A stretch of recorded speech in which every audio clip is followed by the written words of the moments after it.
Falcons Indonesia moving forward, and Seita, representative from China, making it to the knockouts by qualifying with a sweep as well. And of course, in the next series of matches, we got to see Falcons MEN also move forward, while NAVI took down a rival in Gen G with a sweep. Then we move on to the knockout stage. Brutal knockouts, brutal eliminations already. Starting off with Galaxy Phoenix shutting down the Seita run that had everybody engaged. Then we had heartbreak for both Falcons ID and Falcons MEN sent home by home turf advantage, Vitality, and also Geltek Cyber Team. In our final match of the day, it was the only sweep with NAVI Philippines getting a top 4 finish. Yesterday, we found out the best of 3s. Today, we'll find out what best of 5s are in store for us.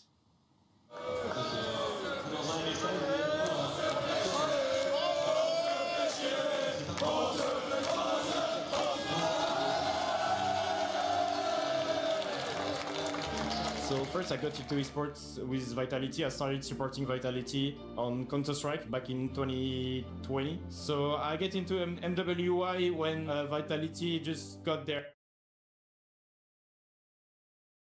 team, especially when EWC has been created. When you see esports, you just need to see it as a normal sport. There is teams, players, organizations that just want one thing, is to win. Dina's already down, now the blazing direct by Chill! Spatial migration combo. Vitality, that is what you see, a world-class series being played here. And that's how I got curious about the club, about his values, and I just felt like it was my club. It wasn't even a choice, I just felt like it was my club.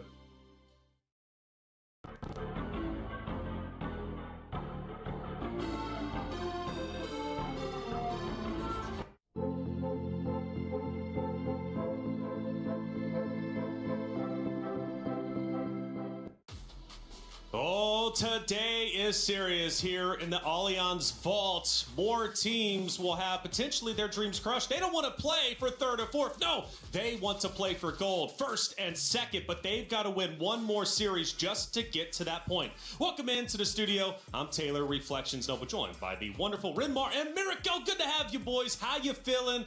Man, we're here, semifinals day. Yeah, good to be here. Very excited to be at this spot on Stream A. Now the only stream that we got after how many days I've spent in Stream B, but very happy to be here and excited. Happy to have you guys. Miracle, you've been crushing it over there on the cast, though. Thank you. And we have a lot of great moments to look at. Let's just reminisce of what has taken place, especially yesterday. We crushed 4 of those keys, Miracle. Walk me through them. It was fantastic, man. Again, started off with Seita, unfortunately having the run crushed down by Galaxy Phoenix. And honestly, coming into this tournament, I don't think a lot of people had in their cards Seita and GXP to make it to the quarterfinals. The fact that they did, going through their own runs, and my goodness, Fa having a standout performance this entire MWI, it's just been fantastic. GXP, I don't even think they expected to go all 3 games against Seita, so it's always surprises every single day. Yeah, and I think GXP needed to suffer that 1-game loss to Seita. At least now they know what they need to work on. How do you handle the minion waves, especially for key moments, whether you're pushing or whether you're playing around the objectives? Oh, but this one was a banger. It was Vitality against Falcons Indonesia. And let's celebrate the fact that, of course, Falcons Indonesia taking a map off of a team that has beat them hundreds and hundreds of times. Ultimately, they win the series. Vitality, of course, but it showed that Vitality can bleed. That's true. And the last time we saw them bleed, the last time we saw them kind of vulnerable, it was 2024 in that run where Smart Omega Empresses were able to get the job done all the way into Grand Finals. So finally here, we get to see a little bit of that. Is Vitality overconfident? Do they have some struggles within the team just behind the scenes, or what is it? Because NAVI, they're looking great. That's great questions. We take a look at our bracket as it stands today. Now, Rinmar, yesterday was brutal. 4 keys were crushed. Again, we celebrate the fact that they made it, but the Falcons no longer have a chance to club championship points. But NAVI, Team Vitality, both currently in the running top 7 and #1 are now in the semifinals. Yeah, even just making it to the grand finals for either of these 2 teams in the running for club championship points. Team Vitality, they've expanded their attempts in making sure that they get the club championship trophy, and even just making it to the grand finals would be great for their run. Absolutely. The club championship race is well underway. After all, this is only week number 2. Trav, give me the updates. Big storylines are emerging for the club championship today at MWI as Team Vitality continue their miracle run through the knockout bracket. At the moment, NAVI still sits on top of the Club Championship leaderboard, thanks to Dark Angel last week in Fatal Fury and their MWI team cracking the top 4 yesterday. Team Falcons had 2 teams in the top 8 of MWI, but both of them failed to make the semi-finals, leaving Team Vitality on a collision course with success in MWI. Over in Dota, Team Falcons look to right that wrong and try get to the top 4 today as just 1 game sits between them. Stay tuned as the Club Championship continues to progress today. Play is in our DNA. Whenever we let it out, it becomes our superpower. Now imagine an entire city being built to supercharge it. Kadir City, powered by play. Thank you, Trev, for the update. We'll be keeping you updated as this tournament goes along. After all, we have 2 more days left, but let's take a look at our schedule for today. It's going to be 2 wonderful best of 5s. And again, what is up for grabs? A grand finals spot. We're going to be starting at the top with Galaxy Phoenix versus NAVI, and then move to Team Vitality versus Geltek Cyber Team. These matches are brutal for all 4 rosters. Yeah, I'm just gonna say, as a Filipino and as a Vitality fan for the longest time, my heart is racing. I'm nervous, dude. We're in Paris. You're more of a Vitality fan, right? Yeah. Yeah, okay. Honestly, I really like the dynamic between both the semifinals here. Firstly, Galaxy Phoenix. This matchup is going to be great against NAVI Philippines just because they are the complete opposite. Galaxy Phoenix love to go for the brawls. They're mechanical, and for NAVI, it's all about the discipline and macro advantages to play with. Absolutely, and I'm gonna love to hear you guys break down each and every map of our best of 5. We take a look at the emotions from the players on stage, and I love seeing the smiles. I really do, because when I see the tears, it absolutely breaks my heart, because tears are gonna flow. Nobody wants to go on that stage and lose. Yeah, some of the exit interviews I had to do yesterday were heartbreaking. I'm a little bit of a crier myself. I'm a soft guy too, yeah. Yeah, I'm a softie, just seeing the women because of hearing their journeys, what they had to sacrifice to get through here, and then that heartbreaking loss that they had to experience. Man, it's tough. And it's even more brutal here at the Esports World Cup because you literally get to see your keys, your dreams crushed in front of you by your opponents. That's right, but hey, for all of you out there, your journey can start now with the Creator Program. And it is a great program. What's up for grabs? All of those things on your very screen, and it will, in fact, help you become the best creator you want to be. Scan the QR code if you're ready to join, and I bet you definitely are. Hey, it's free $99. Get involved anyways. The Esports World Cup Creator Program. It's new for this year. Let's see how it works out. I'm sure it's going to be absolutely phenomenal. Hey, Rose had a chance to catch up with the competitors as they were getting off the bus, walking into the venue. Rose, who did you walk into? We managed to get half of the Galaxy Phoenix girls. So, you know, we're going to have a little bit of a chat with Winnie. Winnie, how are we feeling for today's semifinals match? Like, I'm so confident. Wow. Today I'm so confident. Like, so confident. We're so ready for the match today. Okay. Vâng, xin chào tất cả các bạn đã đến với ngày thi đấu semi-final của MLBB năm 2016. Tôi Darwin hôm nay sẽ tiếp tục đồng hành với các bạn ở 2 cặp trận đấu. Trận đấu đầu tiên giữa Galaxy Phoenix và NAVI. Trận đấu thứ hai giữa cây Cyber Team cùng với đó là Vitality. Top 4 của chúng ta ở thời điểm hiện tại có thể nói là 4 đội tuyển cực kỳ sáng giá rồi. Trong ngày thi đấu hôm qua thì quả thật là hôm qua là một ngày rất là dài và những cái trận thi đấu diễn ra nó cực kỳ dày đặc và hết để xem. Sau một ngày thi đấu mệt mỏi như vậy thì bên phía của cả 4 đội sẽ có những cái chiến thuật nào. Trước hết thì chúng ta sẽ đến với trận đấu đầu tiên của giữa một đại diện của Campuchia và còn đó là khu vực Philippines. Thì ở những cái giải nam đi, cụ thể hơn là giải ASEAN thì Campuchia ở đại diện Campuchia họ đã thắng đại diện bên phía Philippines với tỷ số là 2-0. Nếu mà các bạn có theo dõi vòng loại của ASEAN. Còn đối với giải nữ thì sao thì chúng tôi vẫn chưa biết được, và hãy để xem bên phía của team Galaxy Phoenix họ có đánh bại được một khu vực rất mạnh đến từ khu vực Đông Nam Á của chúng ta không, đó là khu Philippines. Xét về những cái màn thể hiện gần đây của bên phía Galaxy Phoenix thì anh nghĩ cái việc họ đánh bại về các thành viên ở trong giải đấu lần này là một cái chuyện có thể xảy ra và không hề khó để có thể xảy ra đối với Galaxy Phoenix. Khi mà họ đến tận đây rồi thì có thể nói rằng trình độ họ cũng không phải là dạng vừa trong một giải đấu lớn như thế này, một trong những sự kiện lớn nhất của giải Mobile League năm 3. Ta vẫn thấy được rằng là ở giải Nam có thể Campuchia họ đang không mạnh, nhưng mà chúng ta vẫn thấy được rằng cái sự đóng góp của giải nữ họ đang vẫn là một cái thế lực khá ổn để có thể nói là đây là một trong những khu vực mạnh nhất ở giải nữ.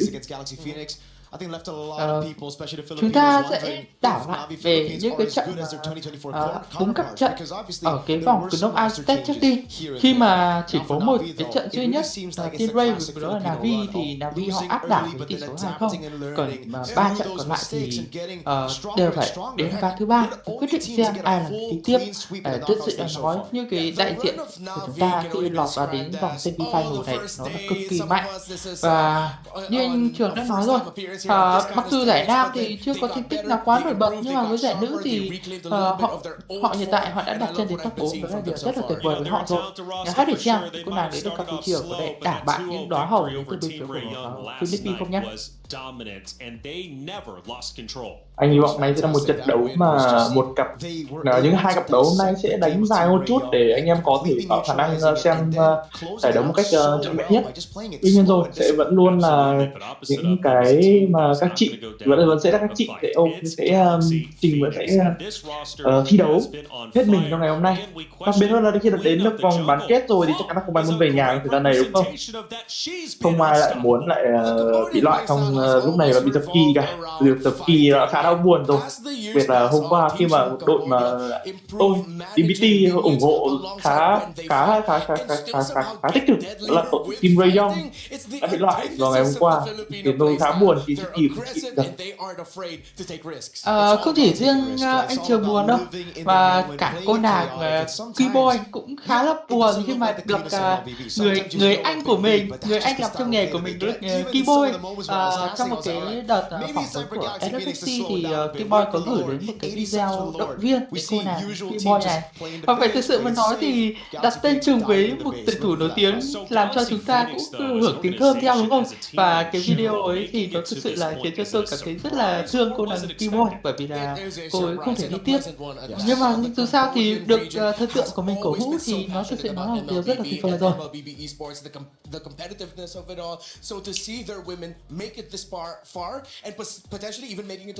Đến một tầm xa này thì tôi sẽ hy vọng rằng là bên phía Galaxy Phoenix sẽ đặt một dấu ấn tốt hơn của nền eSports Mobile Legends, nền eSports của nền eSports bảng nữ của Mobile Legends, và tôi cũng sẽ hy vọng rằng là anh em sẽ theo dõi trận đấu ngày hôm nay hết sức tích cực nhất đây. NAVI doesn't want any surprises today, though. They just want to move forward, and they want a chance at the championship once again. I mentioned the club championship points. Trev did as well. Now, NAVI is currently in first place. That is a big deal. Last year, they finished in 4th. So NAVI making it the grand finals not only increases the amount of club championship points NAVI will be getting by default of just being guaranteed a second place, but first place would be, what, like 1,000, which is quite significant for the NAVI org. They're banking on this win, but they've got to get through Galaxy Phoenix, the dark horse roster who is looking to và make chúng this ta run. sẽ đợi thêm tổng vài phút nữa trước khi để với kênh đấu đầu tiên đối Galaxy của NAVI. Chúng ta đã nói quá nhiều với Galaxy Phoenix rồi, còn với NAVI sao? Thì họ ở giai đoạn vòng bảng thì họ có gặp chút vấn đề khi mà họ phải xuống nhánh thua, phải đi ở dưới nhánh thua để có thể góp vào vòng playoff. Nhưng mà tuy nhiên thì đến giai đoạn playoff thì họ là đại diện duy nhất thắng một trận 2-0 và thắng một cái đội cũng rất là mạnh, chính là Team Ray Young. Cái Team Ray Young thì sao? Team Ray Young thì họ cũng áp đảo ở giai đoạn vòng bảng, nhưng mà tuy nhiên khi gặp đội NAVI thì họ lại bị chính NAVI họ đánh bại không trực tiếp và phải ra về quá là sớm.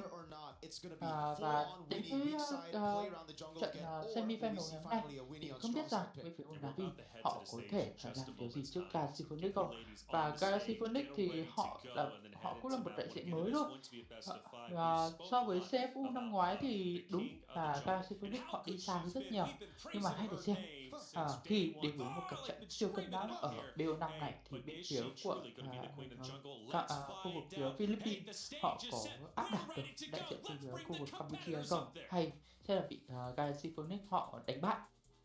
Ladies and gentlemen, it is time for day 4 of MWI here at the Esports World Cup. So far, we have seen the highest levels of play, but we are done with all of that 2 out of 3. As moving forward, everything is going to be 3 out of 5 in our 2 semifinals matches. It is about to be a movie. Damascus, what do we have today?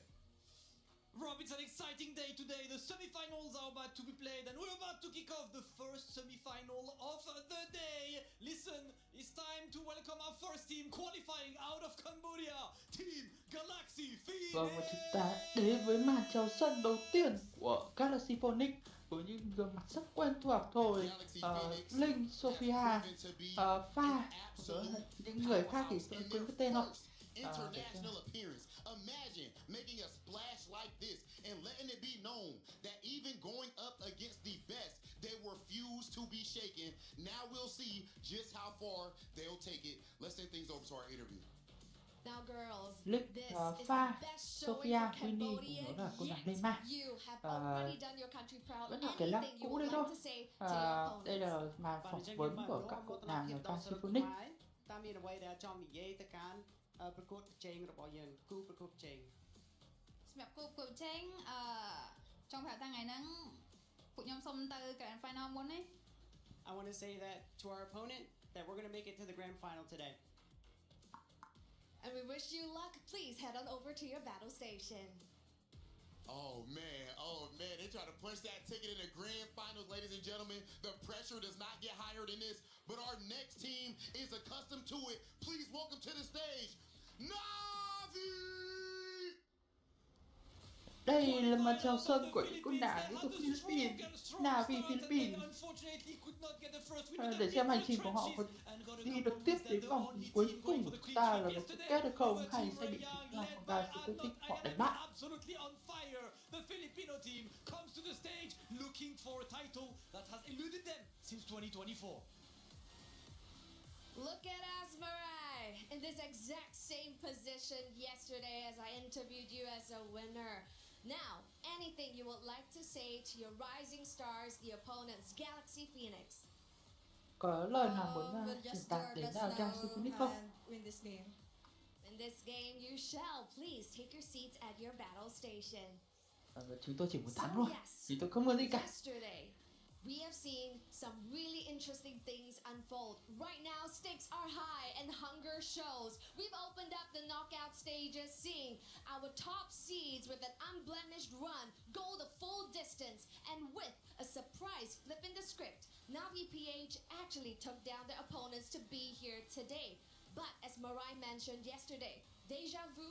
Could this be their miracle run again? Let's see here, because in this matchup, who are they facing? The very foe that put them in this position to be crawling out of the brackets. This is a rematch of day 1. Over to you guys at the casters, and welcome to the knockout stages semi-finals. Cheryl, Damascus, Hollywood Rob TV looking phenomenal up there, and so are our competitors. The ladies have taken the stage, and things start to get real. It's the knockout stage. It's semifinals. Winner moves forward to grand finals. The loser's not done just yet, but they won't have a shot at the championship title. Boys, let's break it down even further. We've talked about storylines, Queen of the Jungle, but now let's dig a little bit deeper. I want to talk not Ayanami, who has been out of this world. She's a phenomenal competitor, and from what I'm hearing, she is her. Not Ayanami. What does she bring to the NAVI roster? Well, right now, the most unique hero pool in all of MWI. 8 unique heroes picked, only played the CC twice. Everything else was she is dependable and she is very flexible in terms of what the team needs from her. Yeah, she feels it exactly what the team needs, right? Yesterday, they needed someone in the XP to deal damage. They wanted to play utility jungle just to take away from their opponents straight up. They are able to understand, to read the game so well, and it just takes away the weapons from their opponents. So right now, I think finally, they get some time to read Galaxy Phoenix. The first time they met, it almost felt like it was a NAVI from last year. Oh, yeah. Up against Game and Gladiators, where they lost as well, where they just weren't expecting some of these weapons to come out. Now that they're fully aware of it, now that they've gone through those reviews of the VODs, I think they'll know exactly who to target. Fa on those assassin jungles, and maybe punish Winnie on that hero pool that we were talking about. Yeah, I got to talk to Coach King Salman. He did admit that the ladies did have a bit of nerves during day number 1, and after they got through that, they regained their confidence. It was like that moment from The Lion King, remember who you are, and they remembered who they were. Navi, man, sometimes the nerves can hit even for the best out there. That's what I want to see today. Smiles on the stage, but both teams can't smile, of course, because one of the teams have to lose. Now, for Galaxy Phoenix on the opposite side, going back to Fa, she is absolutely unstoppable. Fun fact, she has a 100% win rate with Ling. So if Ling is chosen for Fa, ooh, I don't know, you might be in a little bit of trouble. Sora's also, of course, quite powerful, but Ling, at least for Fa, is great. So on the opposite side of Fa, you got Keshi. Can Keshi truly counter Fa? Because she clearly needs to step it up in her lane today. Yeah, actually, after the loss to Galaxy Phoenix, Navi doubled down on the Filipino playstyle of picking the tank utility junglers. A lot of Bakshas, Akais, heroes that could actually threaten an assassin-centered jungler like Fa. So I think Galaxy Phoenix needs to pay extra attention to protecting their side of the river, because if they don't, then Fa cannot get fired up. Could be very, very tough for Fa, but the thing is, when we're talking about Keishi, she's really good on the assassins as well, right? So if we're talking, alright, you want to neutralize their game through objectives, you go for those tanks, utility jungles, but if Navi want to turn it around, just flip the script, they could be the ones to pick up their sides, just go 50-50, especially in the best of 5. Try to read your opponents in, maybe get that morale advantage in game 1, game 2, and then maybe go for the head quick, clean sweep. They've been the only team to have done that so far. Game đấu đầu tiên thì để xét cái phiếu của team nào sẽ lấy được cái lợi thế này trước. Nếu nói là cái phiếu Philippines họ là đại diện có truyền thống lịch sử lâu đời, thì cái phiếu Cambodia là thể hiện khá là mới mẻ và có một cái nền eSport khá là mạnh ở Mobile Legends, và map thực sự chúng ta đó chính là map máy bay, và đây cũng là cái map thi đấu đầu tiên của chúng ta. Nói xúc qua một chút về map máy bay thì bên phía của team Galaxy Phoenix tôi thấy họ chưa thi đấu map nhiều cho lắm, nhưng mà tuy nhiên cái map máy bay thì nó chỉ hỗ trợ cho những người chơi của chúng ta có thể ra đảo đường nhanh hơn thôi. Vậy nên là nếu nói về ảnh hưởng về chiến trận thì map ở độ sâu là cái map gây ảnh hưởng tới trận nhiều nhất. Nhưng mà tuy nhiên thì quan trọng nhất vẫn là trình độ của các tuyển thủ. Map pool nó chỉ là cái hỗ trợ một phần mà thôi. Và cái phía của Galaxy Phoenix thì bây giờ họ sẽ phải cố gắng hơn, nhưng mà đối thủ này họ không phải là Sata, không phải là những cái đối thủ trước kia nữa, mà nó bình tĩnh NAVI cực kỳ mạnh. Và bây giờ thì đã đến với lần tăng tích đầu tiên của trận đấu này, bên phía NAVI họ 3 đi 2 con bài người đầu biểu Eric, họ khi ngược lại Galaxy Phoenix họ 3 đi con bài Basia cũng là Harry. So far already, I think this is a pretty good map choice for Galaxy Phoenix. They're getting what they want. That aggression early on, fast pace, trying to join the team fight or rejoin the team fight depending on the situation. As fast as they can.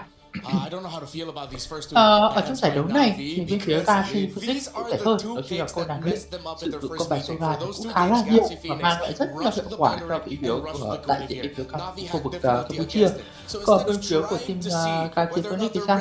Họ ban đi con bài Havit trong tay của cô nàng Riani thì thực ra thì cô nàng này sử dụng carry cũng khá là nhiều, và Havit nó cũng chỉ là một trong những sự lựa chọn mà khi mà không có carry mà thôi.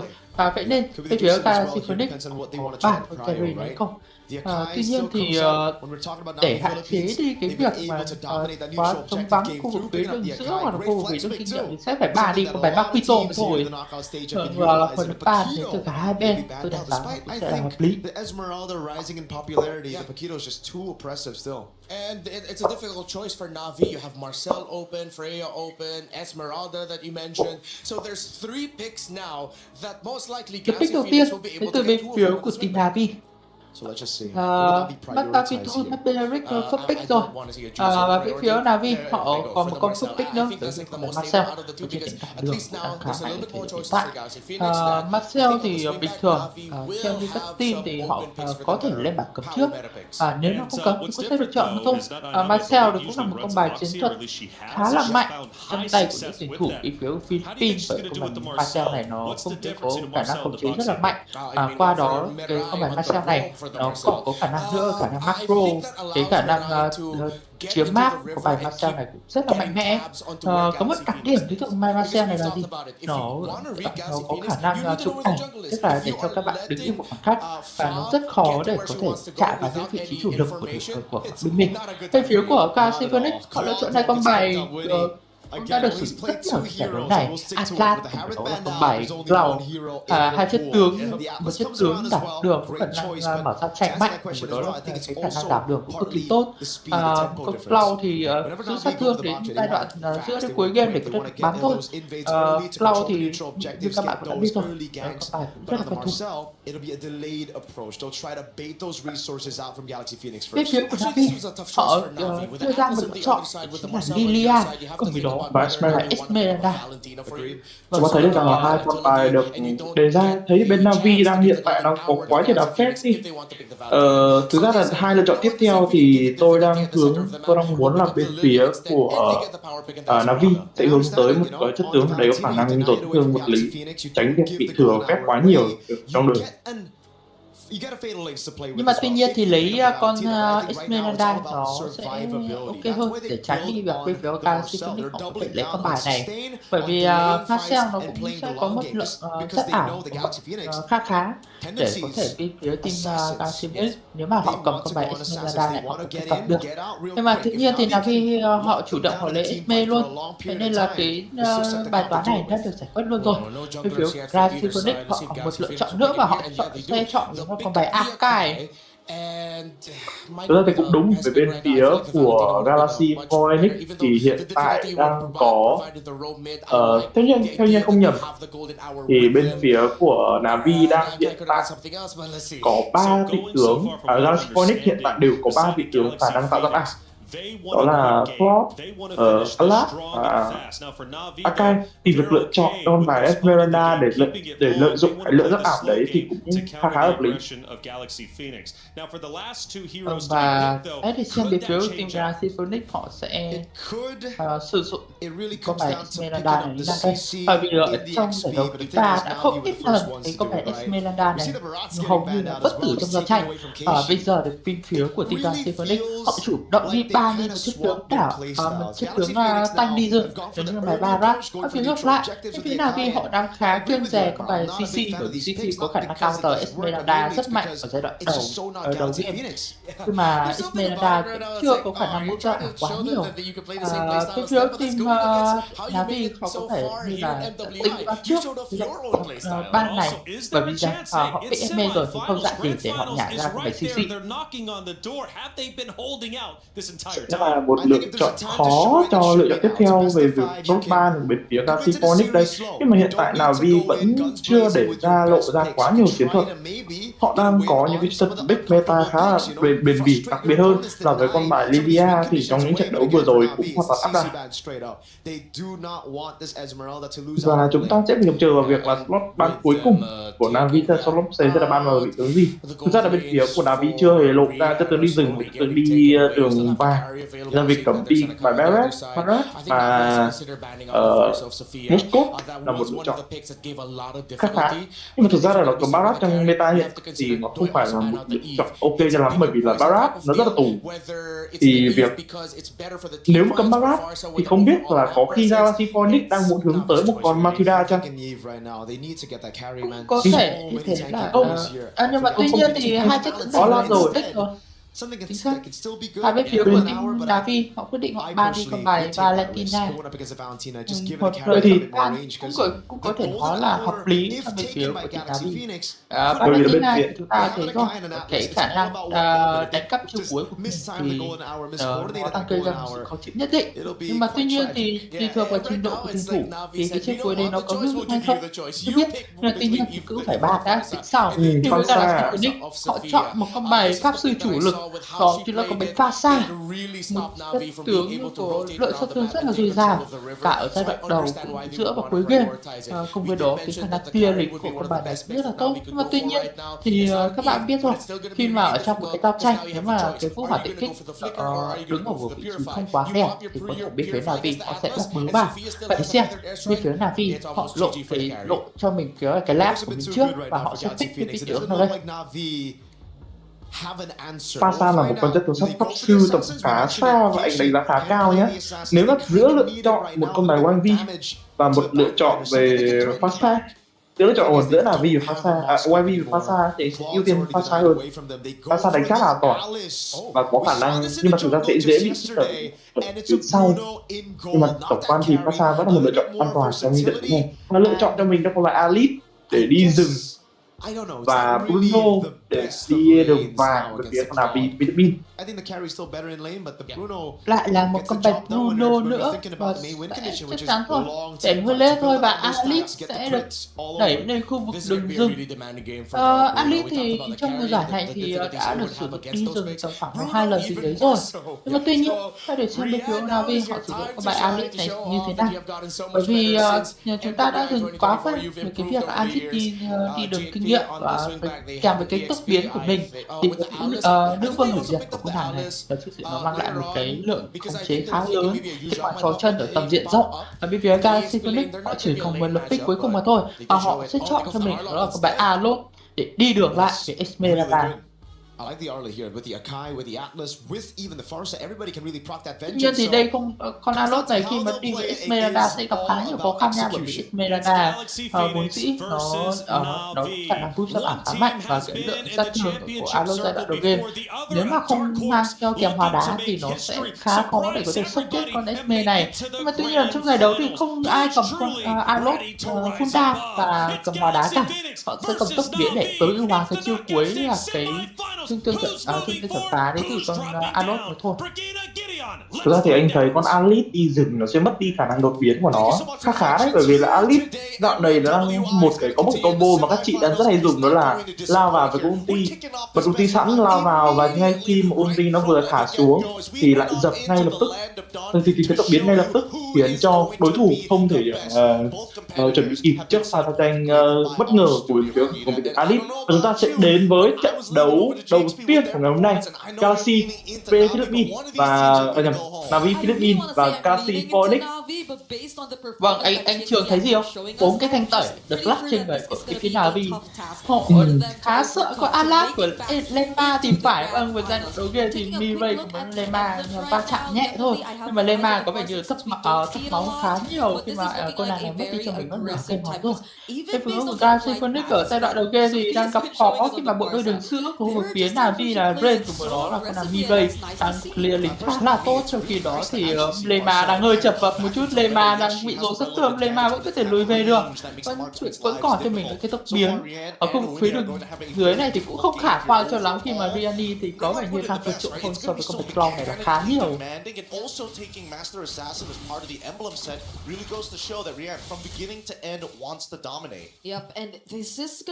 Sẽ là khó với các thành viên của bên phía Galaxy Phoenix đây, khi mà họ đang cầm cho mình bốn cái tốc biến thì họ không có khả năng chống được cái đòn choáng đến từ các thành viên bên phía của NAVI Philippines.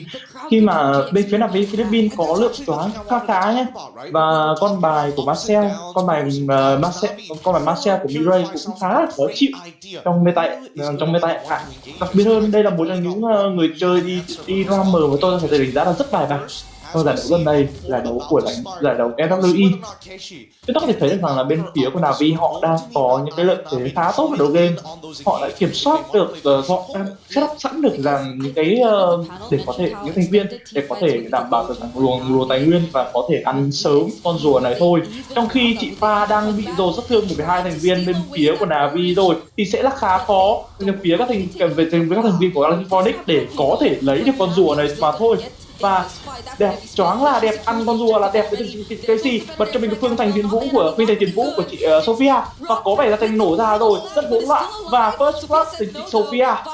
Chị Pha chạy về được hay không? Và có vẻ là không chạy về được với các thành viên của nào vì Philippines rồi. Và chị Lema cũng hoàn toàn đang gặp nguy hiểm rồi với cái chân liên tục. Và Mirai đặt ra cho mình là một cái khách hoàng kim, và giờ cái này được dừng lại thôi. Rồi, anh chờ coi nghe thấy em nói không? Có, nghe rồi rất rõ. Ok. Vâng, có vẻ là anh em trong dàn caster là đang cần cấp cứu nên là thôi, này em tạm thời sẽ vào cứu anh em một chút.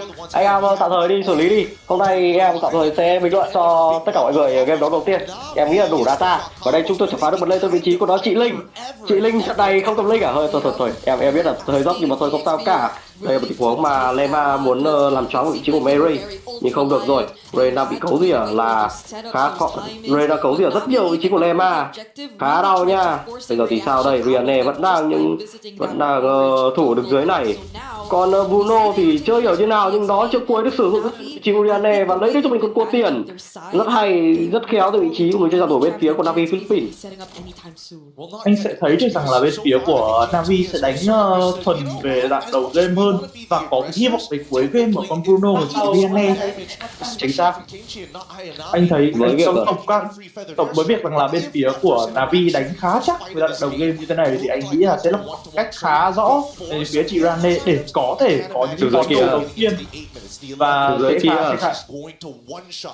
dưới có một tình huống vừa rồi thì chị Rianne có vẻ áp lực khá mạnh vào vị trí của chị Winnie, cũng dừng lại mức gọi là áp lực thôi.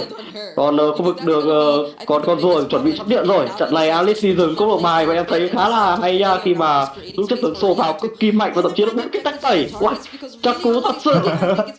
Một cái tách tẩy tầm này thì tốc biến. Lema có vẻ trận này sẽ gặp khó rồi, nhưng không thể cái lưỡi kết tử mệnh có thể bị giải với cái tách tẩy nên là sẽ cực kỳ khó để chơi và sẽ cần phải câu tách tẩy của đội chân này. Chị Linh đang bị áp lực rất nhiều vị trí của chị Not Ayami. Gọi chị Ayami được không? Bởi vì chị không tên Ayami nhưng mà chị đã hơi dài nhá. Còn bây giờ thì sao? Chị Linh vẫn đang bị cấu rỉa. Còn đây có tình huống làm này nó cũng lên AC trừng phạt tốt trong đó vị trí của chị Sophia bị đánh về đó vị trí của Ayami không phải là cần sử dụng vị trí của chị Pha, nhưng Pha có lẽ cho em phải chạy trên vào bên sân sử dụng nhưng có một trừng phạt khác. Không, chính xác hơn là có một nhiều điểm khác từ vị trí của hình như là chị Mirai, nên là vị trí của chị Pha phải đập xuống dưới đây thì vị trí của Rianne đang đè rất mạnh vào vị trí của Winnie, hơi khó để cho bên phía của team GSP rồi. Còn Linh ở đây chị Linh đang thật là lướt thì chúng tôi sẽ bán được lên còn tôi nghĩ là không cắt được rồi anh ơi. Tránh không, chị Linh qua tóc biến, chị Linh vẫn bị ăn cho mình rồi nhưng nhịp xoáy ở đó vị trí của Joyami vẫn đang rất là liên tục. Chị Linh đang cố gắng, chị Linh cứu được không này? Vâng, có một nhìn làm chọn vẫn cứu được. Phương hoàn hoàn xuống cũng lên thả bóng ra. Chị Linh hơi khó, chị Linh chạy được rồi, vừa phải lại được sử dụng, Linh vẫn có tóc biến, Linh vẫn chạy được. Sẽ pha tẩu thoát khá là đau tim đến tình hình chị Linh, và chúng ta sẽ được cái pha cứu thua, cái pha cứu thua của chị Sophia khá là hợp lý. Nhưng mà để phân tích lại cái đường cánh dưới của bên phía hai bên thì đặc biệt hơn chúng ta thấy được rằng là chị Rianne đang có một cái thế đè rất khéo và chị đã lấy được cái đầu tiên rồi, bởi vì là chị ta đã có cho mình cái móng vuốt hát sớm ngay từ đầu game và đấy là lượng sát thương rất cao. Đặc biệt hơn là Claude thì không có khả năng đánh quá tốt về giai đoạn đầu game, dẫn đến là việc là chị Rianne đã có một cái thế đề khá tốt và sẵn sàng đi ram luôn về phía đường trên để có thể lấy thêm thủ thứ hai. Nhưng khi mà mình đặt ra rồi, quả tiền kích đặt ra rồi có vẻ là nguy hiểm. Chị Rianne đã nằm xuống rồi nhưng hai thành viên của bên phía của Sonic đến đây bắt chị Mirai có thể là đặt ra chỉ lấy được cái chỉ với một đồng mang được pha thôi và cái mạng nằm xuống với chị Mirai rồi. Ép trụ rất mạnh nhưng mà lính thì còn hơi ít, nhưng sẽ là proxy lính và sẽ là lợi thế từ vị trí của GXP. Một tình huống mà bắt lẻ rất tốt vào vị trí của chị Rianne khi mà một nhịp đổi cánh đảo cảnh rắn gà có vẻ là không ổn lắm, còn bây giờ sẽ lại ép trụ. Lợi thế bắt đầu, Disney có bắt đầu cân bằng lại thế trụ trong tình huống lần này. Con rùa đang được triển khai bởi vị trí của chị Casey, nhưng sẽ là như nào? Có lẽ sẽ dừng lại mức gọi là cấu tỉa mà thôi, khi mà khi mà vị trí của chị Pha và chị Linh vẫn còn tốc biến nha các bạn. Trong pha tổng thoát vừa rồi chị không dùng tốc biến, chị chờ đợi và chị thật sự chị không dùng tốc biến trong một tình huống mà có lẽ chúng ta phải dùng thôi. Là một tình huống mà vị trí của Lema vẫn đang cấu việc chúng tôi chẳng nói được bắn lên rồi, phương án được sử dụng lên. Mirai khá yếu, Mirai đã phải ao ra sảnh, cho có đây một tình huống rất vang phương án được sử dụng. Vị trí của Sophia yếu, Sophia phải cho mình đó là cái tăng tẩy rồi. Đó là Ayabi thì sao vẫn còn sắp ảo, nhưng Lema hạ một được đôi Ayabi rồi có quay cái được sử dụng lên. Vị trí của Mirai không phải đang xuống, Ren bị bắn phải đó, vị trí của Witty vẫn đang bắn và JP có lời hoàn toàn trong nó tăng vừa rồi. Một điều mà sẽ khó có thể xảy ra được ở giải đấu của Nam là một đại diện đến từ Campuchia, và Galaxy Phoenix thì lại đang đánh trên kèo so với một đại diện đến từ Philippines, NAVI. Và chúng ta thấy được rằng bên phía Galaxy Phoenix họ đang làm rất tốt trong vai trò của mình để duy trì được cái lượng sát thương về đầu game. Và con bài pha xa như tôi đã đánh giá từ trước, nó là một con bài đi mid khá là mạnh. Bên phía của Galaxy Phoenix lựa chọn vào, đặc biệt hơn là bên phía của NAVI đã có động thái muốn tìm vào tuyến sau để dồn sát thương vào chị Sophia, nhưng mà nó tẩu thoát của pha xa là khá mạnh. Đến làm việc là trong pha giao tranh vừa rồi, bên phía của các thành viên thì mình Galaxy Phoenix họ vẫn xèo được, họ vẫn lấy được cái thế lợi giao tranh, tạo ra một cái đoạn giao tranh khá là dễ thở ở phía các thành viên của phía Galaxy Phoenix. Ôi, một tình huống muốn chơi vào vị trí của nó là chị Ayami và chị Casey ở đây lao vào, nhưng có lẽ có những kết thúc không, tôi nghĩ là không, khi mà vẫn chưa có thông tin rằng là hai người chơi này đã mất tăng tẩy chưa, chỉ có mỗi vị trí của nó Ayami là mất tăng tẩy rồi, và họ mục tiêu của họ có lẽ là đai trụ một đường dưới bản đồ nhưng không được, còn đường trên thì vị trí của Rihanna gỡ được một trụ rồi. Linh nằm vào hơi sâu, chị ơi, chị từ từ nào, chị vẫn còn tốc biến từ tình huống rồi, tôi vẫn chưa hiểu chị đang liều tốc biến à, hay là chị sẽ dùng tốc biến cho pha nào đây? Tài không khóa được sử dụng lên nhưng không choáng ai cả. Ở đây một tình huống mà tẩy bóng và vụ đột kích được sử dụng từ vị trí Sophia, nhưng chỉ là đá đông thôi. Pha ở đây và phát hiện là vị trí của chị Rihanna nhưng sẽ dừng lại, gọi là lùi về mà thôi. Ở đường dưới này thì ôi tập cách rồi, vị trí của mình phải lùi về, Linh bị cấu báo cũng là tương đối lớn. Hai bên có vẻ trận này có vẻ là đánh hơi sôi tỉ một tí nhở, là vào là rất nhiều. Anh sẽ thấy được rằng là bên phía của Galaxy Phoenix sẽ có lợi thế khá tốt hơn về mặt đầu game. Mặc dù là bên phía của Galaxy Phoenix hiện tại đang mất đi cái lợi thế trúc của bản thân mình, nhưng mà họ vẫn đang có những cái lợi thế tốt về giao tranh. Họ có một con bài Atlas có sẵn sàng lao vào bất kỳ một thành viên nào đấy và kéo về, rồi để cho các thành viên của còn lại team do thương thân là khá mạnh. Mirai vừa bị ăn 2 chiêu thì Sophia và đã ngấp còn nửa cây máu, và có thể phải phải về để đảm bảo lượng máu cho pha giao tiếp theo của Phanglot mà thôi. Chính xác. Và bây giờ thì sẽ là đường dưới cố gắng đai trụ nhưng hơi khó, nhưng mà nói Yami liên tục thủ sẵn cho mình đó là cái tàn cục phá được sử dụng. Vâng, trong khi đó thì bây giờ thì con lót đá xuất hiện cánh trên bản đồ. Mirai đang ở check side nhưng bị dính một nhịp làm chậm rồi. Liva thì vẫn đang cố gắng muốn nổi phục từ cuối lần này. Các còn muốn lấy side, Winnie vẫn đang cố gắng muốn đẩy cho mình đó là dân lính ở khu vực giữa để có thể áp lực vào. Họ sẽ bây giờ thì hai bên sẽ đều tranh cướp con lót này. Galaxy Forest có lợi thế hơn khi họ có một con pha xa với tốc độ là rất dài và đã cố gắng khó chịu ở vị trí của đó là Rihanna. Ở đây thì sao? Lima ở đây không dính cho mình đó sao kịp, một con cho mình đó lấy cái bệnh xa rồi. Nhưng có cái này của vành rồi. Rồi đây thì sao với người đoan được xuống quân rồi cho chất lượng vào vị trí của nó, chị Linh vào vị trí chị Lima. Lima đang khá yếu, Lima có luôn về đấy không? Câu trả lời là không. Double khi ở vị trí Casey không phải được sử dụng lên, và NAVI Philippines đó họ mạnh thắng lợi cho bóng địch vừa rồi, có lót chiếm lợi phẩm của họ giành được. Khá là gay cấn đến từ vị trí của các thành viên bên phía NAVI khi mà họ đã lấy được cái lót. Họ có lợi thế giao tranh tốt hơn và tạo ra được một lợi thế về đầu game khá tốt hơn so với phía Galaxy Phoenix. Vừa rồi họ đã thua khá lợi giao tranh, nhưng mà họ vẫn đang đặt lại được thế cờ và vẫn đang tranh lên là khoảng hơn 2k tiền. Và đây là một khoảng cách khá lớn nha, không phải là một khoảng cách ngắn đâu. Thực ra là nếu ở bất kỳ một tựa game khác hay là đấy thì phải 2k2 tiền thì vẫn là lật được. Một bên phía của tựa game Mobile Legends 3 thì khoảng 2k2 tiền, 2k5 tiền thì nó là một khoảng cách khiến cho các đội sẽ muốn snowball sớm để gây ra áp lực về thế trụ. Và con lót sẽ tiến ở bên phía đường trên, và bên phía các thành viên của Galaxy của NAVI sẽ có muốn là đẩy nhẹ nhàng đến từ các hai bên đường cánh. Và các thành viên của Galaxy Phoenix đã có mặt ở bên đường trên để có thể thủ con lót này rồi. Con lót đập được cái trụ bậc lên và sẽ gặp khó khăn cho các thành viên Galaxy Phoenix để giữ được thế trụ đấy thôi. Bởi vì bốn thành viên của NAVI đến đây rồi. lấy cái sóng trụ. Con lót này sẽ lấy được rồi. lấy sóng trụ. Bây giờ thì sao đây? Khi mà vị trí của các thành viên Navi họ vị trí của pha muốn bọc vào, thanh tẩy vẫn còn trên người của ba thành viên, đó là Lord Ayami, Rain và vị trí của Riate. Bây giờ thì trận vị trí của Mirai cũng đã có thanh tẩy. 4 cái thanh tẩy trên người thì tôi đã nghĩ trận này Atlas hơi khó chơi rồi. Cái lấy cái tử mệnh, cái chiêu thức quan trọng nhất rồi cầm cái thanh tẩy giải đi thì đúng là khơi thật. Thậm chí là coi thậm chí cũng chả cần phải thanh tẩy, bởi vì là nếu như mà khó quá thì mới cần thôi, không thì giữ lại thôi chứ còn gì nữa, đúng không? Mình phải cao tôi chiêu thức quan trọng nhất bên phía của địch thôi.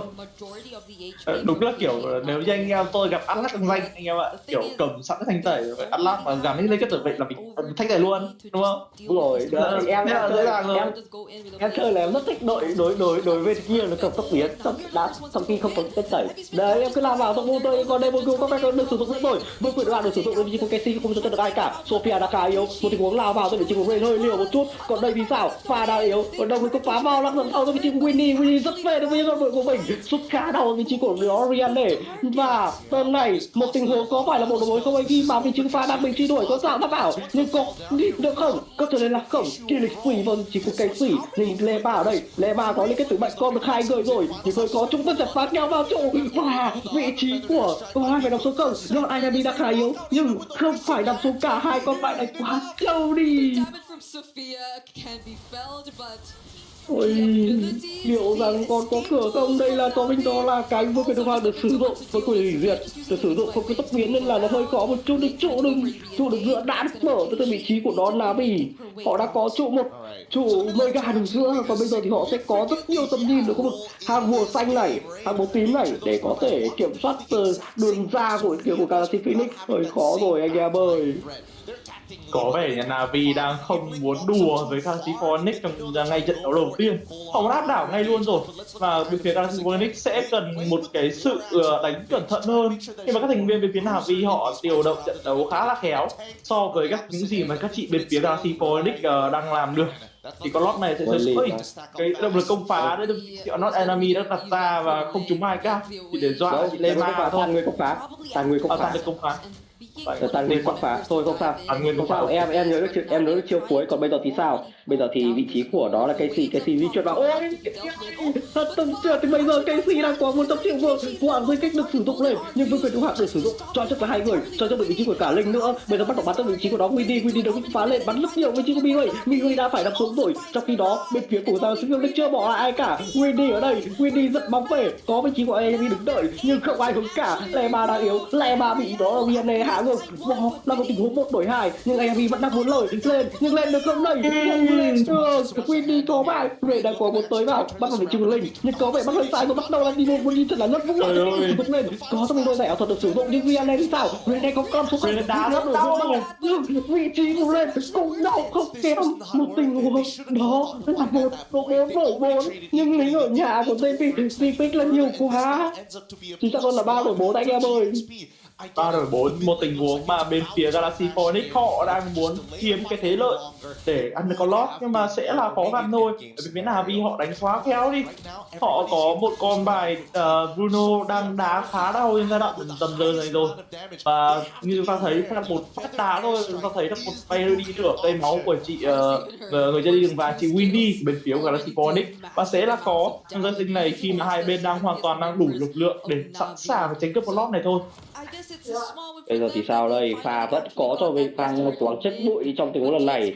Thực đó là kia vị trí của chị Casey vẫn đang có góc lấp. Bây giờ thì hai bên sẽ là một tình huống đẩy lẻ với vị trí của Winnie. Chắc chắn nó sẽ đẩy lẻ thôi khi mà các thông tin của bên phía của Zippy họ đã có trong khi đây đối với đây đang ăn lót với tốc độ khá nhanh nha, sẽ cần phải có một tình huống di chuyển 20k máu 15k máu bắt đầu lao vào. Cô quay được sử dụng lưu rồi, cố gắng muốn đẩy nhưng đây là không rồi, một bên đối hàng được sử dụng phát tốt rồi. Rianne đã phải đập xuống, trong khi đó Ayami cũng băng vào vị trí của đó là Sophia có phải làm số không? Không thể là có nhưng Ayami cũng phải đi theo. Casey đang có cân đài được rồi, vị trí của Linh đang bị đi tới, Linh bị truy đuổi, Linh cố gắng nước, Linh trung tâm chả phá, Linh hồi người được máu, Linh vẫn chạy được, vẫn đang có khi của vị trí của cái gì, vẫn đang có cân 3 người. Nhưng có khó hay không lên khi mà có vị trí của Lema, vị trí của đó là pha tới giúp đã có phải bỏ chạy và chạy được rồi. Nhưng đằng kia thì sao? Vị trí của Queenie có một nhịp bắn trụ là rất đau. Bây giờ sẽ là đẩy trụ ba thôi từ vị trí của VXP. Còn lót ra có xác định đường trên và bên phía các thành viên Galaxy Phoenix họ đang lại lật lại thế cơ. Không biết là bên phía NAVI họ là tính toán gì trong pha gia đình vừa rồi khi mà thật sự đó là một pha gia đình lỗ. Họ đã không khéo trong pha gia đình cần thiết như này. Và bên phía của chị Vianney đang hiện tại là quá giấy để có thể phá thương, và với tầm bắn của mình thì thật sự là cũng hoàn toàn nguy hiểm nếu như chị không hề cẩn thận. Lỡ thương của chị đầu ra có thể là còn là nhiều đấy, nhưng mà chúng ta thấy rằng là nếu như không có bắn thì chị hoàn toàn bị yếu thế trước những cái pha đi tìm vào những đối tượng phía sau của các thành viên Galaxy Phoenix.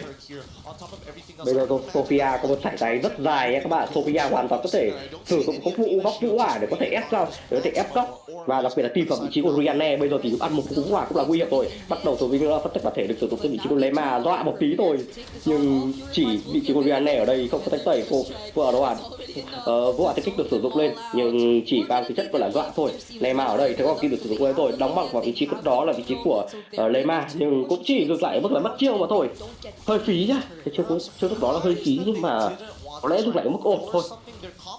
Cái pha phải vào kịp hơi phí, ra là gọi là một cái giai phát đe dọa trước những thành viên bên phía là Phoenix thôi, nhưng mà thực ra cái phát đấy thì nó chỉ toán thành viên thì cũng không hẳn là khó lắm cho Phoenix. Phoenix thật sự có thể trong pha đấu vừa rồi có thể dừng lại một nhịp để tránh cái khả năng kim rồi sẵn sàng lao vào nổ có bắt tay tranh luôn. Nhưng mà pha đấy thì sẽ hơi dướn bởi vì là bên phía của NAVI đang ở trong người thế gần trụ, thành ra là việc lùi về cũng là một lựa chọn thông minh để có thể sẵn sàng chuẩn bị con lót này không rơi vào cái thế ép giao tranh bên phía của NAVI. Chị Linh trận này không biết có trận lả lướt như con linh của chúng ta có thể thấy không, khi mà ở đây một tình huống muốn bắt vào Lema, ở đây một tình huống mà sử dụng chỗ một ta có một tình huống làm choáng ở đây. Winnie thì thấy rồi, bắn khá đau vị trí của Ayabi nha, rất đau vị trí của Ayabi. Đó là vị trí của Winnie, có màu đỏ thì là tốc độ đốt máu nó còn nhanh hơn, quyết định là ép lên, muốn đẩy lính ở cánh đối diện để khiến cho vị trí của Galaxy Phoenix họ sẽ không có một cái góc nào là có thể gọi là họ sẽ không thoải mái trong việc đó là quan sát con lót này. Họ sẽ buộc phải cử một người ra. Winnie đang đi di chuyển, cẩn thận Winnie ơi, chị cẩn thận. Bây giờ chị đặt một cái ảnh ba chiều được ảnh ba chiều góc khá khéo. Con lock đã xuất hiện ở phút thứ 19. Đây là con lock cường hóa cuối cùng, con lock cường hóa cấp cao nhất. Nó sẽ có những thứ từ sao chưa phải là cấp cao nhất, em nhớ là nó không một chi tiết lên là chắc là lỗ một chút ở hub game hay nào đấy, nhưng mà thôi chúng ta không cần phải bàn luận quá sâu về vấn đề đấy, chắc là sẽ ổn thôi. Lót là lót mà chúng ta vẫn phải xem xét được rằng anh thấy được một sự tách lẻ đến với các thành viên phía Galaxy Phoenix nha, sẽ là một cái thế trận kẹp kìm hoặc là sẽ là một cái 4-5 hoặc là sẽ luôn đang nghĩ là lên vào kẹp kịp, nhưng NAVI phát hiện rồi và thấy được rằng là Rain đang vừa phải đỡ mất một pha chỉ bị gặp quán kịp rồi, bị choáng là đẹp đến vị trí pha và có lẽ tinh nổ ra rồi. Mirai gặp nguy hiểm không cái lấy từ mạch đã đặt vào chị Rain rồi, nó ra đi vào tìm từ phía sau trong được quyền toàn lực công phá nó sử dụng quá hay cho vị trí của Rindy, cung tập qua bay quá Rindy ơi, đã trong phút tên của đó là vị trí của Rindy. Rihanna thì các rồi Rihanna đã có một cung tước hay, còn đây vị trí của chị Linh là lướt đưa được không đẩy không có mục tiêu đâu, chúng ta chẳng có chúng lên hại một vị trí của Linh chưa là lướt Linh chưa tay không lướt tiếp không lướt tiếp chị ơi nào chị lướt vẫn còn nhưng Linh đánh nhà rồi, hơi khó rồi, bắt đầu đánh nhà. Sophia đã khá yếu, Rihanna ở đây Rihanna mất hết Linh rồi Mirai đã phải đâm xuống. Bây giờ thì sao đây, trong khi đó vẫn còn Linh đã phải đâm xuống và bây giờ sẽ chiến thắng dành cho NAVI khi mà họ đã bắt cô quá hay trong tình huống vừa rồi. Lướt khéo 1-0 cho NAVI. Philippines gần lọ This was a high-level game. Both sides really taking everything into account. 1-0 cho phía của NAVI Philippines, là một trận đấu khá khéo cho phía của các thành viên nữ của NAVI Philippines. How long they actually are. Even if there are 3 seconds left on that cooldown, you can still force that fight.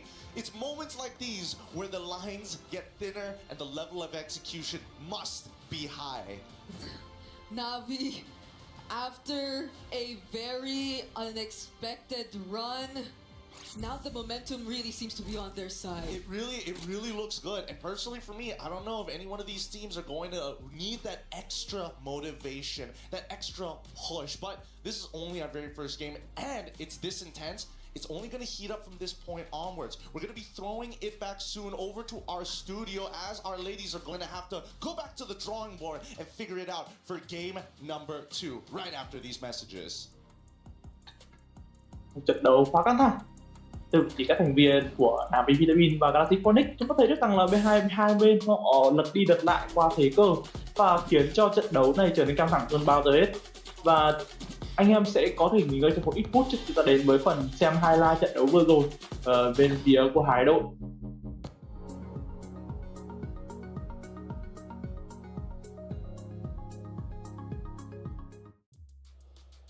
Welcome back in. Game number 1 for this great series has concluded. It's NAVI getting a big win. They now lead 1-0 in this best of 5 series. Welcome back into the studio. I'm Taylor Reflections Noble, Mirko Rinmar. Let's break it down, boys. Rinmar, going into it, the hero selection was a big talking point, and we knew that they were differing styles. Now, on the one side, for Galaxy Phoenix, they wanted to go in hard and heavy. They wanted to fight aggressively. For NAVI, though, they were okay with things being a bit slower. How do you think it worked in execution? Well, it worked out well for NAVI early on, but again, because they got their comforts in the Farsa in Claude, I'm talking about Galaxy Phoenix here, they still looked pretty much within their realm of comfort. It's just that you could see the moments where they missed the explosiveness of Chúng ta cũng trong trận đấu vừa rồi chúng ta thấy được rằng là giữa hai đội khá là khéo, tôi thấy khá là khéo về phía Galaxy Phoenix và cũng không hề nghi ngờ gì khi mà họ là một trong những đại diện khá mạnh tham dự được tận vào tứ kết và bán kết của giải đấu MWE năm nay. Và thật sự là cũng có thể nói rằng là bên phía hai bên đánh rất là căng thẳng, lật qua lật lại với lẫn nhau và sẽ khiến cho có thể nói là khiến cho tôi cũng đánh giá liên tục, phải gọi là không biết là gọi là kiểu hai bên là bên nào đang hơn bên nào đang thua. Galaxy Phoenix có những lợi thế tốt về ra đầu và đầu và giữa game họ vẫn họ vẫn kiểu áp đảo được vào những tầm giao tranh mà đang cần thiết. Nhưng ngược trở lại bên phía của NAVI Philippines thì các chị thì lại có khả năng duy trì lợi thế và không hề nào đúng trước những sự gọi là khó khăn đến từ vị trí của các thành viên bên phía Galaxy Phoenix đặt ra. Now they didn't, they have to go back to the drawing board. I think Assassins again. Rinmar, let's take a look at our second moment from the game. This will be the battle for the second Lord taking place. Well, GXP was able to start it off well here, but this is where Rian was given a harsh reminder of if she does not watch her position. Nó sẽ qua một vài highlight. Chúng ta thấy được rằng là bên phía của chị Nami chị có một nhiệm vụ cố hữu là đi tìm vào các vị từ tuyến sau ở phía Galaxy Phoenix và giống như là liên tục đến các chị bên phía Galaxy Phoenix và thật sự là khá là kiểu khéo đến từ vị trí của các thành viên bên phía của NAVI Philippines khi mà trong những pha giao tranh họ đánh rất bài bản. Họ có những thành viên ở tuyến trước sẵn sàng đón có những cái thành viên tuyến đầu về phía Galaxy Phoenix và họ có cả những cái vị từ tuyến sau sẵn sàng đi tìm vào những cái vị tướng gây sát thương chủ lực. Đặc biệt hơn là với con Casa thì sự cần một cái chất tướng nào đấy có khả năng đi tìm một cái chất tướng sau thật. Casa có cái tầm xa rất xa và lượng sát thương rất khổng lồ nhưng mà lại rất yếu khi mà gặp những cái chất tướng sẵn sàng đi bắt vào tuyến sau. Để thành ra là đặc biệt là khi mà đối chọi với những sức thủ cơ động như là Linh, Chip hoặc như là Linh là John, đặc biệt là các vị tướng có khả năng đi sâu vào tuyến sau như là Esperanza, thì đấy là một bài rất khó dành cho phía Casa để có thể có một cái khoảng cách tốt để sát thương. Mặc dù được sát thương ở trong ván đấu vừa rồi tôi thấy được rằng chị Sophia và con tham gia của mình gây ra 98 sát thương, cao nhất cả match, nhưng mà thực sự thì lượng sát thương nhận vào của Sophia là khá ít. Đó có thể biểu tượng ra rằng việc là chị ta giữ rất tốt, nhưng đồng thời cũng là một vấn đề rằng là việc chị Sophia chị Sophia không thể có quá nhiều trong những pha tranh tâm, bị bắt vào tuyến sau là quá nhiều và dẫn đến là việc là sẽ mất đi những lợi thế đáng ra là cần thiết để có thể hạn chế được vào việc là bị gọi là lượng sát thương chỉ xả ra là đủ nhiều. Nhưng mà thực ra thì nó không nhiều đến mức là có thể góp quá nhiều trận thắng chiến tập, bởi vì là ngay trong khi đang bật khuynh thành Trần Vũ thì là đã bị bắt vào để dùng cách là bị tướng bắt tuyến sau nên là chỉ bắt Yanami. Yeah, that's Fa. Fa needs to get back into the high Chính là Yanami thì trong pha đấu vừa rồi cũng có một cái đêm không hề đẹp, nhưng chúng ta không thể phủ nhận được rằng việc chị đóng góp rất nhiều cho ta tranh tổng. Chị ta tìm được vào những vị tướng phía sau, chị ta tìm vào pha xa, và đặc biệt hơn là khiến cho đội hình của bên phía của các thành viên bên phía của Galaxy Phoenix trở nên bị hỗn loạn. Và đương nhiên rồi, chúng ta sẽ trông chờ vào ván đấu tiếp theo trước hai đại diện NAVI Philippines và Galaxy Phoenix. What stories are still left untold? Kami sudah membuktikannya, tapi ini baru permulaan. Tiada siapa akan ingat siapa nombor 2. We need the win. Bukan sekedar keinginan, tapi tekad. Hindi ang pag-abot sa top ang pinakamahirap. Ang corona ang mahirap ipagtanggol. What happened last year became fuel for us this year. This time, we bring us to fight and finish it. A new lineup, new chemistry, new fire. Once champions, not settling for podium finishes. World champions, defending MSC champions. As the final boss of MLBB, can anyone stop them? Names have been named, stars have risen, but now they need to show the world what it takes to rise above. This time, the world is bigger than ever. Like every year, new challengers step on to the world stage. Some carry the ambitions of team confidence. Some fight for the pride of home turf. Some have never stopped chasing the throne. So who will finally rise to clinch the title? This is where unresolved stories find their ending. A new shot at glory. One more chance at redemption. We are back. Kali ini sekali lagi. Siguro atau tidak, Pareho lang ang chance namin. no one is untouchable. Let's fight. Buktikan ako kalau bisa. Two champions, one game. Paris breaks through limitless possibilities.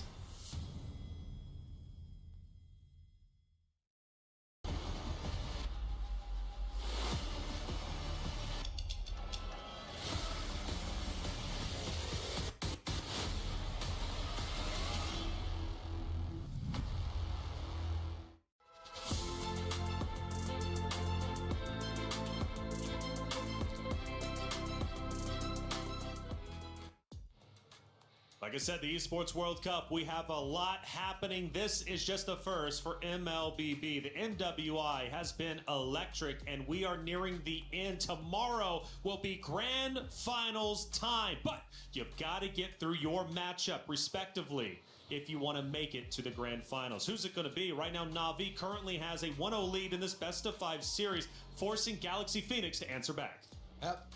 And the answer has to be simple. Just again, similar to what Navi experienced throughout MWI leading to this point. Remember who you are. I don't mind if a team tries to get out of their comfort and tries to do something different, because you need to show that flexibility, especially at this point. But it felt a little bit too far from what they're used to. But Miracle, honestly, even though their hero selection was too far from what they're used to, speaking in regards to Galaxy Phoenix, I felt that game 20 minutes long. It went a bit back and forth. I still felt they did incredibly well. So if they go back to their bread and butter, I think this matchup could be very difficult for Navi. I think so too, you know, because the way they did it, the way they flexed that hero pool Chúng of ta theirs, sẽ sớm đến với trận đấu thứ hai của cặp đấu đầu tiên của giải đấu MLBB năm 2026. Và chúng ta sẽ tiếp tục đến với lại sự chuẩn bị của bên phía hai đội Galaxy Phoenix và NAVI Philippines. Hãy sớm tốt đến với phần mặt pick. Lựa chọn map không biết đến đây. Ok, mắc cỏ, mắc mua tông bụi cỏ nguy hiểm. Chúng ta sẽ trông chờ vào việc mà các đội sẽ muốn lựa chọn vào đây. Đây là một cái map mà nó tiến vào vô đường. Bất kỳ một vị tướng nào có khả năng áp sát và khả năng truy sát mục tiêu đều sẽ mạnh trong map này. Với lượng bụi khá nhiều và sẽ ra những cái pha tranh bất ngờ chắc. It's not the worst composition in the world. At the end of the day, they still got their comforts in the far Barca and Claude. They allow Chúng ta đến với phần bán kết và bên phía của các thành viên but that little của bên phía Symphonic cấm đi. Exactly. It's not that it's a Anh em có biết đây là kiểu gì không? Tôi thấy nó không quen cho lắm. Especially now in MWI where we've been talking about how each team have their own Cầm tiếp identities. ở vị trí của Fabius.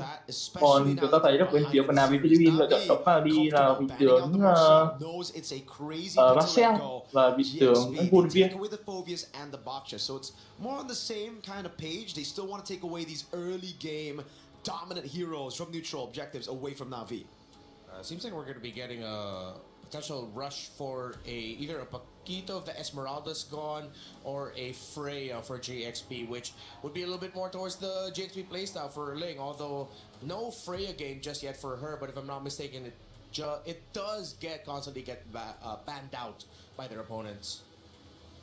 So the Guinevere gets banned out again, Navi. Wouldn't be too surprised if they even ban out the Belleric together with the Guinevere, but I think at this point it's okay. Yeah, right? you can let one through. You've already banned one of the other main components. The Harith gets banned out, and honestly, this might be a GXP first pick Claude, knowing that usually when they do this, they need the Claude to be picked up. If they don't go for the Claude, I think Navi are going to be very happy taking that away from Winnie, who's only played Claude and Harith. The Belleric still gets banned out by ban thứ ba Navi. với hai đội phía Symphonic thì cấm đi vị tướng Harith và bên phía của NAVI Philippines thì cấm đi con bài Harith.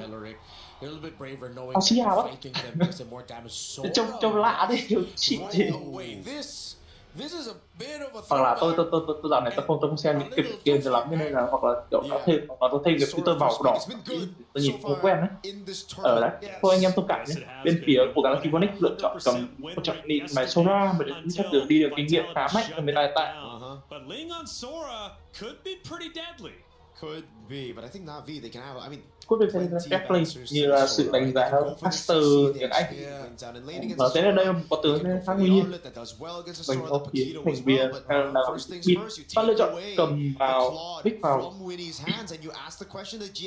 pick luôn vào vị trí của con là Lydia trong vai trò đi đường giữa. Top sẽ đi đường vàng bên phía của NAVI Philippines. NAVI Philippines họ có nghĩa là trong trận đấu vừa rồi thì họ lựa chọn cầm con bài Bruno, có lẽ là do là đã bị cấm đi những con bài tục đi đường vàng họ trong trận đấu vừa rồi.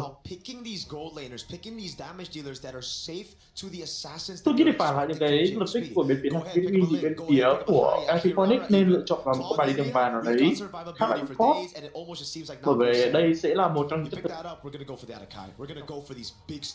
Yeah, it looks like we're gonna get an entire series where Rian's just excuse me, not Rian, but Rain, very similar names, are gonna be she's gonna be playing the Lily all throughout. It's just a perfect stopper for what JXP wants to do. Are they gonna go double fighters and then just go for something like a YSS, or no? They're gonna get that Ling, and they will get the hill, the dangerous grass after all. And this is gonna have a really good look for the early to mid. Honestly, when you have a Sora at the XP and then a Hilda in a roam, there's a good chance you'll be able to help your Ling của NAVI. Toàn là chất từ tuyến giữa và tuyến trước. Thành ra là chúng ta sẽ xem xét được rằng là bên phía của Symphonic lựa chọn vào con bài Ling là sẽ muốn điều gì đây? Be also uncomfortable just trying to roam around the map with a chip, which Navi finally got to make work yesterday. Oh god, so they take the Claude and the Lilia, they want to have these vulnerable là lựa chọn vào con bài chip của bên phía của NAVI rồi. Yeah. But then you add a chip into it, so you already deal with the kill threat. Now you deal with that macro control that you have with the Ling, with the chip. There's no way for Fa to just rotate around and get those leads the way she's able to all this time in MWI. She has to play it safe, and more importantly, she has to snowball from the get-go. Yeah, directly and indirectly answering the Ling, whether it's through the individual 1v1s if you look at the hero pieces, or the overall composition as a whole. Now with that safe, this gives a lot of room for flexibility for Navi in terms of what kind of heroes they want in the EXP and jungle, depending on what you see for the last two picks. I think for Navi, they'd want to maybe consider picking up their EXP first and then just adjust your jungle pick for last so you get the best one possible. And I'm thinking of those picks in the jungle. What's still up for Navi? I mean, there's plenty up. I'm thinking of the Akai instantly. That's why I thought the Akai would be red 3.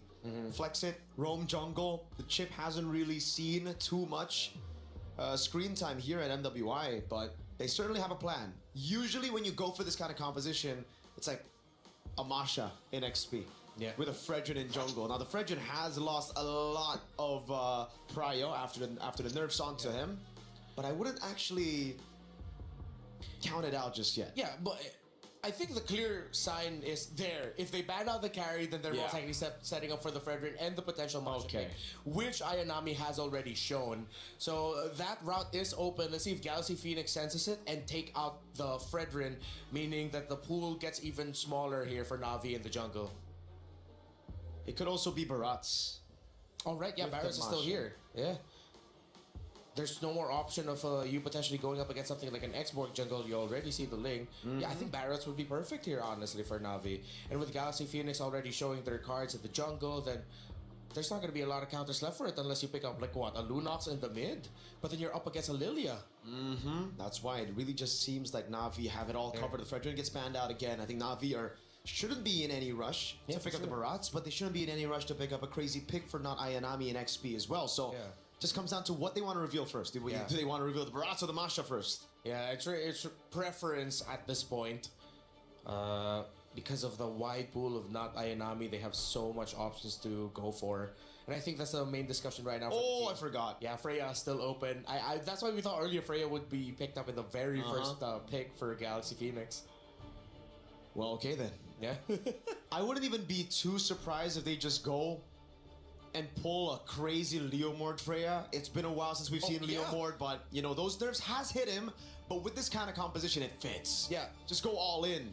Leo Freya, then you add the chip there. I think if you want macro, would I be too mad at the low Yi pick right now for GXP? Team fighting wise could make it difficult once they get out of the chip portal. Plus the Freya is there for the constant pulls. They go for Sophia on the Selena. They ran for comfort instead. It is very mechanically demanding to make this work, but it's one of those things where if the arrows hit, it's great. If the arrows don't, kind of GG. I wouldn't even be too mad if they just run it back on the Alice jungle again. Yeah. That could work out too because of the very close to mid-range nature of the composition of Galaxy Phoenix for team fighting. Alice, the Throne of Ruin, is going to stop the tempo of the team fights. That could give a little bit more space for their Claude and their Lilia. Yeah, just lock them down for the AoE damage to come through. And it's the Bauman. Oh, physical shred, physical defense shred with a Freya and a Claude. Ouch. This lineup just screams like it hurts. They have a good amount of crowd control. Not direct crowd control, but this is very damage focused. We know Galaxy Phoenix, very mechanically focused. Ooh, I like the sound of that. Mechanically focused, the underdogs must once again fight back to protect their tournament life. They've still got a bit more leeway since it's a best of 5, but not much if Navi can take this next map and lead 2-0. After all, they're already up 1-0. Again, I raised a question. Who's ready to rise above? Let's find out at map number 2 between Galaxy Phoenix versus Navi. Brigitte, Gideon, take it away. As we head on into the land of Dawn, the first statement has been set. Navi take the first match here as we look towards GXP's response to that. How do they turn things around? How are they going to adapt to this upcoming game? Because right now, the draft doesn't seem to be in their favor. And here at level 1, Rain and Mirai are already telling Lima that first blood is already in our pockets. Oh, this Lilia on Navi has been doing so much. Ever since game number 1, another stunning potential kill if only Sophia gets to walk out, but no! It's an early 2-0 for Rain on this Lilia. Too early, and honestly, the fact that they've already gotten everything that they need, it's starting to snowball already. And I was expecting GXP to be that guy, to be that woman who takes them all out. Even Mirai, confident, doesn't even have to flicker, recognizes that, Lima, you don't have the base damage. I'm a full level ahead of you. And how does that change the conditions for GXP? Because you're no longer on equal footing, you no longer have to anticipate whether or not the early comes out from these arrows or not, because they're already at an advantage. Mirai will get out of this. Still some glooms left. Oh, It's tough for the mid duo of GXP. It already feels like Rain is asking the rest of their teammates, just hold my earrings, I'll do the rest. Don't worry, Mirai. Just open up that map and I'm gonna hurt him big time. And with that passive, heals right back up to full. So great control as they freeze that mid lane. They're starting to lean out of it as they want to attack the top side. Okay, not Ayanami, just going in for the dives, even under the turrets. But Mirai will be the one to finish the job. That's fun. They actually find. I think this game is starting to look pretty doomed. Pretty doomed very early on because has to be by far one of the most heretical starts. Like, this is blasphemous to people in Mobile Legends. The first 2 minutes, we're already having 3 kills on the side of Navi, all centralized towards the most important roles in Ling and Fa. Okay, fortunately, an Abyssal Arrow does land over there. Sophia trying to dive, but it's an outplay!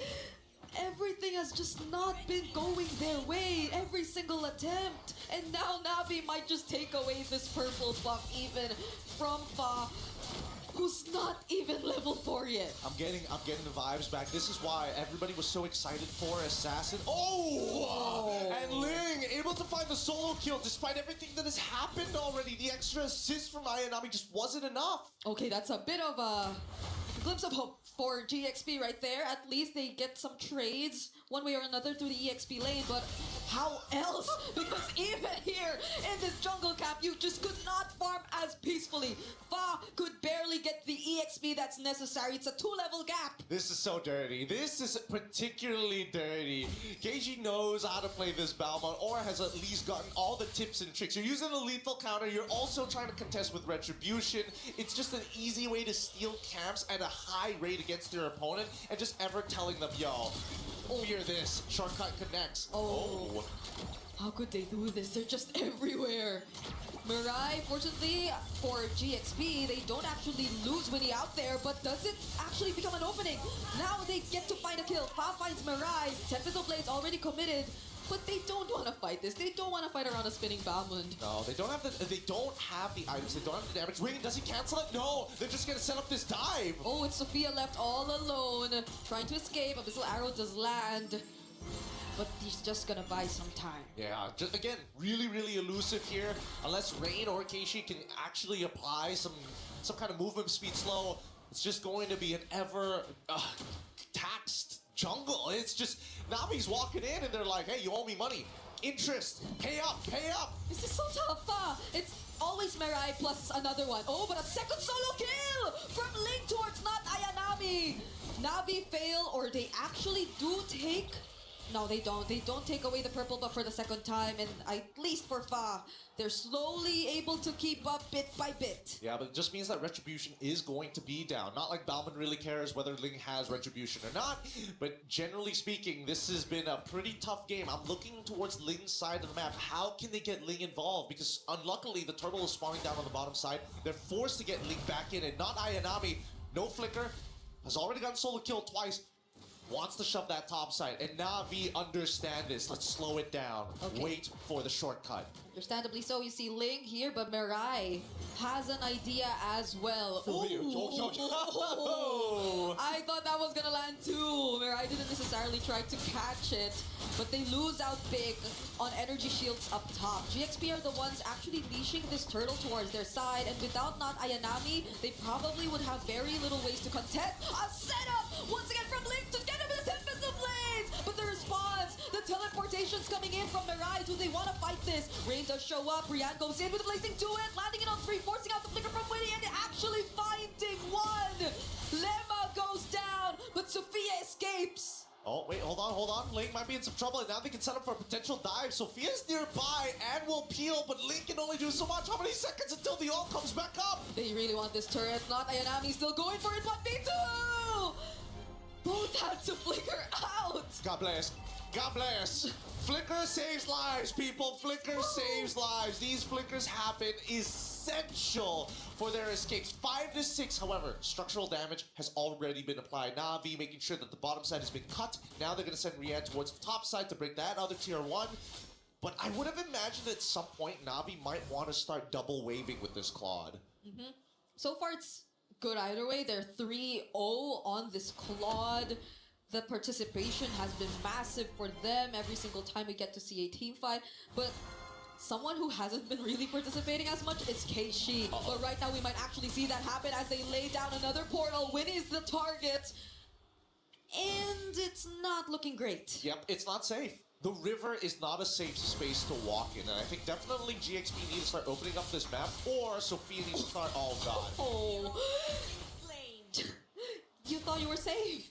I thought you were safe, to be fair. Yeah, but there was a chip trying to intercept you from behind, and a lethal counter too in your face. There's not much you could expect from a Hilda at this point, no matter how much she tries to open up the map. Navi are just at the most unexpected places possible. Yeah, I think that GXP, unless they get some clean wombo combos like they did in their previous fight around that second turtle, it's not gonna be easy. Definitely not. Like Faz is probably gonna get solo killed by Ayanami if he takes some prolonged fight against them. So at this stage, oh, another shortcut. Winnie again! Whitney's just not having a good time. The first time we see her on a Bruno and she has to go through all of this. It's just constant pressure. Constant execution. Oh wait, they don't actually take it back. They realize and recognize the top side is actually where a majority of the resistance is coming from GXP. They should know the purple buff is up, and here they come on the run. Not Ayanami leading the charge, forcing out the Tempest of Blades. Now they are forced to just get back. There's the Abyssal Arrow, but that's just about it. Navi are not really gonna stop the pressure from coming. They're gonna try though. Oh, next on towards the back line. However, Ling unfortunately can't seem to close the distance. They don't want to commit the flicker as well, but they've got battle spells out of Navi. And honestly, at this stage of the game with a 3.8k lead at 8 minutes, it could have been a lot worse. Yeah, at least if you look at it from the perspective of having a Ling on your lineup, you could play around the map a bit more, but just how could you? If Navi keep forcing these kinds of fights and just surprises all over, at least for now, Faz trying to stay composed by doing exactly what we mentioned, but even Keishi is just a bit too quick to expect what's about to happen from GXP. Yeah, just a little too fast. And now, here we come. Descent of the Valkyries into it. Oh, can't shift though! Oh, the cancels. Now it's Rian having to get away from that. Not Ayanami left all alone against 3, and she could not take out at least one. Rain eventually shows up with a flicker. Winnie too having to dash away, and Mirai! Another intercept! That's the 4th time we see them take down the gold laner. Again, great target priority here. And no time being wasted by Mirai. It's like, all right, I see my low target. I know exactly what I want to do. And this lead now, as we pull up the item list, we're already seeing fleeting time completed. 9 minutes pretty early on with rapid boots as well. Explains why, not only with the passive, why Mirai's so fast. Okay, Faz okay. Thank goodness. Like, it couldn't get worse from this point onwards. I mean, don't worry, that purple bucket was always Navi's. It was always Navi's anyway. Yep. But I wonder who else is not safe. Winnie yet again. Oh my god! She's been holding on that bush for too long. Mirai's been staying in that bush for too long. And even with this 4-man setup coming in from Ling, I don't think they will get the value out of it. They'll just lose out on more and more members. Ling falling down as well. There might be one trade, and that's going to be Rian. They can't scale at this point. They can't scale. They don't have enough EXP to stay above them. Even Mirai having a full level ahead of Lima. The early game is completely gone, and technically this is where we're expecting Fa to start really picking up the slack for the rest of the team. However, with such a big lack of goal and an interception from Mirai, what are you supposed to do? She had another ultimate available. Fleeting time, what can I say? It's a good item, especially when you're this far ahead. I was just trying to fly over from one wall to another, and all the while that was happening, it was a free objective over to Navi as well. Just look at the gold difference already existing, as at least it's not that far behind. But the gold lane, I think, is where you feel it the most. Well, I want to say it's not only just the gold lane, but at the same time, I think that the fact that this Chastised Pauldron is already built for Mirai, I think at this point, Chip can get disrespectful, right? I don't think anybody has enough damage to kill him, and even if they do, the Chastised Pauldron passive will just keep him healthy. So at this point, Mirai, look at them. What happened? Literally just having a tour. Yeah. Just doesn't mind those bits of damage you get to receive from Lema as the only person who could possibly walk up and not get bursted down by Navi, not unless they just go full commit. But now they have more and more waves coming in, not Ayanami showing up as well. Lema just trying to scout where they are. They pretty much have information of what to expect. And that's still not enough for them to go and try to engage against Navi, because even in the damage department, would you consider Winnie to even have enough damage already? Not yet. I mean, not even a Berserker's Fury. That's what we're talking about, right? Literally a Haas Claw Fire. Unfortunately, no purple buff, so he has to sit there and wait for it to come back as Navi take the initiative to start putting more structural damage. Yep, they're keeping the pressure, and now it's Lema who, for the first time, actually gets bursted down, has to flicker out of that world. He already committed as well, but they're just trading space. They want this base turret. Right. That's the setup coming in from Ling, but she had to go down alongside with it. They actually make this an endgame scenario. No, they still are able to kill it off. And luckily on the opposite end, Fa was able to pick up a purple buff for herself. Yeah. Yay, finally. It's still a rough game. It's an exchange of a base turret. Yeah, it's like, man, not the best in the world, but hey, we take what we can get. And luckily the team, they really need these minions. Like splitting the gold at this point of time is probably not ideal. Like Fire understands, you know what, even though I don't have as much gold, it's important that I stay even in EXP against Keishi. Yep, and these placements, these traps are becoming more and more important. Fortunately for them, they have that tool, but I don't think they've been able to maximize it as well. Ooh, Fa!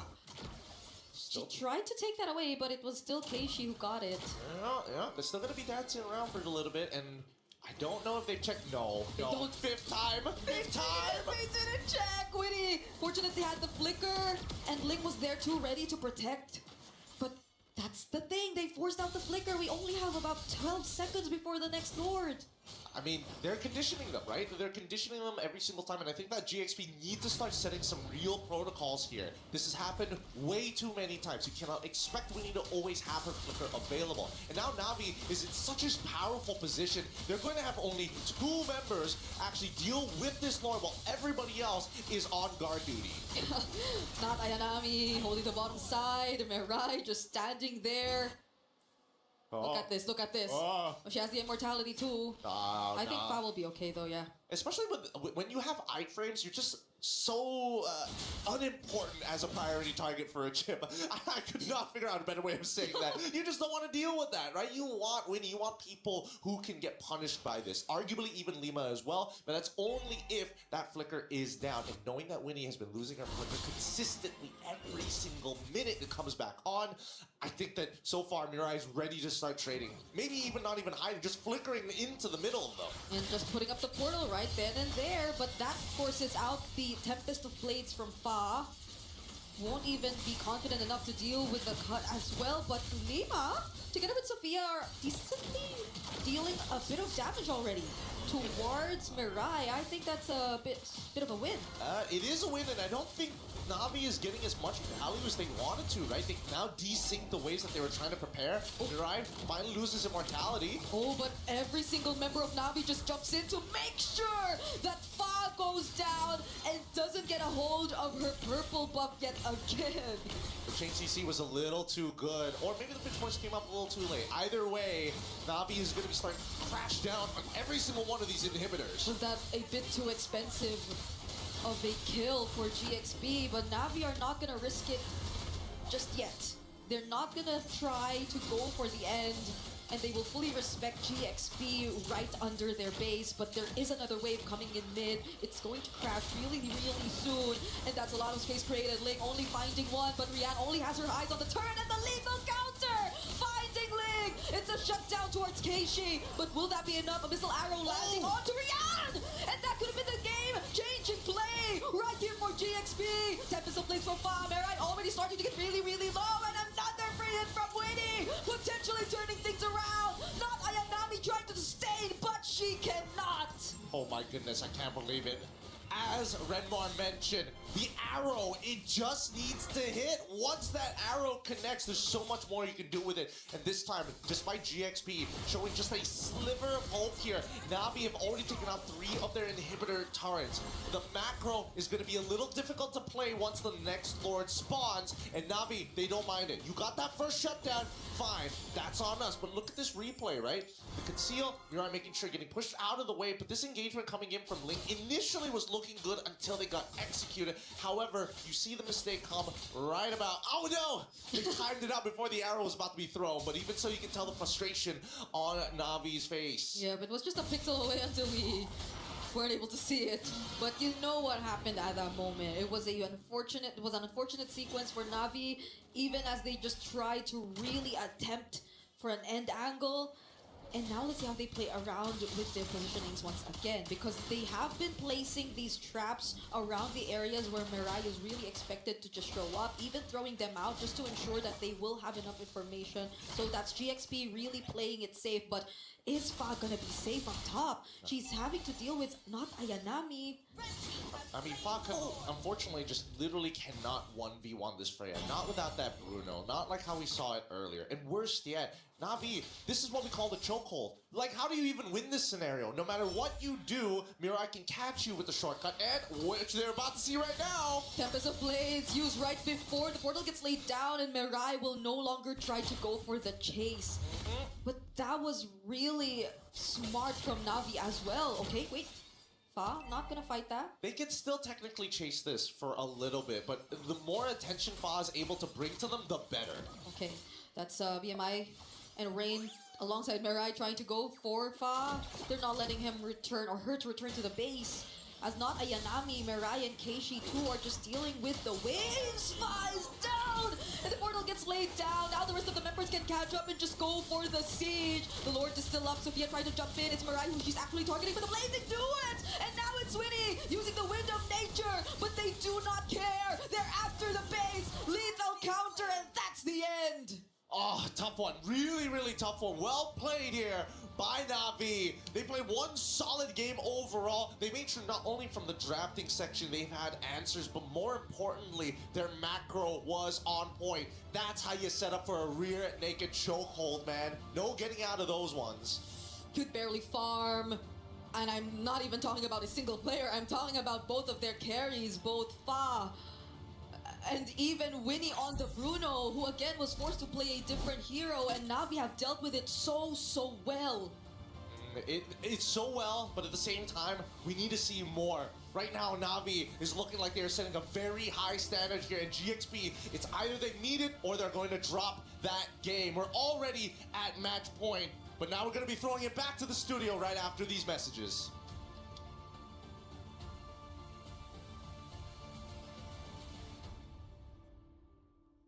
Was built to move.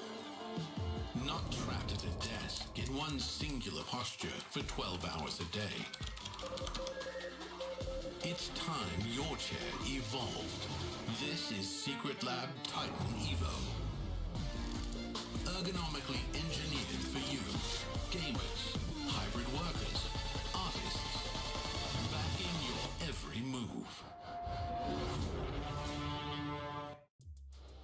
Navi are off to an absolutely incredible start, now leading 2-0 in this best of 5, putting them one map away from securing their spot into the grand finals. Welcome back into the studio. I'm Taylor Reflections Noble, joined by Rinmar and Mirko. Boys, Navi, a big win once again. Rinmar, you got to protect that voice. You're screaming, man. That wasn't me. That was another guy in the crowd. That was Reptar. That was Reptar. Devilishly handsome. Yeah, that was Reptar, not Renmar. If you know, you know. Man, how do I feel about the fact that it's 2 games now where it feels like we can say we told you so with your drafting priority? Yeah, I think it was also just exactly as we assumed, right?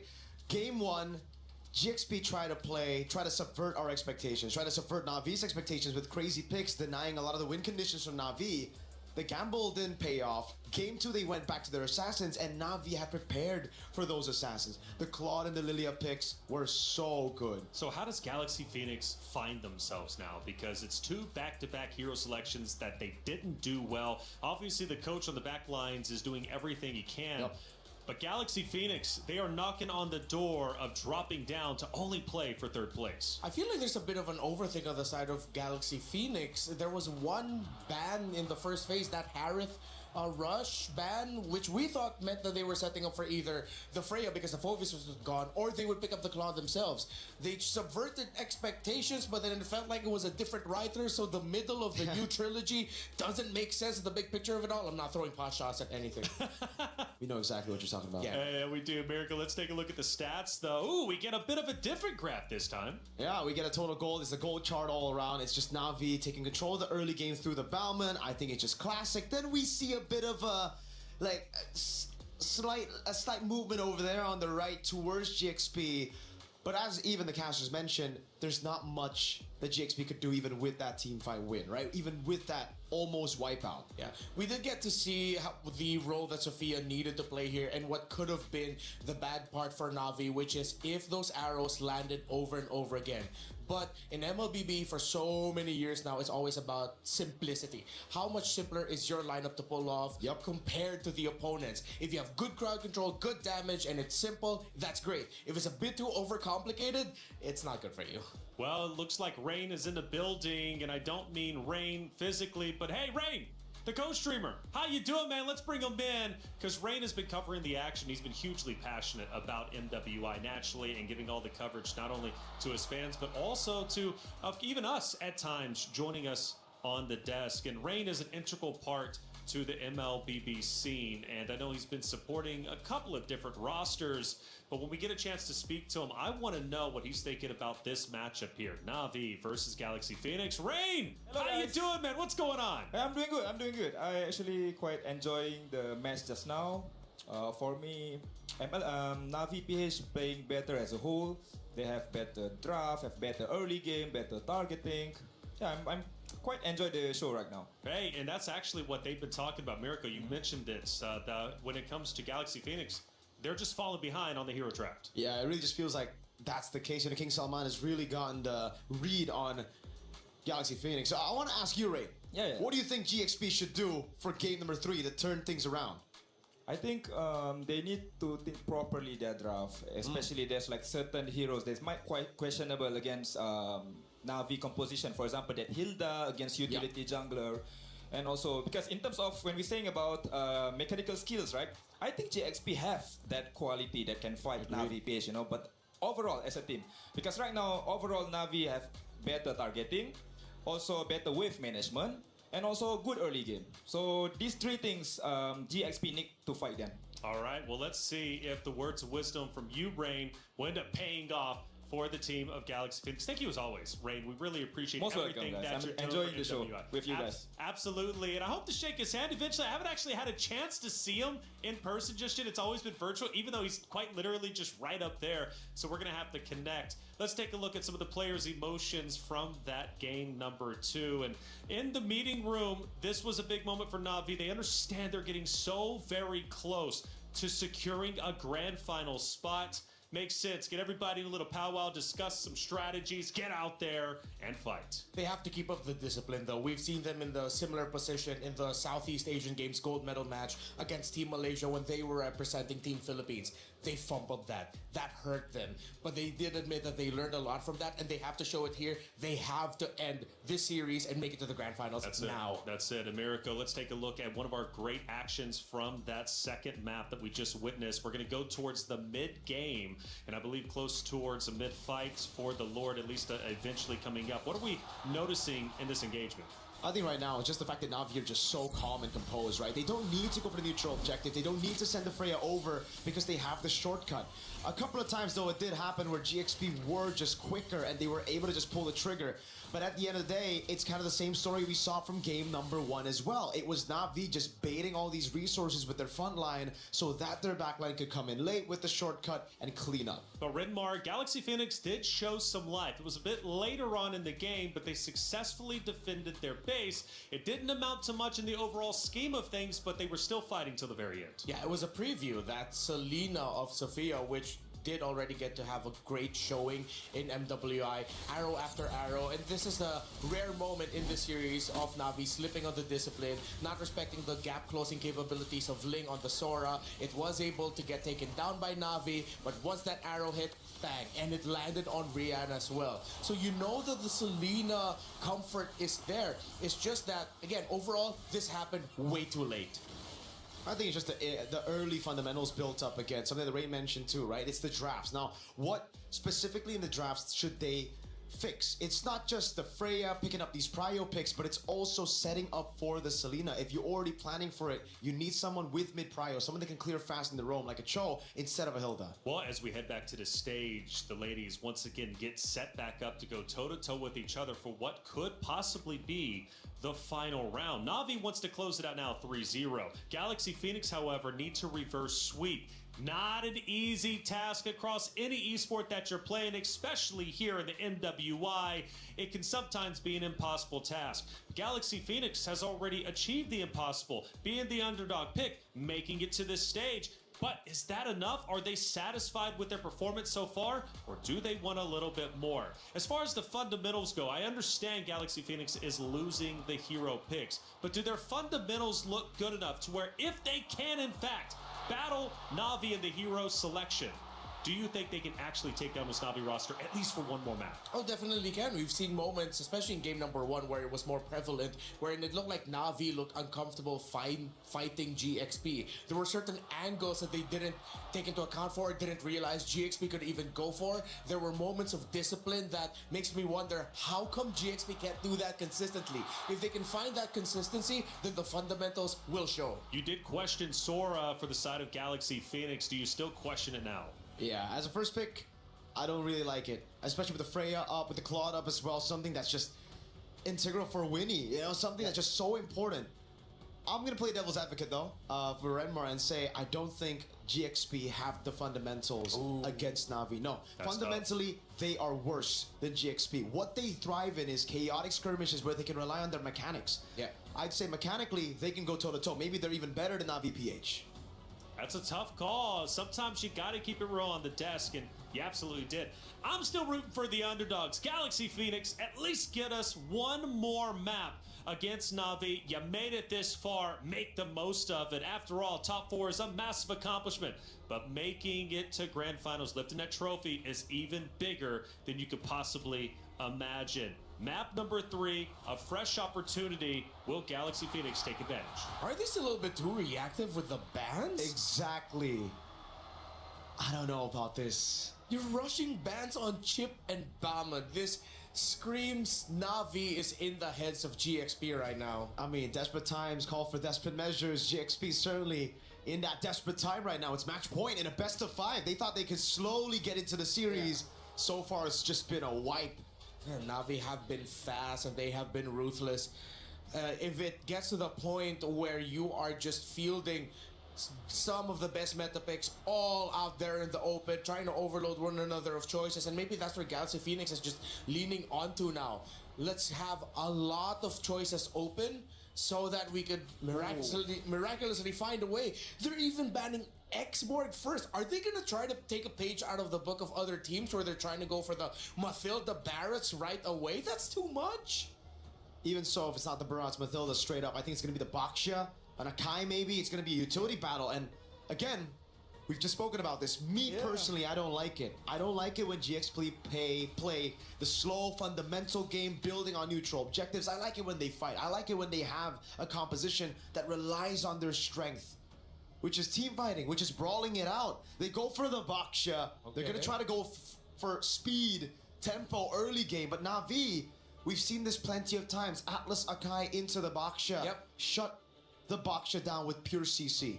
If Navi PH go for those 2 picks right away, then most likely Galaxy Phoenix will have to respond with a Valentina. But Navi, they are relentless. They focus on the Lilia and they get the glue. So they don't get that Kai Atlas combo. There's still a potential room for an Akai maybe later on. But I like that they have been consistent with this. They know the strengths of their mid lane with the Lilia. This allows them to get mid prio and be really annoying so that Lemma and Sophia will have a hard time rotating. Ooh, I like this Alice. I really like the picks now. Coming from GXP, right? Yes. Like the Baksha pick first was all right. I didn't really like it at first, but then Navi responded with just Lilia and glue. So that gave GXP an opening to punish them. The Alice pick is great for the glue. The Farsa here as well. Really good poke and some more range that they didn't have in the previous game.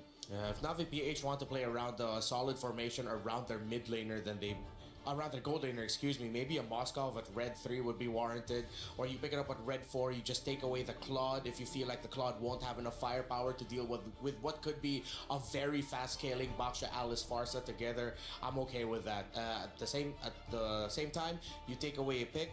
Oh, but instead they still go for the carry. They wanted that melt damage, all that damage that you need to deal with the Baksha and Alice together. So now they should probably take away the Claude and the Moskov. Yep. Should be the Claude and the Moskov. There's already too much magic there. I think it's fine to go for the Harith, to go up against the Harith with the carry and the Lilia anyway. So for Navi, it's just back to basics. It's back to, all right, now what do we go for in XP and jungle? Is it the safe 2 double frontliners here, or do they go kind of crazy with it? Because it could just be a Baratz Mathilda on Navi's side as well. Yeah. Chomp down on the Baksha, don't let him get on the red trees, and then win out through playing for your backline. Yeah, they could still swerve that glue to the EXP and get the combination that is looming right now. And get Lapu for the Farsa. Use all. Also, there's so many options. So this is the gamble that GXP wanted to play into, but at the same time, they're still leaving a lot of options available for Navi. You pick up the glue early on because you want that flexibility. You make it hard to read whether or not it would actually go into the roam, or is it a flex pick potentially for the EXP.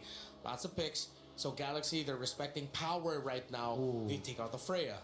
I'm not a fan of that. You know, I think with the Alice and the Baksha, you already have the anti-regen, you have the sustain, and also the burst from the Farsa to try to deal with the Freya.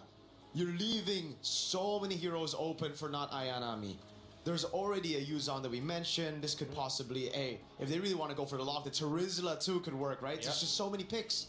It could have a really solid front line in the end that makes it nigh impossible for Galaxy Phoenix to make it to the carry. Even if you commit the Throne of Ruin and the Gleam, one dash out, and if you have no other hero with you to try and jump the carry, then it's gonna be a great day for Navi.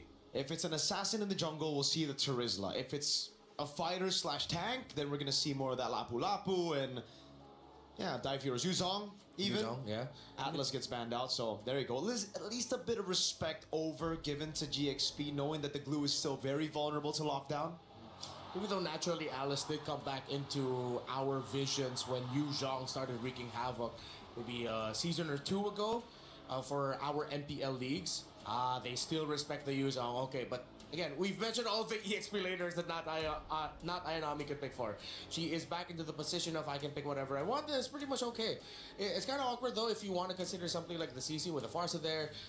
You want to be able to latch onto the Baksha, but then with the Alice also you don't know. So still, options are available. I like the flexibility of the Roam Glue pick. I think it's difficult for Galaxy Phoenix to really read into it right now. That's why that flex pick on the glue is really... I mean, it's a mind game, for sure. Yeah, GXP, you're thinking about it, they've already banned 2 XPs. It could just go to the XP lane and they go for another roamer. Yeah. The Claude will still be open, and Claude does benefit greatly from the little mini glulets. You get your stacks much quicker. Yeah. And they show it. They do get the... again, this is another flex pick. Yeah. This could surprisingly go into the roam all of a sudden. Could still be a roam, a Kai, and a glue XP into an assassin jungle, yes. Yeah. And it could be a jungle Kai to a roam glue. To then something in XP, or again, it could also just be a damage dealing XP with the roam going glue, glue going roam. Irithel. Yeah. I am not a fan of that. We've seen some Irithel performances here, and she does hurt, especially once she gets Berk as her first item, Berserker's Fury. But this feels like something the Galaxy Phoenix really prepared for. So maybe there's an angle that we're not seeing right now, but I think we're in agreement here that maybe not the best option to go for at this moment. Where do they even go? They go for Rome. Yeah, it's the Rome. Minotaur. AoE, presence, their Irithel. Oh, this is all in for the Irithel. The good thing is they have some great damage with the Irithel and Farsa together.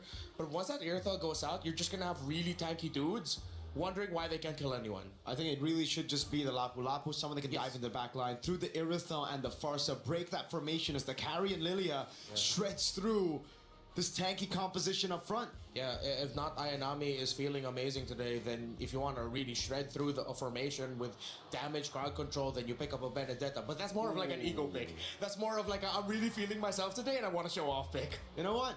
I like it, you know? Sanford's my boy. I think the Benedetta should be the pick for Navi. Oh, yeah, the flex. They just pull the crazy flex. It's glue XP. A Kai jungle and roaming Kaja. My goodness, what a hero draft, but was it enough for Galaxy Phoenix to take down NAVI? Who knows? The underdog story is still alive, but only just. NAVI is looking to reclaim what they lost a couple years ago, be back in grand finals, be a champion once again, and they are one map away from entering the grand finals. It's Galaxy Phoenix versus NAVI! Brigida, Gideon, let's get it started.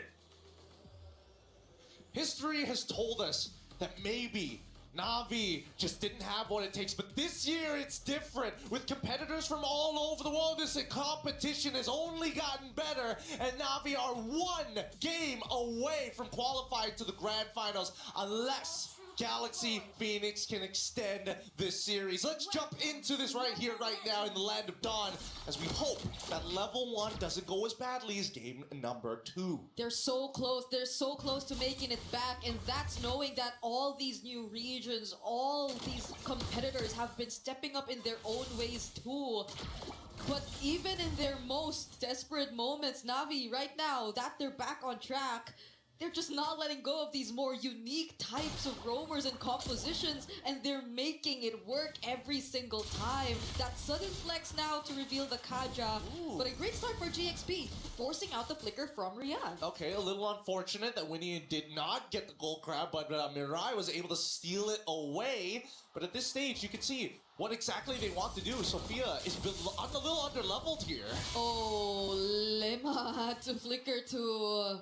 This has been the trend for every single early game. Navi with the Lilia not changing their mid-hero for 3 games straight, just constantly spamming all these pokes. And now that it's with a Kaja, it's a lot more annoying in a sense that even the Kaja is just gonna walk up straight to you, apply these slows, and potentially even a bit more damage. Yeah, what I can't understand here was what happened here at level 1. Why was the first rotation down towards the goal when it should have been here in the mid? The mid is struggling right now. Unless Sophia can close the distance and land that stun on terrain and get a full commitment with Lima in the jungle, that's kind of the only problem.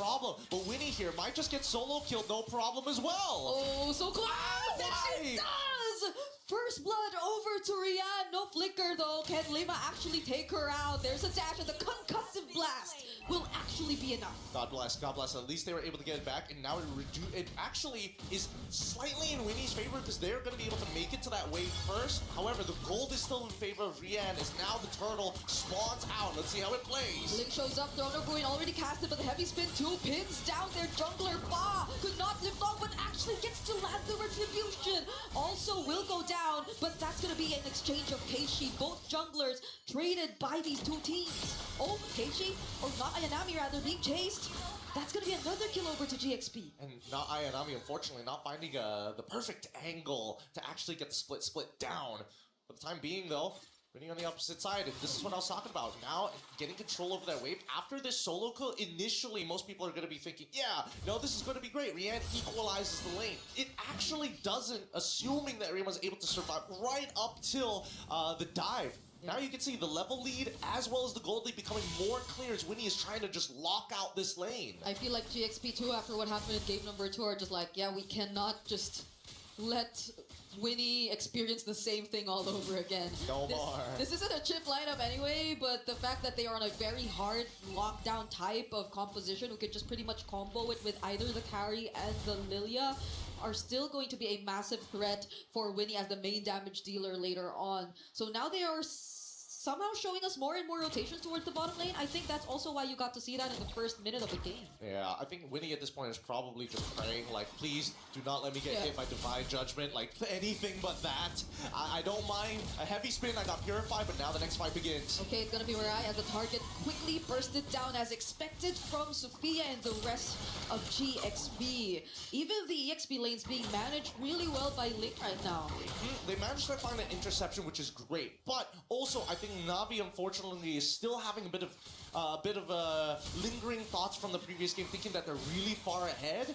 Mirai, you're not in that position anymore, you know? You're not having an extra 1,000 gold on top of Lima this time around. Yeah, and there wasn't, I think, anyone there yet to just really apply the follow-up damage. If ever they do get to find the Divine Judgment, they could probably deal a bit of poke here and there, but this is where it really should have mattered. This is the next turtle of the game, and both teams are going to fight for it. I can put the handcuffs on somebody. Fortunately, they still need someone else to be the guillotine. Oh! Five after Keishi, that forces out the heavy spin, and the feathered airstrike already gets committed as well, but I believe it was cancelled, and now it's an isolation play onto Fa! Oh! Throw no ruin him in Yoan Fury! GXP might actually turn things around. Rain having to flicker out, winning with a heavy crossbow, dealing a lot of damage as well, and they survive.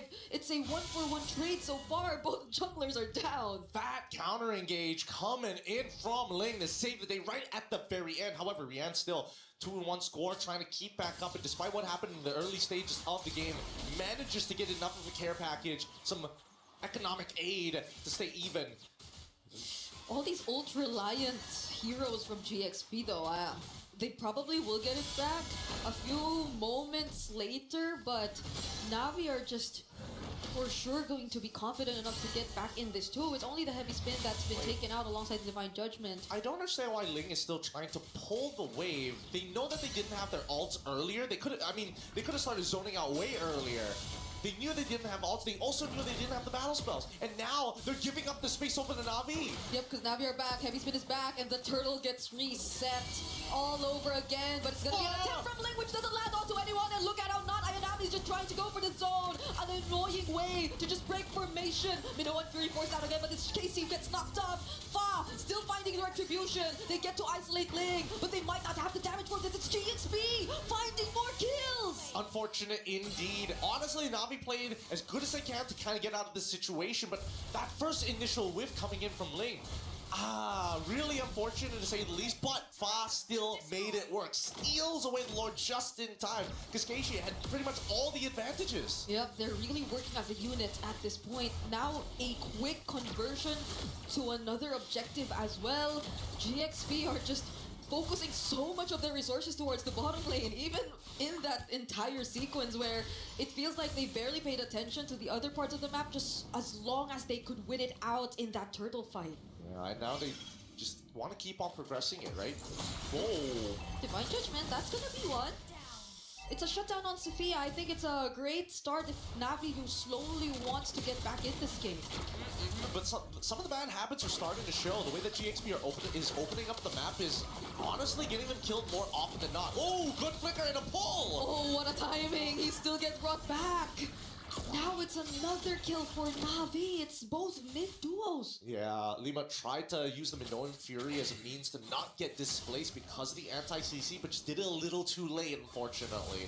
This punish is good, but that battle spell, I don't know. If you're already gonna flicker anyway, you might as well just let it happen. Yeah, and Nara Yanami will just get it back real quick. We're looking at the gold difference right now. Not much in terms of the gold lane, not much in terms of most of the lanes. It's really in the macro that you kind of feel what GXP wants to do differently this time in comparison to Navi. But at the same time, it feels like both Navi and GXP, they've sharpened each other enough after these past two games. They're really picking up on the bad habits. Look at this! Oh, once again, we find another isolation. Sophia gets caught here by not Ayanami, but will get to Wings by Wings her out. But under the turret, can Ayanami still find the kill? It seems like it's a no, and then Fa gets dragged back under the turret. Oh!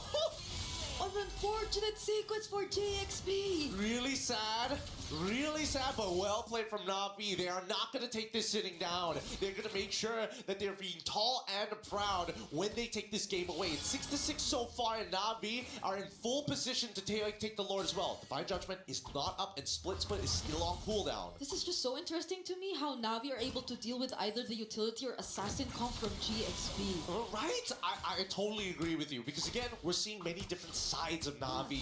Usually, we see a lot of, big personalities, but a very linear and clear idea of how they want to play a game. Navi, not only have they shown how tall they are, but they are showing how wide this team composition and the styles of play that they have in their pockets are. Oh, they're going to go for Rain. What? That's the Minoan Fury and the Throne of Ruin, but the heavy spin as a defensive tool to just make sure that GXP are not able to push forward. Rhea joining in the fight too might make a huge difference right now. GXP lose a little more in the process.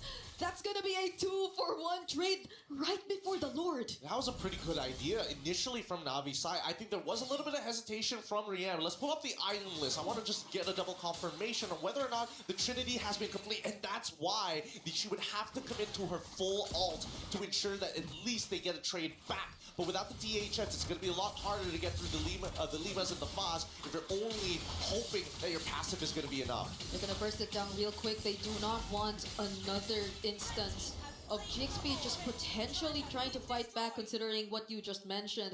They still don't have the DHS, but at least for now they get a bit more advantage and the first Lord of the game as well. But it's interesting, at least for GXP, they're able to really push the sides, but Mirai, all alone here, gets a bit of protection from Keishi, and now 2 members at least brought really close under their very own territory. Throne of Ruin captured by Ling, not Ayanami trying to find a target. Does find one, but the damage dealers aren't here. GXP are just turning things around. Rian finally comes to join, but then Sophia, Mirai from behind. Who does she find? It's Sophia, but she doesn't have the divine judgment. Rain and Rian are making it work all by themselves. This is what I was talking about. Bad habits. They notice GXP, they keep coming at us front to back. They're not thinking about their size. They're not thinking about fights. They're not thinking about that huge top wave getting demolished by the Lord. And now Navi are just chasing after them, so they couldn't go for the defense. Federer's trying to help out Ling, but it's not gonna be enough. This is the 101 of war. When you are fighting in the front lines, you must understand what your supply lines are, the logistics to get there. And right now, Navi have attacked them in so many different areas. GXP, you can tell the tunnel vision, the peripherals is getting darker and darker. Yeah. They have to wake up. Take a moment, just breathe. Because we're so used to them being really synced up in terms of especially prioritization, the targets that they go for, and how they're always almost on the same page, but we're not seeing that from GXP at this point. It's more so from Navi as they find another kill. Sophia knock up from the Minoan Fury together with the Throne of Ruin, but the relevant members are just getting away. It's not Ayanami traded out, but Fa goes down too. It's a double for Rian, and she's just 7-1-2. It's so frustrating because the combo is good. It's a perfect Minoan Fury into the Throne of Ruin that had to commit a flicker from Ling. They just didn't have enough AoE to burst down the members after the combo. Winnie can only hit so many targets at once. And luckily from the front lines of Navi, they have enough armor to tank the explosive crossbows. It's all their base turrets exposed just with that single Lord Siege, which Navi barely had to work with because they just let it walk through the top lane, and every single lane too just pushed forward just because GXP kept forcing the fight. Yeah, I mean, majority of the... Oh, hold on, the Divine Judgment is good. Rihanna's already blown them up. Throne Ruin tries their best backline. In trouble, Sophia finds one.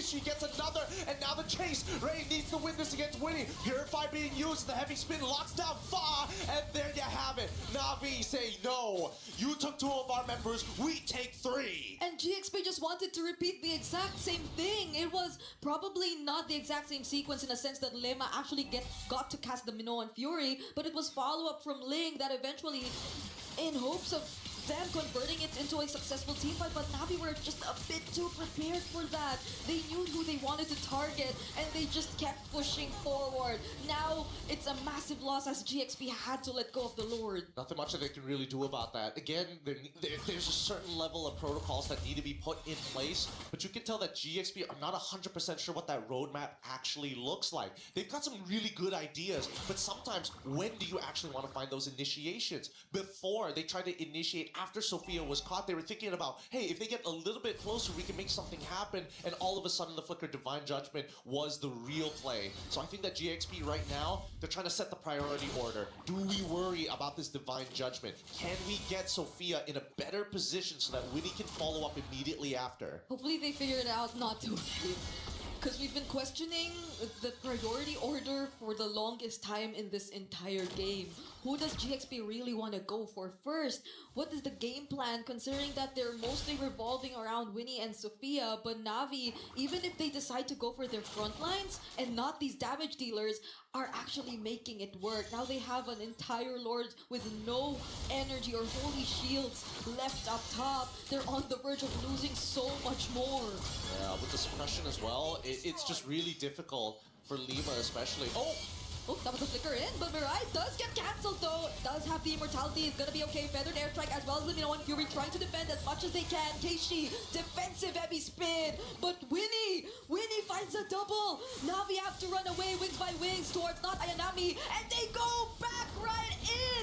Do they really want to fight this? Not Ayanami actually finds Sophia. No way! Winnie ended up killing her own teammate because of that. They could have just stopped autoing. But they were just so desperate to make it work. Literally anything would have been good there. Oh man, not Ayanami. Despite having a horrendous early game, now it's like, this is my revenge. You've hurt me enough. Yeah, I was worried when she went back in too, but the fact that GXP, I feel like they just panicked and clicked their buttons and unfortunately cost their teammates' lives there. It's not a good sign. It's not a good sign. GXP definitely have to somehow reset and get back in this game. They were slowly finding their way around things, but it's Navi all over again, all across the map. Yeah, Navi has adapted a lot better to what GXP has been laying on the table in terms of their tactical plans and strategies. And I think that Navi, just a little bit more clutch factor within them. But I think it's the awareness, right? The awareness overall about not only the battle situation, but what's happening across the map. It just feels like Navi is just slightly more efficient and more flexible in those moments. GXP, it's got to be step 1, step 2, step 3, step 4, and they've been changing the order up, but it still feels a little clunky. What could be the best order at this point? You would really expect it's just either Lema or Ling. Does someone have to be left behind to at least some sort of protect? For Winnie and Sophia, they do have the flickers and the purifies for themselves, but it just seems that as long as Navi get that one pick off done, then there's nothing stopping them at all. I think step number 1 is to control this mid. Oh wait, actually, Divine Judgment! Oh, is that one pick off? Is that the pick off? Link tries to stop them from getting that pick off, but despite that, the heavy spin still gets committed, and GXP find one! They somehow find Rain! Navi, do they want to push through? They've lost one of their main damage sources. That is so unfortunate. It takes 2 people to engage upon 3 in the back lines of Navi, but it just takes not Ayanami to keep both Sophia and Winnie away and still able to. Ok anh em, và tôi đã quay lại với game trước đây bởi vì vừa rồi có một chút việc cá nhân, đấy là tôi phải một chút chúng ta được thắng 3 ở ngày hôm nay rất là vui và đã kịp Connect. Tôi thấy là bên phía NAVI đang có những cái sự khởi động nhẹ nhàng đến từ vị trí con lót kéo được về vị trí của Lema, và có lẽ là sẽ chỉ đơn giản là vừa có là những thành viên thôi. Anh em đánh giá gì về con Kaya sắp tới sẽ sửa? Với tổng quan thì tôi vẫn thấy là một con Kaya cũ nó sẽ vẫn ok hơn, nó có cái sức cản phá tốt hơn trong giao tranh, khác với những gì mà sửa bởi con Kaya mới này. Mà thôi không sao, đấy là những quyết định môn tôn mà chúng ta phải thích ứng với vấn đề đấy. Mà tôi không nghĩ rằng con Kaya mới với cái khả năng gom nhiều mục tiêu hơn ở meta ở cái mùa giải tới sẽ là một trong những lựa chọn khá ổn định trong những cái giải đấu chuyên nghiệp. Ở trận đấu này thì có vẻ là Galaxy Connect thì có thể sẽ bị dã chắn 3-0 đến vị trí của các chị bên NAVI eSports mà thôi. Lót này sẽ có thể kết thúc trận đấu sớm thôi. Nhưng mà đi thẳng vào đường Mega và có những cái dự tính tấn công sớm với vị trí các chị NAVI, nhưng cũng không muốn kiểu gọi là quá vội vàng. Và nhưng mà thế thì vậy thì con lót này sẽ trở thành một con lót free dành cho bên phía của Galaxy Connect. Vẫn chưa hoàn toàn là nguy hiểm, sẽ là cần một cái sự cản phá tiếp theo để từ một con lót tiếp theo. Con lót đã được cường hóa rồi. Chúng ta đến phút 18 và con lót hiện tại đã được cường hóa sang con lót dạng thứ 2. Sẽ là khó khăn cho mình nữa Galaxy Connect nếu như muốn thủ con lót này mà thôi. Gần như 3 trận đấu của phía hai đội thì đều dẫn đến tận phút thứ 20 và sẽ là khó khăn. Tôi thấy được rằng là cái kia của chị Rihanna hiện tại đang là khá cao rồi, 8-1-4, một cái chất tướng carry một chất tướng mà xạ thủ chủ lực khá mạnh. Và tôi nghĩ là trong Farmamic vừa rồi thì bên phía của Galaxy Connect cũng không dự đoán được. Có lẽ là con Kaya được đến cuối. Thế nên là nó tạo ra một sự bất ngờ trong đội hình của bên phía của NAVI Esports. Thì tổng quan hơn thì trong thế trận này thì bên phía Costream không thể tìm ra được một đội gỡ nào, và chúng ta sẽ nghĩ rằng là những cái team mà bên phía của Costream đang trông chờ nó sẽ là một pha đánh ẩu đến từ phía các thành viên bên phía NAVI mà thôi. Yeah, let's quickly look at the items here so far. The Malefic Gun is already done, but I'm looking at the tank specifically because I'm already seeing that they made sure that they have the right items. A lot of a decent Tôi vẫn sẽ trông chờ vào việc rằng là bên phía của hai đội sẽ có dự tính gì hay không. As quickly in comparison to Link having to deal with the true damage of carry. Oh, but this could be a problem too. Immortality pick up for Winnie already. Just letting go of the boots. And understanding that she definitely has to be the one to survive in these. Sẽ đắc vào lại một trận đấu trước khi đến với tiếp theo. Và chị Pha hiện tại đã có lượng sát thương hiện vào là cao nhất trong cái map này. Đúng rồi, tự nhiên đâu một chất tướng đi rừng với một chất tướng đỡ nó còn đi rừng. Mình chống chịu nhiều chất tương đó là tự nhiên thôi. Nhưng mà chịu nhiều sát thương đến cái mức đó thì thực sự là đây sẽ cần là một cái điều cảm rất lớn và phải lấy ra một cái đội đang có dẫn trước. Nhờ những lợi thế cơ bản của mình như là bên phía NAVI thì đáng lẽ ra là chắc đỡ đòn với phía NAVI nên có lượng sát thương bị nhận vào là nhiều hơn bên phía của Galaxy Phoenix, nhưng ngược lại thì Galaxy Phoenix thì lại bị nhận nhiều sát thương hơn, cho nên chúng ta thấy là đây là lỗi macro khá sơ đẳng nên vị trí người nhận đi rừng của bên phía Galaxy Phoenix. Và tôi thấy rằng có block về phía NAVI rồi, và Blue đang là chiếm enemy đang trên người của Pha, và có lẽ là sẽ lao vào tranh chói được một thành viên của phía Pha, và sẽ là có tan vỡ đội hình đến từ NAVI lấy được slot, nhưng mà có lẽ là các thành viên sẽ phải đi về sớm mà thôi. Và quy này thì cũng được đặt ra và chị Beret chị chạy về được kịp, và cái trụ đầu tiên được gỡ đã bị ăn bởi vị trí Winnie Legendary dành cho vị trí của chị Rihanna, và sẽ là tan vỡ đội hình đến vị trí của Galaxy Phoenix đẩy vào đến từ vị trí các thành viên, và Rihanna double kill chị Lema sẽ là công thẳng đến từ vị trí các thành viên của Galaxy Phoenix, và đợt lính này cũng sẽ là đợt lính cao và có thể là sẽ kết thúc ván đấu này sớm đến từ vị trí của các chị NAVI Esports mà thôi. Đợt lính đã vào rồi, lính có tràn trụ rồi, chúng ta thấy rằng là bên phía Queen End mua đặt ra và có thể là muốn gọi đi đợt lính này, nhưng mà chị NAVI đang tìm vào phía sau bên phía của Galaxy Phoenix lấy được vị leo lên đầu Galaxy Phoenix, và rồi chưa là quá nhiều trụ đã vỡ rồi, và NAVI Esports 3-0 đến từ trước đại diện của đến từ Campuchia. Natus Vinskere đã ăn 3-0 ăn 3-0 cách đại diện từ Philippines đến từ Campuchia, Galaxy Phoenix. Mà khả năng rất cao là các chị sẽ xuống đi thua đánh thôi. Sẽ đánh tranh hạng 3. Các chị mừng cơ hội đánh tranh hạng 3 nhé, Galaxy Phoenix. Hơi buồn một chút nhưng mà không sao cả. To meet expectations, especially when they first started out here in MWI, but look at where they are now. And you watch their entire history from their inception to their success to missing out an entire year to be back here in 2026 to redeem the names. This is going to be an impressive storyline, but let's quickly look at this replay as these fights go on. Desperation got hold of GXP. They saw they lost the Lord. They needed something back desperately, and that's a great mentality to have. But at high level play, you got to count your losses, and you can tell it's devastating, but at the same time, hey, you know, there's always another year. This has been a great showing from GXP. Let's throw it over to our interview up on the stage. Hottest congratulations right here to NAVI Philippines. They've clocked in their ticket to the grand finals in an incredibly convincing 3-0 sweep. Congratulations once again. Now, for you guys to reach here, definitely it has been successful thus far after the title bracket, but you know, what are certain struggles that you guys faced? I think the first we play in this stage is kind of shaky, but yeah, we made it here. You guys made it here even though it was a little shaky. So yes, now you get to enjoy the fruits of your labor. We would like to invite Galaxy Phoenix to please pass your tournament key over to NAVI Philippines.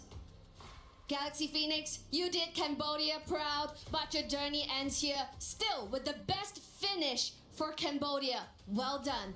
Your journey ends. Thank you. And now, wait, I still have tons of questions. I know you're excited because Galaxy Phoenix, they were the ones that put you in this predicament, in this ordeal. They sent you down to the brackets to crawl out, and right now you're here in the grand finals.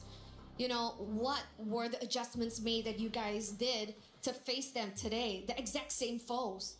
I think we just play confidently, that's all. You just play confidently, and now that you have their keys here in the hand, the very ones that defeated you in group stages, what do you have to say? How do you feel? I'm so happy because it's my dream to play here in stage now, and also I'm so proud to my team because we made this so far. And the Philippines is really proud of you as well. And final question, can we, you know, the fans of NAVI Philippines and the fans who are watching you guys back home, can you tell them confidently that this is NAVI PH in its competition from the championship form? Guys, please support us tomorrow because we're gonna claim the championship. Let's see if history will repeat itself. Ladies and gentlemen, this is NAVI Philippines going to the grand finals. Take your walk of victory. Okay, ladies and gentlemen, NAVI officially in grand finals. Congratulations. Go ahead and drop that key in there. This is a moment in history for NAVI. Congrats. She said, thank you. She's hyped up. I can feel the aura. I can feel the aura coming off you right now with good reason. Team NAVI officially about to go ahead and crush that key.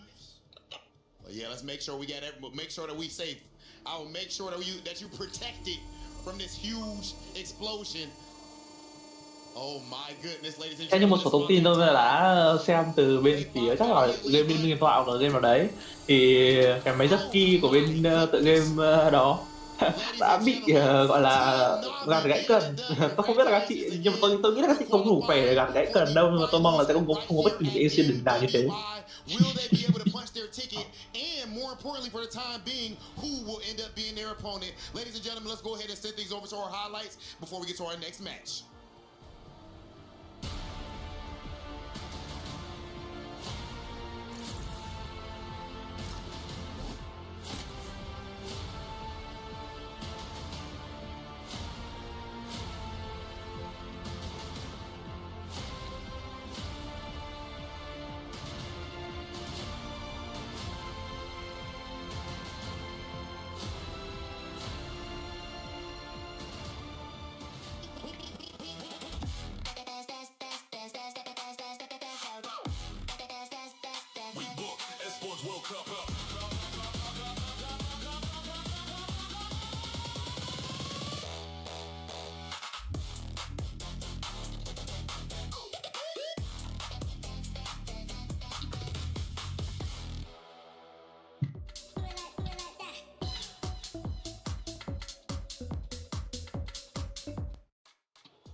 And the first semifinals has concluded. NAVI gets a clean sweep 3-0 over Galaxy Phoenix. A tremendous win. They will officially be in grand finals. A big moment, not only for the org, but also for this roster. Yeah, congratulations to them. It's been a long climb back. Now they have a chance to reclaim the crown, especially for the three players that were part of the roster in 2024 that won it then. Dude, I mean, I think we could all just call it here. We assumed the right things as well. We got the analysis right. Game 1, 2, we got it. But even in Game 3, where they went for the overcomplicated drafts that we were criticizing from Galaxy Phoenix in Game number 1, Game number 2, they still were able to make it work. Fantastic performance from the NAVI girls. Let's take a look at our first action of the game number 3, and it is going to be on the right-hand side here. We got a lot going on. What's happening? Yeah, this was the little trade that Miracle pointed out to me and made me fully realize, yeah, in terms of the fundamentals, it's Navi. How they were able to drag this out, the push and pull. It looked really good for Galaxy Phoenix, but then this is where the veterancy comes in and just the raw fundamentals. The fact that they were able to come back into this, Rain and Ryan being able to work together to get Winnie down. That's why for me, I'm just not a fan whenever Galaxy Phoenix tries to go for these kind of compositions, you know. Yeah. So build the lead from the start of the game, just getting those neutral objectives and relying on discipline to end the game. They're a team that needs to rely on that chaos, on that team fighting. Miracle, let's go to yet another moment. Now we're towards the tail end of game number 3. The Lord is about to be slain, and they are looking to push up to take over the base. And I think this just shows you again that chaotic nature that GXP wants to play with. Unfortunately, they were not facilitated with the right heroes to actually pull that off. They went in for the play, but as you can see, it just doesn't feel like they have the right resources on the Baksha as well. Just sticking on these targets instead of zoning people in the back gave Navi so much more of an opportunity to get away, to kite back. As Renmar mentioned, the back and forth is just classic Filipino team fighting though, right?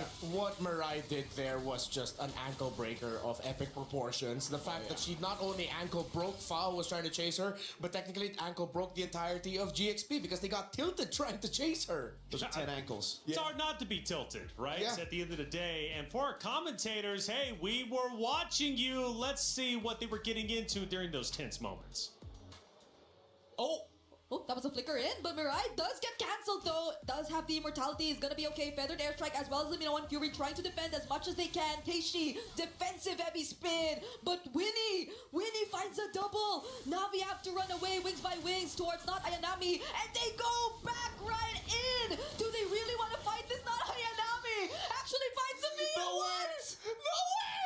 Winnie ended up killing her own teammate because of that. They could have just stopped autoing.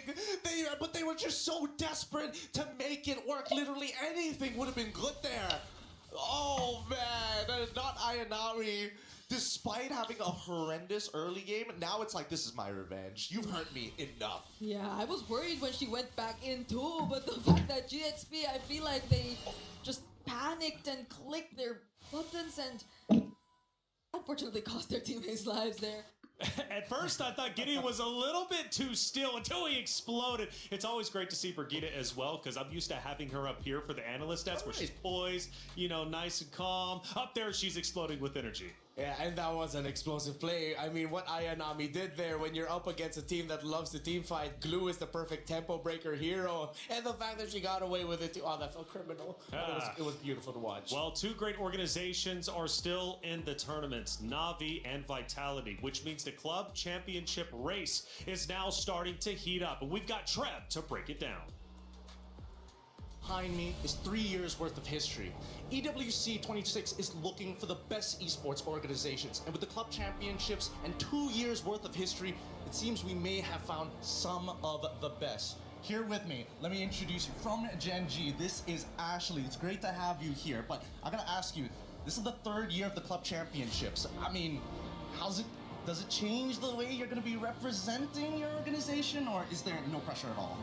Well, as you guys know, this is my first time representing Gen G, which is a huge opportunity for me because Gen G was one of my top dream organizations to join, and to be able to represent my home country, America, as well as my root origins, Korea, it means the world to me. Well, I mean, I would love to leave it off at just that, but we also brought in the one and only from Team Vitality, the mother of tanks, Vivian. Vivian, this year's MWI is taking place here in Paris.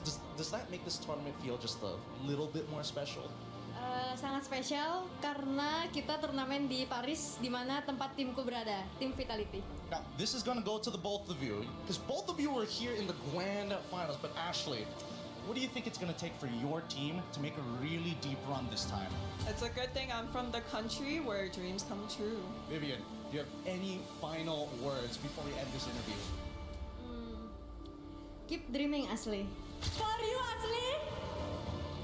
Are you still in your dream? Come to my dream! Come to my dream! And there you have it. Vivian and as well as Ashley, two heavy competitors here at MWI representing both organizations, all for the club championship.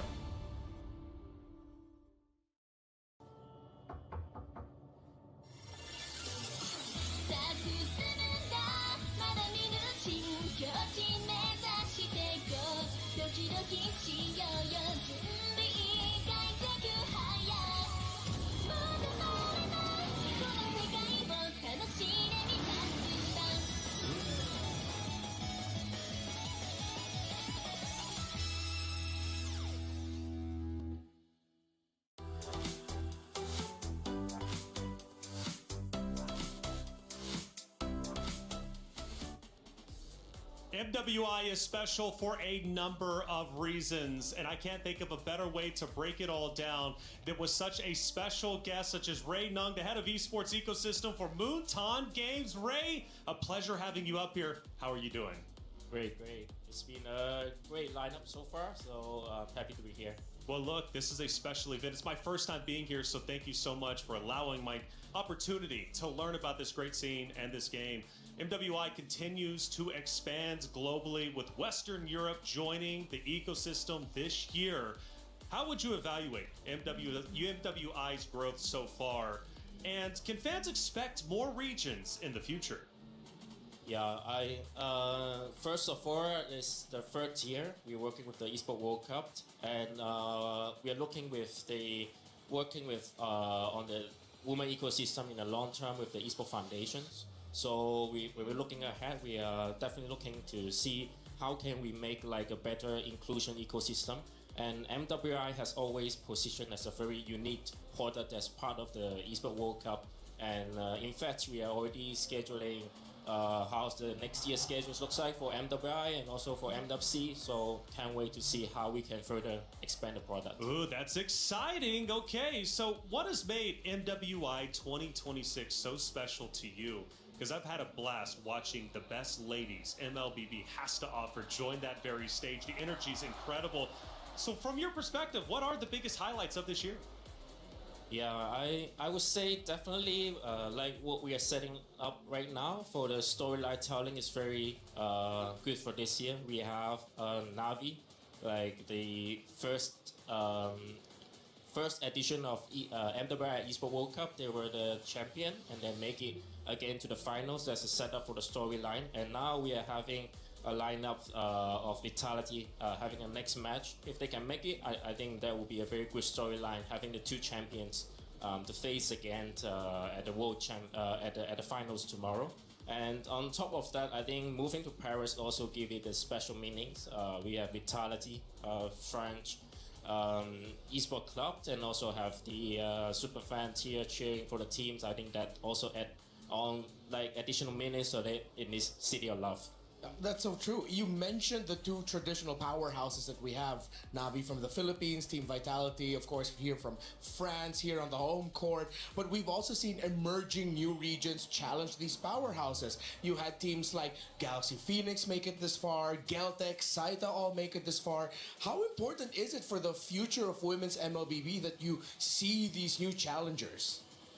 Yeah, I think we continue to, like I mentioned, inclusion is some of the unique position of the product. We want more regions to be part of the ecosystem, to be involved, to be in the tournament. So that's why we are having like Western Europe a slot this year, to having them to have teams to compete at our MWI, a very unique product. And moving toward to that, we are already seeing some teams you mentioned from China, from ECA, and also from MENA. They make it all the way from group stage and knockout stage. And if we look at all the teams' competitiveness level, is getting closer to closer from each other team.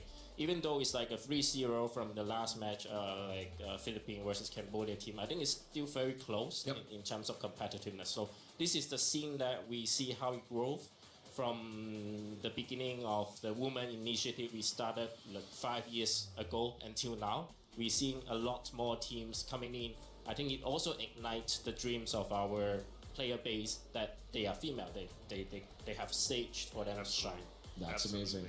Ray, you clearly, this product is special to you, obviously, for MWI, and I really appreciate you coming up here. I just want to hand the mic to you one more time so you can just say what you would like to say to the MWI community, MLBB as a whole. Yeah, I think to wrap up, I do like to thank all our community continued support to our ecosystem that we are building.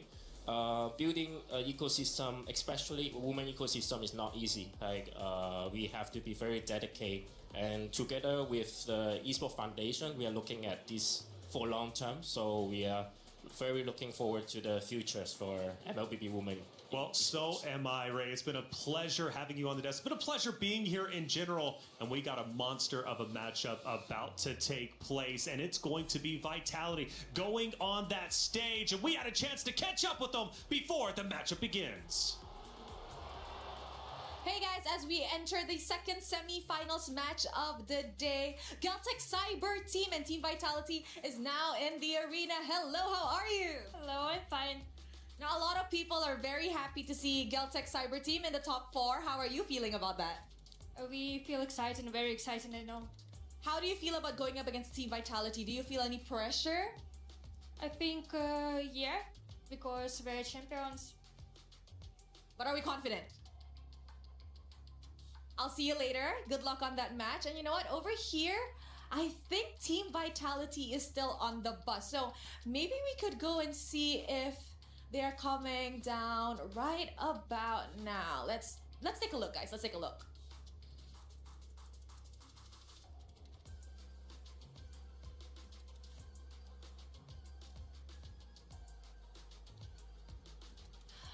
All right, perfect. Team Vitality is now getting off the bus, and I think we should definitely talk to our defending champions as they entered their semi-finals match today. Fumi Echo, you know what? I haven't talked to you today. You're walking too fast for me. How are you? I'm good, thank you. Are you excited for today? Yeah, I'm excited because I meet Kiyoai. Kiyoai is so pretty, but so are you. Fumieko, I just gotta ask, are you confident that you can actually win against Geltek Cyber Team and defend your championship tomorrow? I'm very confident today. Aw, good luck. I'll see you later. Bye.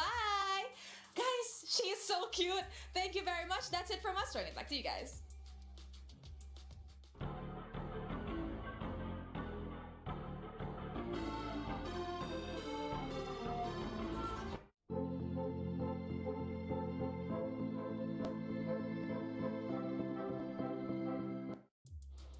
Thank you, Rose. As always, it's always so awesome seeing the players arrive on site. They always have a smile on their face, but they're vicious competitors. And these two competitors now, because there's only one spot in the grand finals left, and it's either going to Team Vitality or Geltek Cyber Team, both undefeated.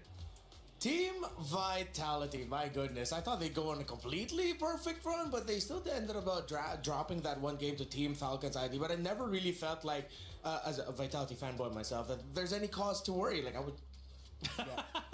Cut from the same cloth, me and Marco. But Geltek also have been quite impressive, and I'm very happy for them that they made it this far. Geltek Cyber Team, they're very impressive, you know, again with these assassins, with these unorthodox picks. Heck, the Hanabi showed up, the Aulus as well, and the fact that they made it work is even more impressive. So we'll see if that chaotic nature in the drafts can hurt Vitality. Well, the CIO of Team Vitality, Danny Ingles, had a chance to catch up with Trev. Trev, let's hear what he had to say. I'm here at the Vitality booth with the best dressed man in the place, Danny Engels, the Chief International Officer of Team Vitality.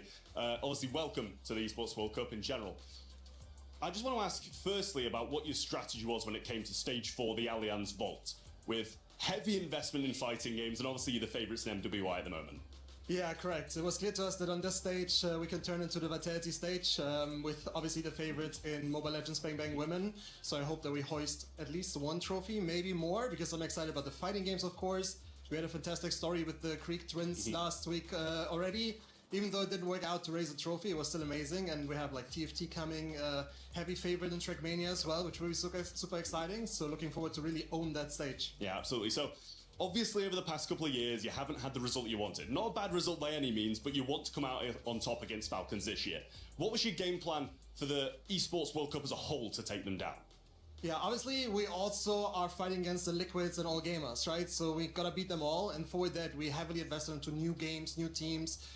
We have managed to qualify a total of 18 teams, which is so much more than last year. So really investing more in order to hopefully get enough points to beat the Falcons. I keep saying it's going to be a big challenge, but we all have to win a trophy first, right? And I hope we can make it happen at MLBB Women. I don't know where the Falcons can actually make it happen, right? So that will be very exciting and a lot of pressure on them as well. Yeah, they do seem to be struggling at the moment, the Falcons in general, dropping out the competition. Obviously, in MWI yesterday, they had 2 teams in it, and none of them managed to get through the semi-finals. So do you think this is going to be the break you need to really get going? I mean, it feels amazing to break their keys, right? So it starts there. No, I think the pressure is definitely more on them than on us, and I hope that we can keep it up like that. And as soon as we are in the comfort zone and make them more uncomfortable, I think it gets more and more exciting heading towards all the 7 weeks of EWC. Absolutely. Well, thank you very much, Danny. Thank you. And obviously, good luck in the Esports World Cup. Is in our DNA.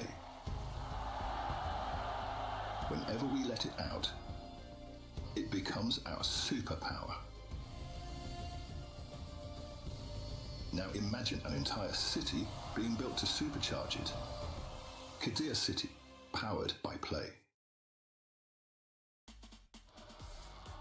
Danny, it was great to hear from you, Trev. Thank you for the interview. Committing so much for the club championship trophy. They want to defeat the Falcons, who went back-to-back in the club championship race. For Vitality and Geltek Cyber Team, they now face off against each other. And I got to ask you, boys, especially you, Mirko, are you a fan of either two of the teams? You know, I'm somewhat a Vitality fan myself. It's been a long run. The girls look great. They're the ones that always manage to break my expectations in a good way. The guys have been less successful, but recently, boom, MPL champ, domestic, bringing it on to MSC. I'm excited for Vitality. Are you? Of course I am. Of course I am excited for Vitality. I mean, my allegiances will change once, if ever they do go up against NAVI PH in the grand finals. I am Filipino first, after all. But Geltek Cyber Team, if we're going to be talking about them, I have so much respect and appreciation for them. Their brand of MLBB, what they've shown, the journey that they've undertaken, making it this far. KOA making it to the semifinals yet again. Leading a squad with names that we're not so familiar with, but carrying attitude with them, a courage to them, which I always respect. Ooh, Geltek Cyber Team banging on the table. They've got intensity, and they have the energy to match Team Vitality. I asked you, Mirko, are you a fan of Vitality or what? Yes, I am. And Mr. Danny just gave me a special gift just earlier. Let's see. Whoa. He told me to unbox it live, so. Okay. Oh! No way. Oh, and it's signed! Oh my goodness! Yo, that's actually dope. Oh my and God. From what I'm hearing, by the way, the Vitality fans are running deep Damascus. Who do you got over there? Taylor, the vibes are immaculate right there. I can't even know if you guys can hear me, but the Vitality fans are out there, and we need to put the maximum amount of noise. So you know what I'm gonna do? We have to do that in French. It is time to welcome the queens. S'il vous plaît, du bruit pour Vitality!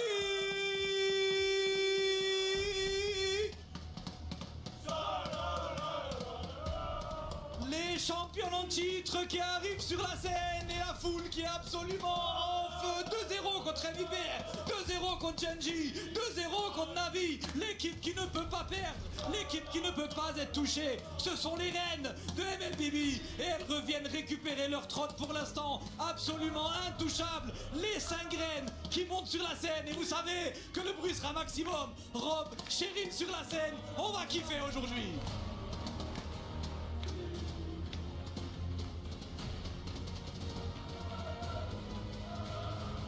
Now, this has been a matchup that you guys have anticipated even before coming.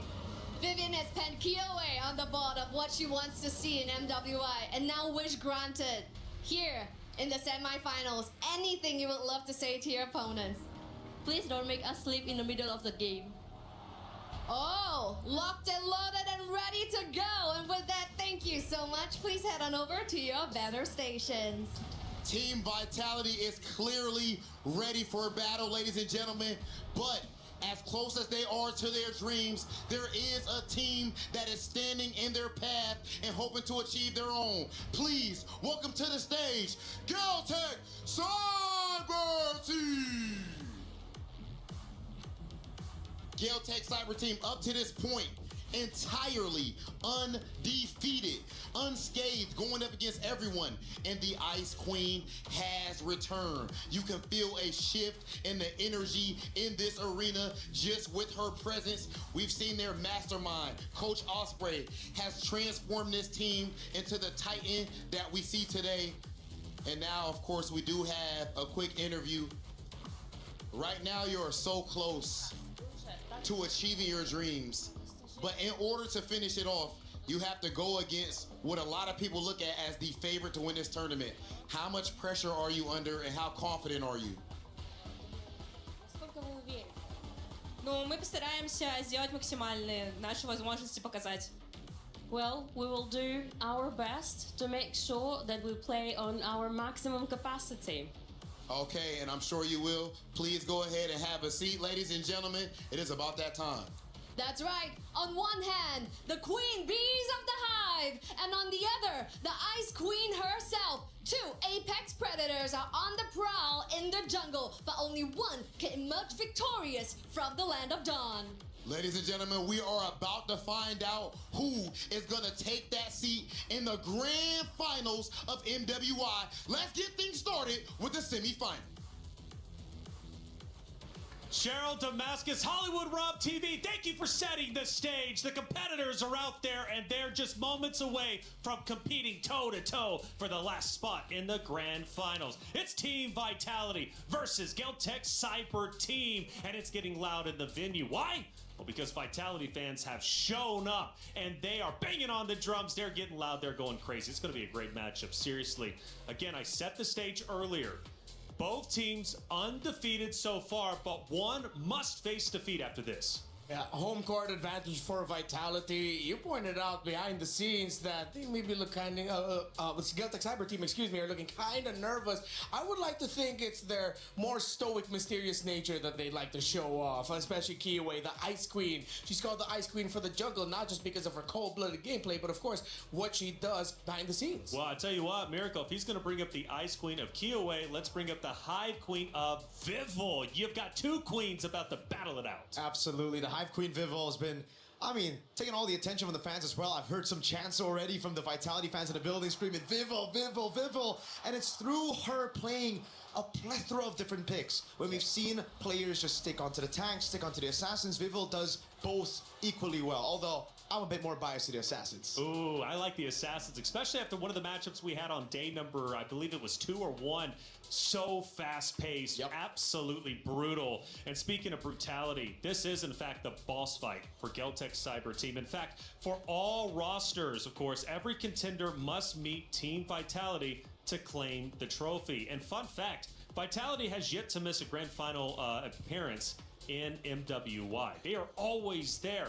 But is this time going to be different? Is Geltek Cyber Team going to take them down? Well, obviously, it's up to them to decide, but it's two massive battles about to be underway. And again, both teams undefeated. Will it be smiles? Will it be heartbreak? Well, again, it's based upon how they end up playing. Now, fun fact as well, both teams also eliminated Falcons from this tournament. They will no longer get more club championship points than what they got making it to the knockout round. That includes Falcons MENA and Falcons Indonesia. So the history between the two is immense. Geltek Cyber Team, what they were able to show off yesterday against Team Falcons MENA, it was just strong mindset. They had a difficult game number 1. It really looked like it was going to end quickly, and it would be Team Falcons MENA in this semifinal today. But then they held strong, and they showed off why they made it this far. That's right. And Mirko, I got to ask you, man, losing a map. Now, for most teams in a series, we don't really bat an eyelash at that. We'll mention it. It is what it is. For Vitality to lose a map against Falcons Indonesia, it was said on the desk, it was almost like the world turned upside down. I do agree, it's a bit concerning, maybe a lot concerning if you're looking at the track record of the team and how dominant they've been throughout MWI history.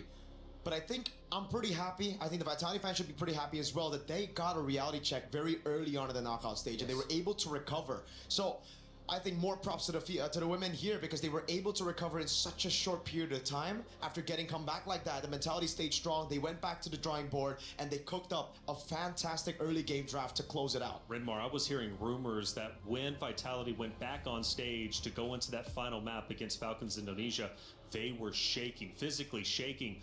But after watching them beat Falcons Indonesia, I think it was pure anger.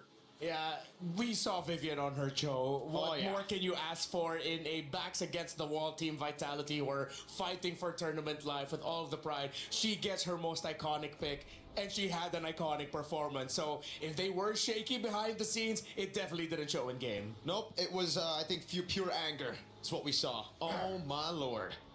The Cho pick was amazing, by the way. Like, the amount of times she was able to catch Zev on a Harley, it was just ridiculous. An orange buff steal at the start of the game. So for Geltek, I really hope they've studied that. I really hope they take it away from Vivian. Yeah, let's see if there's going to be a way for them to deny it. Maybe not try to overthink it. I like that, especially up against a team like Vitality. We talked about Vivol earlier, who is very flexible in the type of jungler that she'll get. My personal favorite, and it is because of a bias of mine, you know my favorite pick, the Akai. Taking it away from her, I feel like it's a great call by Geltek Cyber Team. Vitality have really just relied on that Panda to get through a lot of these games. Heck, 3 games out of 3 just yesterday up against Falcons ID on the Panda. So I like it, but also it's kind of like the Claude for Winnie type of situation. I feel like for Vitality especially, it's if it ain't broke, don't fix it. If you're going to let the Akai go, we're going to pick it up. Now that it's finally banned out, we get to see some more of those prio picks, maybe some more of the picks that were hidden by Vitality from the group stage all the way to top 8. Yeah. Let's see if Vitality has much more left in the tank. Oh, they're taking away the Hirara, of course, from KOA. We touched on the Aulus earlier in the pre-match discussion, and that should be a possibility here for Geltek. I want to see them consider their options. I want to see them get creative, maybe even bring back picks like such as the Julian if it works out well for them. That was the pick that put Kiowa in the map 2 years ago. For Geltek Cyber Team, though, they have something in their back pocket, and that's Coach Osprey, who has been absolutely phenomenal in leading this roster. Coach Osprey, going into this hero selection, you've already seen some of the bans. What do you think his game plan is going to be?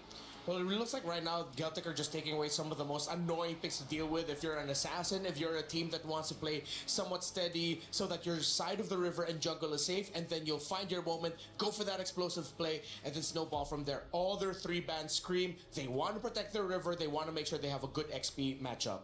No tempo control, right? Like, they want to have that. And it's equal amounts of respect from Vitality. We heard the spicy comments from Cine. Yeah. Don't put us to sleep with the game. Yeah. So we'll see here. With the Hirara banned out, it's going to be the Baksha also taken away. Knowing, again, Geltek, even when they're not on Assassins, they rely on fast tempo gameplay. So it's all about that Baksha, all about the early rotations to get an advantage before Turtle 1. All right, with Esmeralda gone, a Paquito, Freya trade is up in the air. Fovia's priority as well. I wouldn't take it away from Geltek Cyber Team also to later on show some flexibility through their mid lane pickups. There have been some teams who have picked up the Sicilian. I love them to be out because a lot of my favorite picks, even though quite cheesy as they are showing up. But teams who are willing to play that risk have shown some good results. Whether or not they won the game, but they get good results in-game with high KDAs. You see the opposing team struggle with it. So we mentioned some of the power picks. Let's see if they'll go another way. Geltek Cyber Team are taking a while for that first pick. Valentina as first pick for Geltek Cyber Team. I did not see that coming. I think they're looking way too closely at what Cine could potentially show up in the mid lane with. Either like an Eve or a Farsa. This feels a little bit of like an overthink. But then at the same time, you have the Atlas, so you're trying to turn off the possibility of Vivian picking that up. I think they're setting up for the Atlas pick themselves here.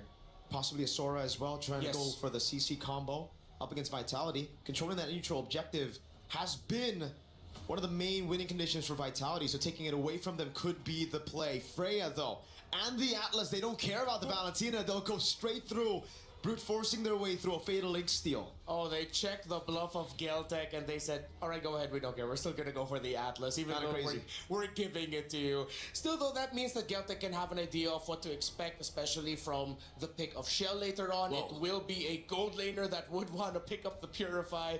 Gotta be careful with shaking your teammate's arm there. You don't want to yank it off accidentally. You know, I said they looked nervous coming into the venue, but after that little ordeal, I think they look just fine. They're feeling comfortable. They're in their zone. Yes. And Geltek Cyber Team is ready to take on the previous champs. There you go, carrying the Baloric picked up for Geltek Cyber Team. Now, this could be the opportunity for Vitality to go for the Eve again. Could be stolen by the Valentina, but I feel like they picked up the Atlas so that they can overwhelm the Valentina with as many big ultimates as possible to kind of like make it difficult. Yeah. But now with the Beleric there, this puts a lot of pressure on XP and jungle to have the mobility, because Team Vitality are going to be going around the map much quicker, which plays so much to the playstyle of Vitality. Quick, fast rotations, dominate, and don't give your opponent any breathing room. While for Geltek, the first 3 picks, as good as they are for the current metagame, we've talked about Beleric, especially on Stream B, as one of the best roam picks that you could go for now. I do not see that tempo match from them just yet. They need to match the speed that Vitality are going to be going for, and that makes it even harder knowing that in the center of the map, you're getting controlled by a Juice In. They got tons of CC Renmar, but no one to really deal with the carry. Now that's a concern for me. Vitality have utilized the Freya to beat the carry before, but it's a different kind of Freya. Where usually we see the Flicker, we maybe will see a Vengeance, and it's technically still flex for the Freya. Yeah. And the tough part is, if ever they're looking for more of an item-heavy carry in the jungle, let's say in the back of their heads they're thinking, hey, maybe we could put in a Yi Sun Shin for Vivo so that you can match the damage somewhat, a little bit of a mid-range option. That's the beauty of the Beleric in this current metagame. You have picks like that that could be great, but then you're always overthinking, what about those damn thorns that's going to be coming out of this tree? How do we stop that? Phobia's ban is great here, so if they want to flex the Freya, it'll be good into the XP now, because usually a lot of teams, especially before the patch dropped, before the Phobius nerf, would just go straight up carry Phobius to limit the Freya instantly. Wherever you go, you're going to be into a bad lane matchup. So now for Vitality, I think they're going to have some of their prio picks banned out, mainly for Chell. Those weak side picks should be taken out, as again, they've already banned the Phobius. It really looks like they want to put the Freya in XP.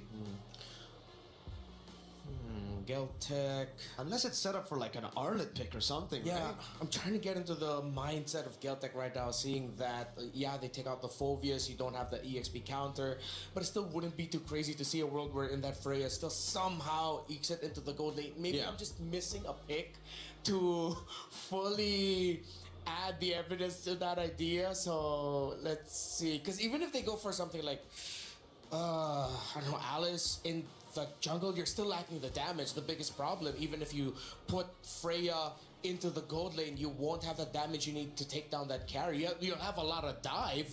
Maybe that's what Vitality's thinking about? Maybe we go back to that discussion we had earlier about the Hive Queen and how I personally like her on Assassins a bit more. Yeah. We haven't seen that too much. Only one Hirara game, and after that is mainly just the Akais. But with the Juice In, a utility mid, with the Atlas and even the Freya, I wouldn't count out the possibility of a Ling, a signature, old signature of Vivo, a Hayabusa to walk up as well, as they try to get a lane bully to get carried low, a winning lane in gold. There's no hard crowd control just yet. Exactly. Okay, so Geltek read the Chúng ta sẽ đến với trận đấu thứ 2 của ngày hôm nay ở giữa Geltek Cyber Team và Team Vitality. Thì tổng quan về ban pick của bên phía hai đội thì chúng ta thấy rằng là bên phía của Geltek Cyber Team cấm đi cho mình những con bài có khả năng chống chịu và khả năng điều động giao tranh khá tốt, như là Godovia, Akai, Esmeralda và Bamon. Tìm kèm theo là một chất tướng đi rừng có khả năng farm khá tốt như là TNC. Còn bên phía của Vitality thì cấm phải những chất tướng khả năng gây đột phá tranh khá lớn như là bên vị như là Harley, Phobius, Vasia, Hirara và Marcel. Còn về mặt pick thì bên phía của Geltek Cyber Team lựa chọn một đội hình khá an toàn với con carry xạ thủ đi carry khá tốt. Kèm theo đó là Beleric dám khắc chế những chất tướng khả năng sát rất thương, và Valentina, một chất tướng có thể cướp ulti của bên phía đội còn lại. lại. Và có thể Valentina này sẽ lấy cái ulti của Atlas để có thể tạo ra những cái khu liên kết từ bệnh, khiến cho những pha giao tranh trở nên đều hơn giữa bên phía hai đội. Còn chúng ta sẽ lược về đội hình bên phía của team Vitality. Chúng ta thấy rằng là bên phía của Vitality cầm cho mình con bài Freya, Atlas, Yusin và Moscow. Sau khi bên phía của team Geltek Support Team lựa lộ cho mình con bài Beric rồi, bên phía của team Vitality vẫn lựa chọn Moscow thì tôi thấy nó có vấn đề, chắc là có khi bên phía team Vitality muốn thử đội hình một chút.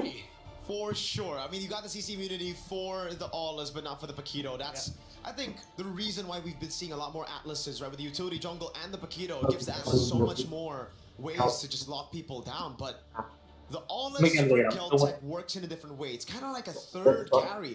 You have the Paquito up top, the gold lane on a carry, and the Aulas is kind of there as a bait. Ok, bên phía của Support Team thì lựa chọn con bài Paquito cho lối chơi đi đường kinh nghiệm và Atlas Outlet cho vị trí đi đường rừng,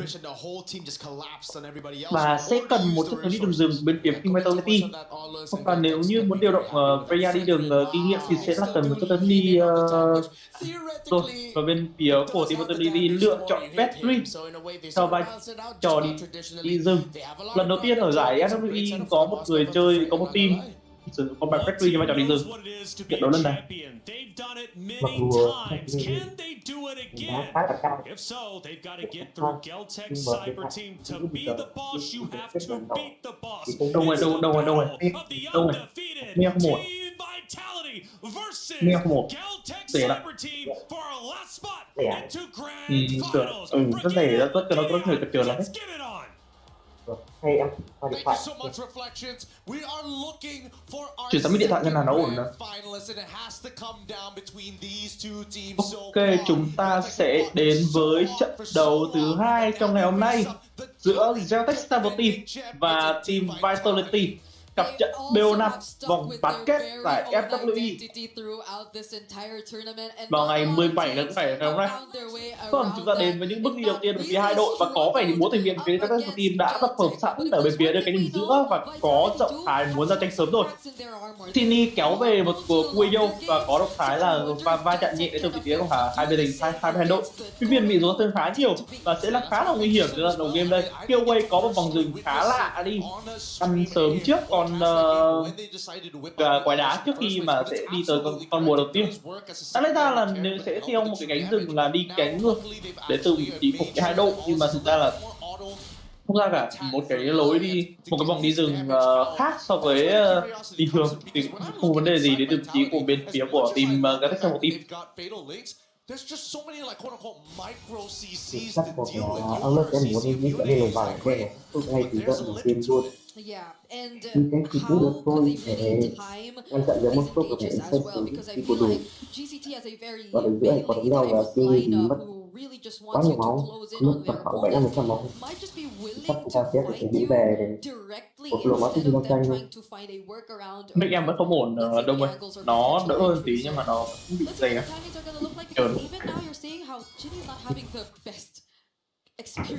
Có đã mở gì khác để xem không? Em sẽ nghe đủ em còn điện thoại laptop. Anh đang nghĩ là nếu em cần thì em có thể tai nghe vào laptop và làm bằng cát trên laptop sẽ ổn hơn. Vì điện thoại không ổn. Vâng, và bên phía của POA của bên phía Geltek Support Team thì đã khá ổn trong cái vòng rừng của thân mình rồi, nhưng mà vẫn đang bị thọt mất một con thằn lằn ở cánh trên và con rùa đã xuất hiện ra rồi. Việc thể thọt con thằn lằn này thì sẽ là một cái có thể khai thác cái vị trí của bên phía team Vitality và người tên Perfectly, và chưa thấy con rùa này đâu đã khởi động sẵn ở phía Vitality. Và chúng ta sẽ trông chờ vào những cái bước đi tiếp theo. Và first blood thì của Leobon bên phía Geltek Support Team có được cái lợi thế về mặt người ở giai đoạn đầu game, nhưng mà họ đã số thương khá nhiều đến từ người đi đường kinh nghiệm bên phía của team Vitality. Và con rùa được ăn tiếp theo rồi. Một đạn đầu tiên đến vị trí của người chơi Outlet của phía của Geltek Support Team, và con rùa trừng phạt là kéo đến vị trí của Vitality đến từ người chơi Vavo. Và có chạy được cái không đây khi bị sự truy đuổi của ba thành viên bên phía của Geltek Support Team. Mẹ tới, mẹ Freya đã tới tới. Fumieko đang quạt và quạt để làm gì? Để cứu chị Rival đi về mà thôi. Chắc chắn là sẽ đi về sau khi thấy chị Rival đã có một cái lợi thế, một cái vị trí đẹp để có thể biến về rồi. Và sao tranh được mà lấy được 2 mặt đầu game nhưng không lấy được con rùa để được cứu Geltek trong một team. Họ đang không đặt nặng về vấn đề con rùa và họ đặt nặng hơn về vấn đề rằng là họ giữ những cái lợi thế về mặt trận. Chell got to dodge that taunt coming in as well. Potentially another advantage for Geltek because so far they've already gotten some sort of advantage in the XP lane. Gold lane 2 is looking like they're starting to put a bit more attention there. Và những giai đoạn đầu game này nó sẽ khá là êm đềm thôi. Mặc dù là chúng ta sẽ trông chờ vào một pha tiếp theo của con rùa thứ hai hiện động lần này. Và cái vùng rừng của bên phía người chơi bên Geltek trong một team đang có phần hơi loạn một tí. Nhưng mà lần này chị ta đánh lên cánh trên thì lại quên mất cái con cua đỏ ở đằng dưới. Ôi. Và chúng ta thấy rằng chị Leon đã có một cái mạng đầu game khá là ngon rồi. Và nó sẽ là một cái sự dẫn trước Fumieko, một con bài Freya đáng lẽ ra cần khá nhiều đồ để có thể có được cái lợi thế đi đường trước con bài đi đường kinh nghiệm của bên phía của Geltek trong team. Và hất tung được từ bên trí của chị Sini, lấy được cái chị Kuyo về và Kuyo bắt buộc phải chuẩn bị ulti để tẩu thoát mà thôi.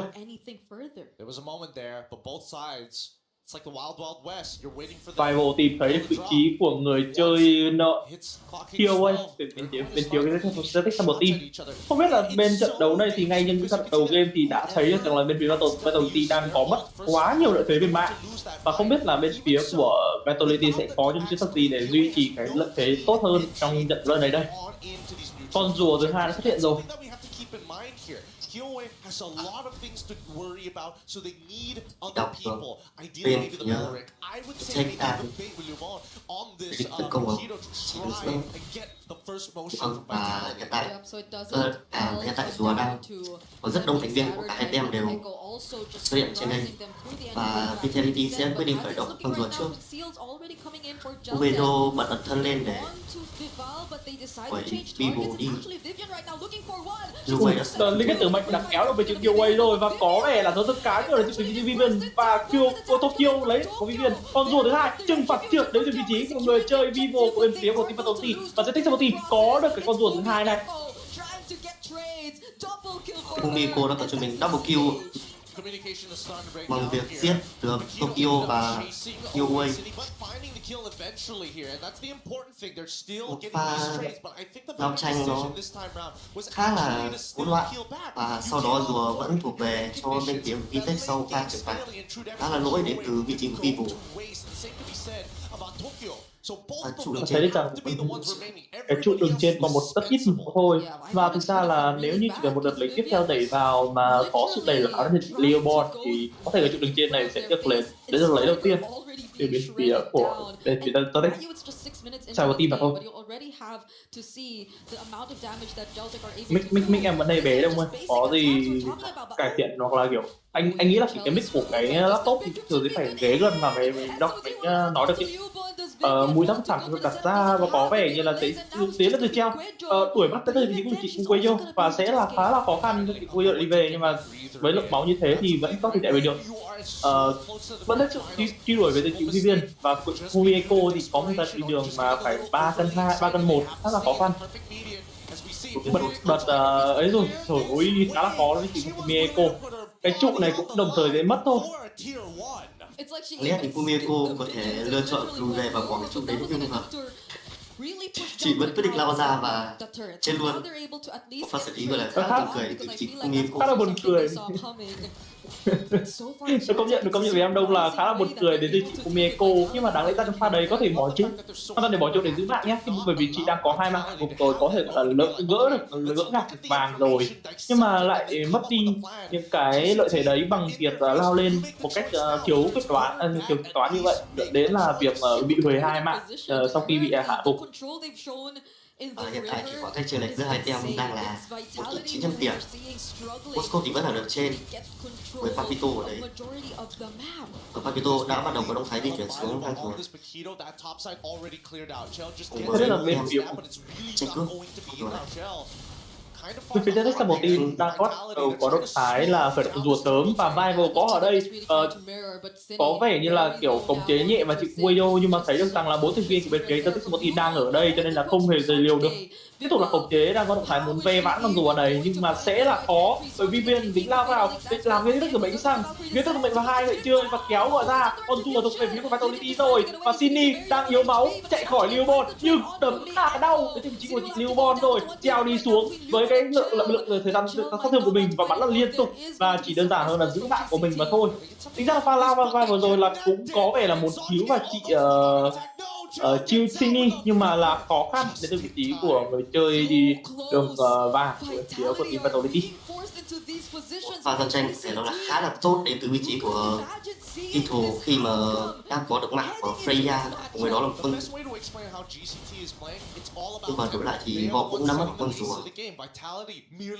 nhưng mà khoảng cách chênh lệch tiền thì lại được tăng lên là 2.600 tiền so với vừa nãy 1.900 tiền. Thực ra cũng là một pha nó tranh bất lợi đến từ vị trí của kỳ thủ. Tôi không biết khi mà ba viên đang Geltek Support Team, Geltek Cyber Team. Thấy được rằng là bên phía của Geltek Support Team đang có lợi thế khá rồi. Cái team Vitality đang mất quá nhưng khá là nhiều lợi thế phải giặc đầu game khi lượng mạng hiện tại là đang thua. Và đội hình thì tôi cảm thấy là đáng thấy ra là đội hình này đã thua ở giai đoạn bán bích rồi. Và tôi đang không biết rằng là cái sự đầu giữa hai thành viên Theo và Sydney ở vai trò là cầm con Moscow và con Yusin có phải là sự trao đổi sẵn có trong khi bắn bích hay không, hay là các chị thì có thay đổi ngay những phút cuối cùng của trận đấu. Bởi vì là trong trận đấu lần này thì thấy rằng là bên phía chị Theo và Sydney đang có màn thể hiện không quá tốt ở vai trò đi đường vàng, đi đường giữa của mình và hất tung được vị trí của Kueyo và có lẽ là Kueyo sẽ bị tổn thương là khá nhiều đến chỉ các thành viên bên phía Vitality, nhưng chỉ là vượt qua và gió thương nhẹ đến vị trí người chơi đi đường đảo đường bên phía của rất bộ team mà thôi. Lọt đã ra rồi. Ui, chị Vivian chị Vivian đã có một pha đi lên không được khéo léo cho lắm, dẫn đến là mất đi cái mạng của mình và con lót này sẽ được khởi động và ăn sớm đến từ vị trí của các thành viên phía Geltek Support Team rồi. Mega kill rồi trong vị trí của chị Leobon, đấm là rất đau về vị trí của Sydney. Thì đã bị gọi là Leobon chăm sóc hơi nhiều khi mà rất nhiều pha Sydney cứ lên một cái là sẽ bị Leobon đập luôn ngay tại chỗ. Còn một tình huống gọi là canh kỹ hay là có gì đó gọi là đi một cây vị trí của Leobon. Thực ra có thể nói là bên phía chị Sydney chị đang kiểu có nghĩa là nếu mà chết tầm 2 mạng ở trong giải đấu thì đáng lẽ ra phải biết rằng là bản thân mình đang bị ghim bởi một thành viên ở đấy của bên phía team bạn rồi, nhưng mà Sydney thì liên tục vẫn đi di chuyển và có thể gọi là khá láo, rồi đến là bị tìm vào các tiền sau nên chị Leobon. Và chúng ta có thể thấy rằng là chị Leobon đánh rất khéo nha, đẩy vào đánh khá là tốt và gây ra những cái lượng sát thương là khá nhiều bên vị trí của Sydney. Bây giờ thì Geltek Cyber Team đang dùng con lót để có thể lấy khu vực dưới đã lấy được chỗ 2 rồi. Trên chỗ 2 được trên khả năng cao sẽ cũng mất với cả chủ đầu giữa chia đen khá là đều. Cái trụ đã thuộc về bên phía Geltek Support Team bằng con lót đầu tiên. Thực ra là bên phía Vitality mà muốn thắng lên 1 trước Geltek thì sẽ cần một cái sự đột phá nào đấy trong đội hình, nhưng mà trong thời gian hiện tại thì bên phía cả 5 thành viên đang đánh hoàn toàn bị động và bị bên Geltek Support Team khuấy như khuấy cháo. Thành ra đây là một cái thế trận rất khó để bên Geltek Support Team, và nếu như con lót tiếp theo được xuất hiện ra sẽ là một con lót đi xuống đường dưới và chúng ta thấy được rằng là bên đây một thành viên của bên phía Geltek Support Team bị bắn này Killway chám lẫn chém rất đau. Killway gọi là không mất tí máu nào sau pha bắt lẻ đến từ vị trí của Vitality. Có thể thấy rằng là con bài Outlet này có khả năng hồi phục là rất cao, khiến cho bên phía của Vitality phải chạy về sau khi thấy một khả năng hồi phục là tối đa đến từ vị trí của người chơi đi rừng phía của Geltek Support Team.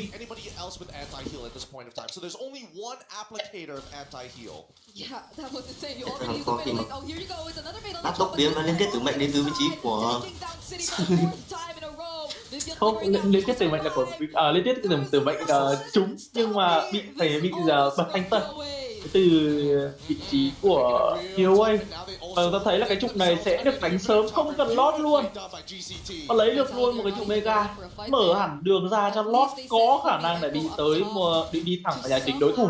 Từ vị trí của Geltek sau team, một cái tư thế trận hoàn toàn một chiều đến từ vị trí của các chị bên Geltek.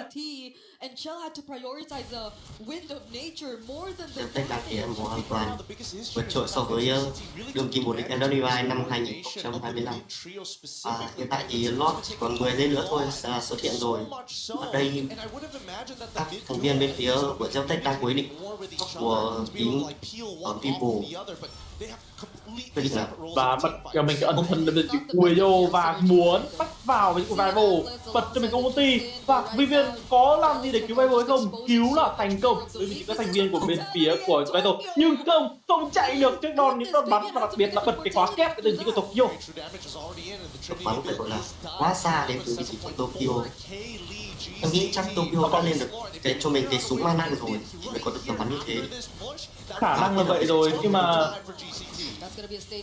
khả năng là sau khi lên được cái súng bắn năng thì tầm bắn của Tokyo đã khá xa, và bắn càng xa thì càng rát rồi. Meiko phải bật cho mình ulti để chạy sớm mất thôi, khi mà thấy được các thành viên bên phía của Geltek team lên bắt với chị rồi, và kể cả là có gọi mẹ đi chăng nữa không làm được gì pha ra trên đấy cả. Tokyo ăn được mạng của vị trí của người chơi Meiko đến từ vị trí Vitality. Và lót đã xuất hiện ở dưới kèm theo 3 được cường hóa. Thì không biết em Vitality sẽ xử lý con lót này như thế nào trước sức ép gọi là rất mạnh đến từ vị trí của Geltek. Lượng chênh lệch tiền thì hiện tại đang là 8.300 tiền, và con số này sẽ gia tăng sau pha giao tranh này, hoặc có thể sẽ kết thúc luôn trận đấu này nếu như Geltek sai một tem có thể set up được một thế trận giao tranh tốt.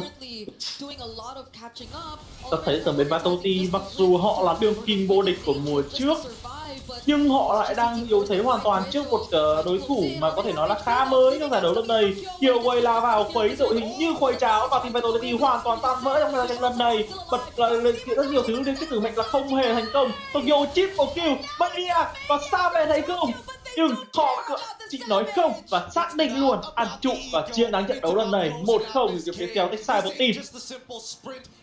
Trận đấu phải là quá xuất sắc đến từ những cô gái của Geltek team khi mà họ đã áp đảo được thế trận từ sớm.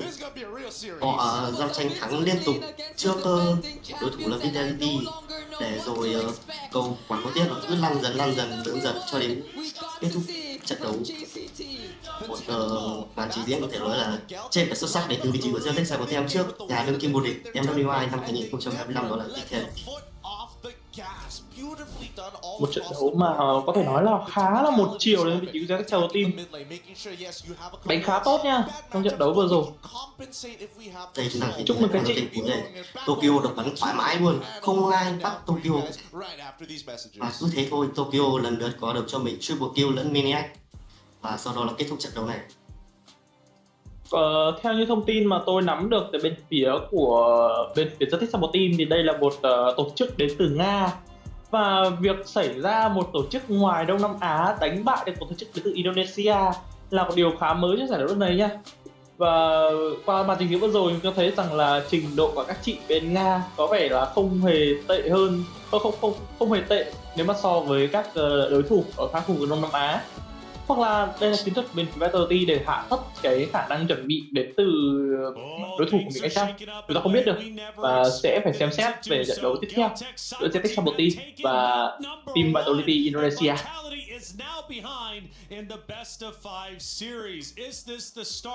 Ta sẽ bắt đầu nghỉ ngơi cho đến game đấu thứ hai của so tài giữa Geltek team và Vitality, tổng trận kết của MLBB năm 2026.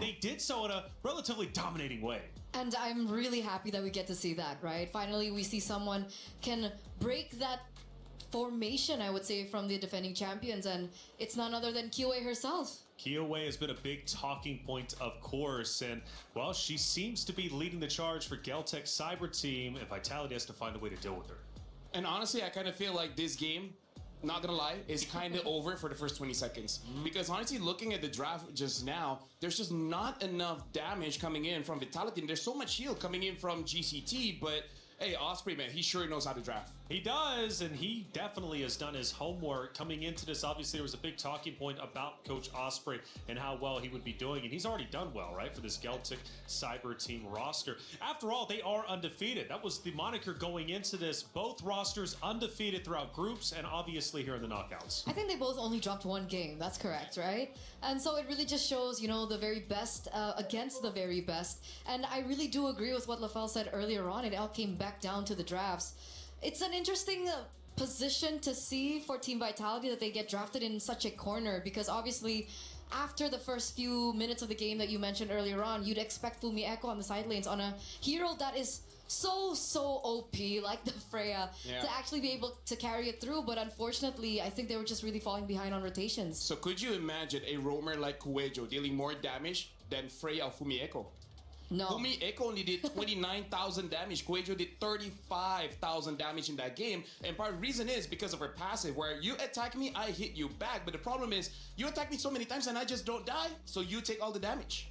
Tough stuff coming out, obviously, for Vitality. They've got to find an answer, and they need to do so very quickly before the series falls away. The Vitality fans, though, are unwavering in their faith. They are still out there, even after the loss, screaming and going off. Coming into the venue, Geltek Cyber Team, I thought looked nervous, but I guess it was pure concentration. They got on that stage, then they started joking around and having fun, and I knew, okay, they're comfortable, they're great. And even for the side of Vitality, a couple of smiles.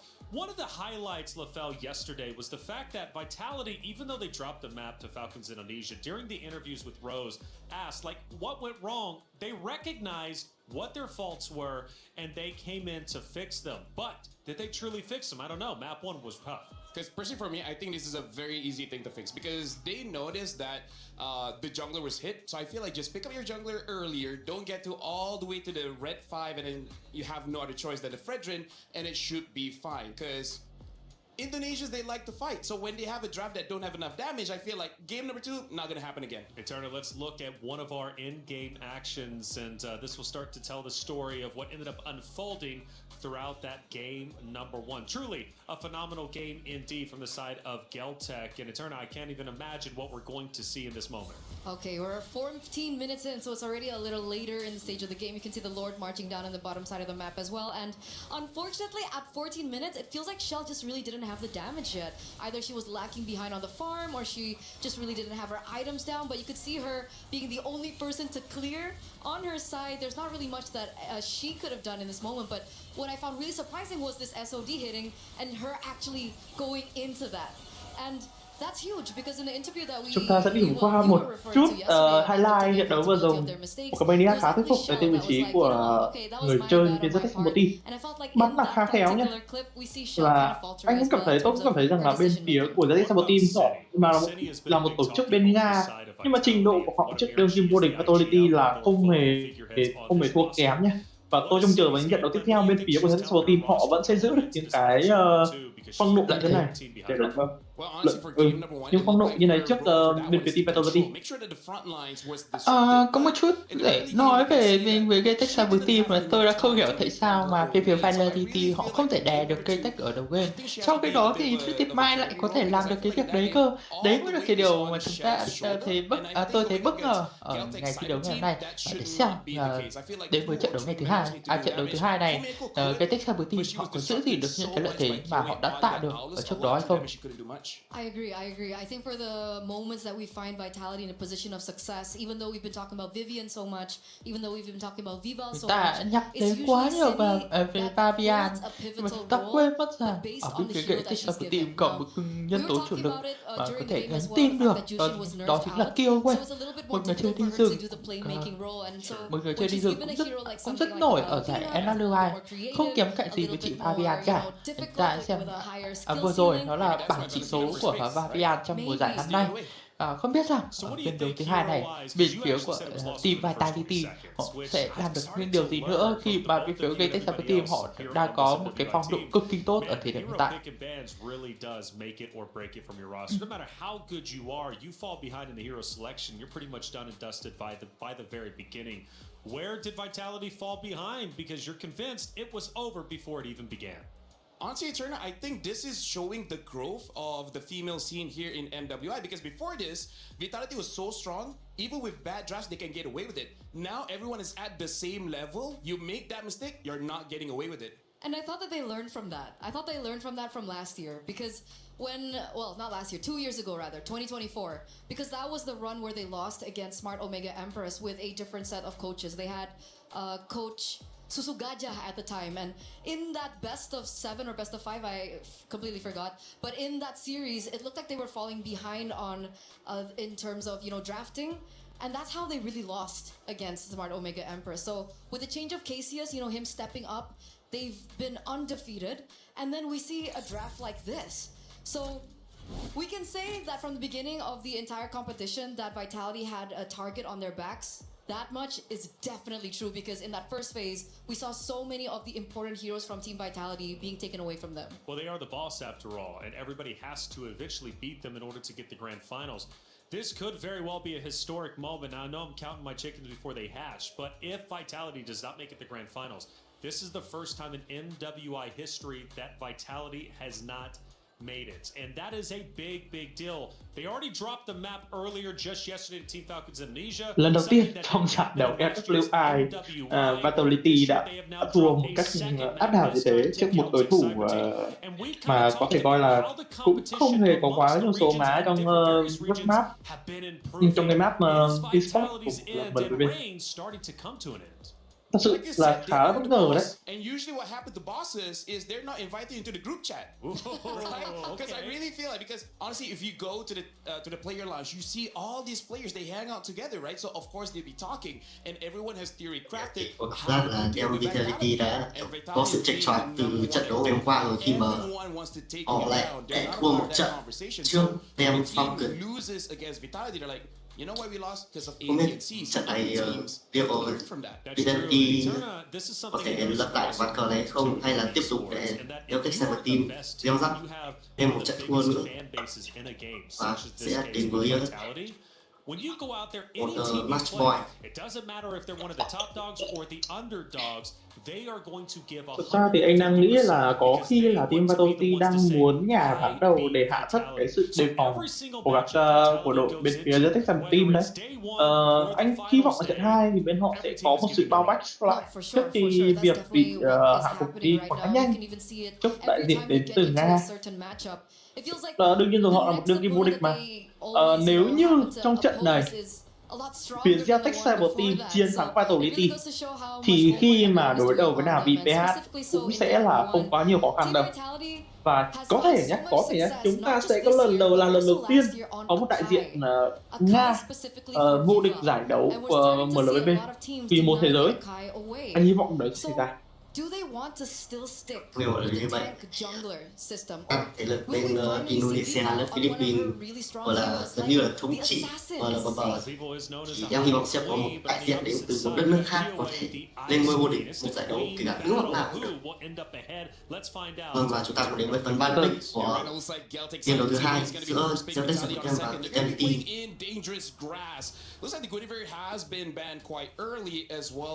Và chúng ta sẽ phân nhẹ nhàng về giai đoạn bắn pick một chút.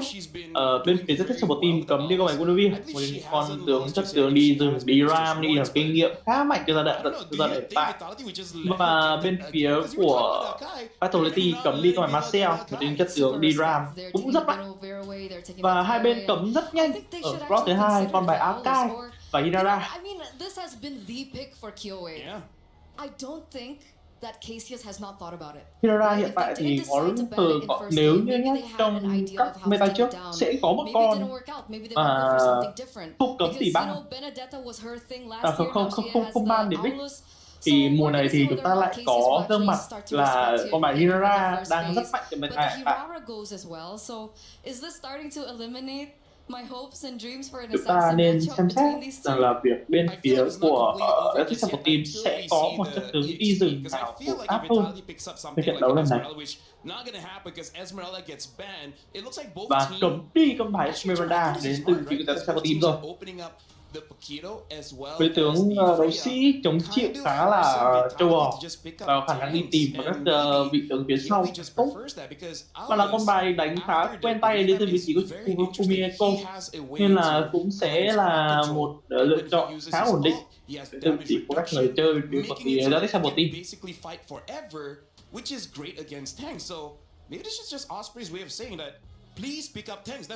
Vâng, và việc thả ra Basia đã dẫn đến đợt pick đầu tiên đến từ vị trí Geltek Support Team lựa chọn ngay vào con bài Basia rồi. Tướng gọi là có khả năng chống chịu đấu game rất là tốt, và với lực nam thì chúng ta cũng không thể gọi là quay đầu được đến Basia. Và xem hai lựa chọn tiếp theo của Vitality sẽ là tướng nào, có thể là Carrier để có máu Basia. Anh đang nghĩ là bên phía bên của Vitality nên có một chiếc tướng sát tay. Hiện tại vẫn chưa cấm đi con này carry, thì anh nghĩ là nên pick vào carry để có khả năng phản lại cái khả năng chống chịu của Basia đấy. Và lựa chọn cho mình con bài Atlas để đi đường Ram rồi, và chắc chắn rồi carry đã chọn là một dự đoán đúng đến từ vị trí của anh rồi. Anh nghĩ là đúng rồi, đây là chuyện hiển nhiên mà con bài carry thật sự là trong hiện tại là rất là mạnh và ít bị cấm. Thì việc pick nó đi từ vị trí của các thành viên bên phía Vitality sau khi thấy bên slot đầu phía Geltek lựa chọn con bài Basia là không hề khó lắm. If she gets going, but I feel like in the grand scheme of things, the Claude has a little bit more value, especially in this team fights with his lựa chọn tiếp theo lại là Valentina, cùng với đó là Benedict. Valentina thì lại tiếp tục sẽ cướp ulti liên kết tử mệnh của Atlas thôi, một điều quá đơn giản. Trong game trước khi mà Thon Trung Quốc đã tạo một trận đấu mà liên kết tử mệnh cũng phải 3 đến 4 thành viên đến từ vị trí của chi này, liên kết tử mệnh còn tốt hơn cả Vivo.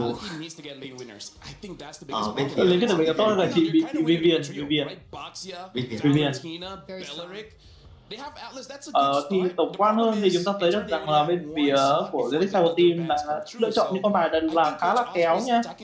Thì lộ rừng rồi, lộ ram rồi, lộ bit rồi. Mà bên phía của Vitality thì lựa chọn luôn con bài YV để counter lại con bài Valentina. Nhưng mà việc pick YV thì anh nghĩ sẽ tạo ra cái thế mà có hai ulti trong Valentina để lấy đấy. Trận này thì Carry bắt buộc phải mang thiên tài rồi. Nếu như Carry mà không mang thiên tài, có lẽ sẽ lại là một án tử dành cho Vitality thôi. Mà game trước em thấy khi mà Vitality quyết định pick Fenrir thì em đã nghĩ là họ sẽ ganh nhiều vào vị trí của Tokyo, nhưng mà trận đấu đấy em lại thấy Tokyo khá là được free farm trong trận đấy, không phải chịu áp lực đến từ vị trí của Vivo, thế nên là carry nó xanh rất là nhanh và rồi chỉ ấy bắn nát đèo của Vitality. Và hiện tại trận đấu này thì sau khi trận thắng rồi thì họ vẫn quyết định trước mà để lợi thế đến từ vị trí của các đội một team.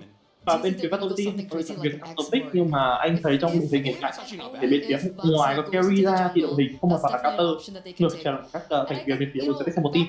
Và lựa chọn slot ban thứ tư của bên phía Geltek Vitality đó là có bài Cloud với chất xạ thủ. Ok, và cũng đúng thôi, bởi vì là bên phía của Geltek Support Team chưa lộ ra con bài xạ thủ, chưa lộ ra cái điểm kinh nghiệm.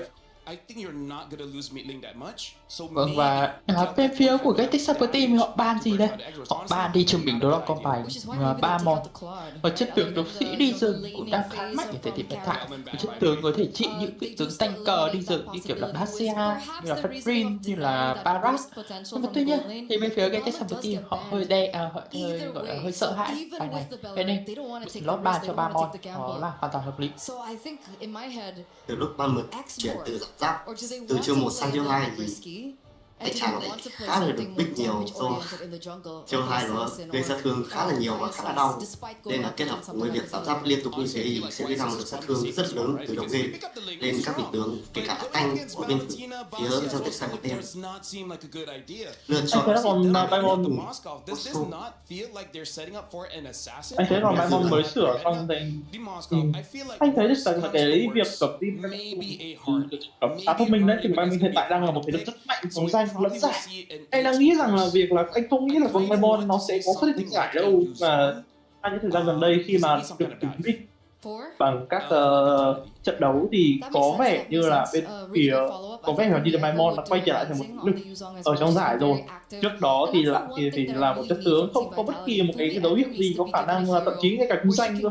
Nhưng mà giờ sau khi một đợt sửa sức mạnh đến từ vị trí của Motul thì Diamond lại trở thành thế lực rất mạnh mẽ trong lần này, và điều đấy cũng khá khen cho khả năng cân bằng tướng của Motul nhé. Khi mà bên phía Motul họ chỉ cần chỉnh sửa một vị tướng thôi thì con tướng đấy sẵn sàng từ vị trí đáy xã hội lên trên đỉnh xã hội bất kỳ nào không hay.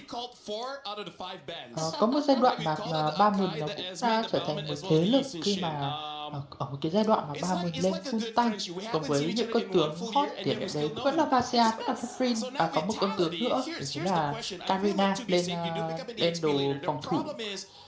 Cái giai đoạn này thì Diamond thực sự nó cũng là một trong những cái thế lực mà ở cái vai trò đi rừng. Vậy nên Diamond sau một quãng thời gian khá dài quay trở lại trở nên mạnh mẽ hơn ngày trước, bởi vì rằng là Diamond như các bạn cũng biết rồi, chiêu 2 của nó có thêm cái hiệu ứng nữa là hiệu ứng giảm giác. Vậy nên là khi đối đầu với những vị tướng tanker như kiểu Basia hoặc là khi Beric như cái trận đấu này ở bên phía đội hình Geltek Team, Diamond nó cực kỳ mạnh. Để tránh đi cái việc mà giá năm trước bị ảnh hưởng quá nhiều như thế, việc ba mình đi đó một điều rất là dễ hiểu. Và bây giờ đến với lực pick từ bên phía của team Vitality, họ pick cho mình một bài Alice, trong khi đó thì Geltek Team họ phải lộ đội hình trước của mình, họ vẫn đang có thiếu một chiếc tướng đi đường kinh nghiệm, còn một chiếc tướng đi đường giữa, tôi xin lỗi, đấy là đường vàng. Để xem bên phía Geltek Team họ có những lựa chọn gì. Ở khu vực phía đường vàng, bên phía Geltek Team họ quyết định họ sử dụng con bài Bruno, và sau đó cuối cùng họ chọn con bài CC. Vậy là một đội hình lượng sát thương diện rộng thì không quá nhiều đâu nhé. Lượng sát thương đường mục tiêu của họ thì khá là mạnh, khi mà có những CC, có Bruno, khả năng khống chế diện rộng cũng là có, nhưng tuy nhiên nó khá là hạn chế ở con bài Beric. Cùng với đó là khả năng chống chịu của bên Geltek Team cũng là rất nhiều, khi mà giá năm trước của Geltek Team đó là gì? Đó là Basia, đó là Beric. Nhưng mà thực ra thì trong Paralympic này thì anh nghĩ là Geltek Team thực sự có thể pick vào con Materia nhé, bởi vì Materia hoàn toàn được thả ở trận này và có thể đẩy con Beric đi được kinh nghiệm được, không vấn đề gì cả. Nhưng mà thôi không sao, đây vẫn là sự tính toán về phía ban huấn luyện của mình phía Geltek Team, nên chúng ta vẫn nên tôn trọng điều đó. CC không phải là một vị tướng quá yếu nhưng mà meta hiện tại, nên là không hề có hiểm. Lựa chọn cuối của bên phía Vitality đó chính là vị tướng Linh. Em cũng đang không biết là con Linh này có thể thể hiện được điều gì ở trong trận đấu này đây, khi mà ai con tay luôn sẵn sàng lao vào Linh khi mà Linh nhận cái chuyến đi kiếm trận rơi xuống, và lập tức có thể Beric sẽ dựng luôn chiêu cuối để khiêu khích khiến cho cô nàng này chết ngay lập tức luôn. Thực ra là anh nghĩ là lựa chọn Linh là một lựa chọn khá thông minh đấy, bởi vì là ở bên phía của đội Geltek Team không có bất kỳ cái tướng sát thủ nào có khả năng sát thương một phát chết Linh được, trừ con Bruno. Thì nhưng mà con Bruno lại là mục tiêu của Linh nhá, thành ra là việc lựa chọn Linh là khá ok nha. Và chúng ta sẽ đến với trận đấu thứ hai, cặp trận đấu thứ hai trong ngày hôm nay, cuối cùng ngày hôm nay, ở giữa team Vitality và Geltek Team. Vâng, những bước khởi đầu tiên của trận đấu đã bắt đầu rồi. Bên phía của Geltek Team của đó là Vitality thì có lối di chuyển vòng rừng nó cũng khá là giống nhau thôi, nhưng mà bắt đầu khởi động ở con thằn lằn nhỏ. Ở khu vực phía đường giữa thì bộ đôi Valentina của Beric đang thể hiện cái động thái là dọn lính nhanh hơn, khi mà cái hạt giống linh hồn cùng với đó là cái khả năng dọn lính của Valentina nó là có. Ở khu vực phía đường trên thì đang Tokyo đang gặp khó bởi con bài Carrier nha, khi mà cái phi tiêu lúc xoáy của cô nàng này đang là khá đau. Có một tình huống mà bên phía của Team Vitality muốn check bên phía phòng rừng của Geltek Team, nhưng mà tuy nhiên không check được. Tokyo tốc máu, Tokyo vẫn có thể giữ được cho mình cái thanh tẩy, cùng với đó là hồi lại cho mình chút lượng máu. Ở giai đoạn đầu game thì bên phía đường vàng của Vitality họ có vẻ như là đang đánh nhỉnh hơn, và một tình huống mà cướp được lấy đó là con cỏ tung tanh tới từ vị trí của chị Vival. Rất khéo, anh thấy rất khéo. Lao ra cho cái thật sự rất khéo nhé, lao ra lấy con cỏ tung tăng xong rồi lướt đường đi về. Rất là mượt. Nó rất là chuẩn.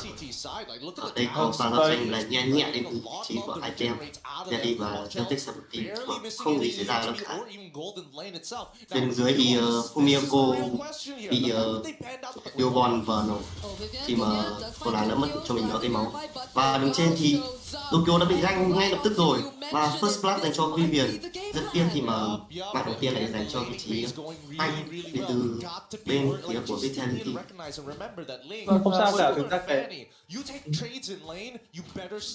Một tình huống mà có lẽ có thể nói rằng là Tokyo đánh ẩu thôi, khi mà thậm chí cả Bearic khi mà cô nàng này lên cao quá có không thể nào hỗ trợ được cho vị trí của người chơi xạ thủ của mình. Và bây giờ thì lợi thế đầu game cũng đã có dành cho bên phía Vitality rồi. Con rùa thần xuất hiện công vực phía thực dưới, bên phía của Vitality họ đang muốn chủ động họ lấy con rùa thần này trước, nhưng mà tuy nhiên cái Texas Team họ không muốn để điều đấy xảy ra.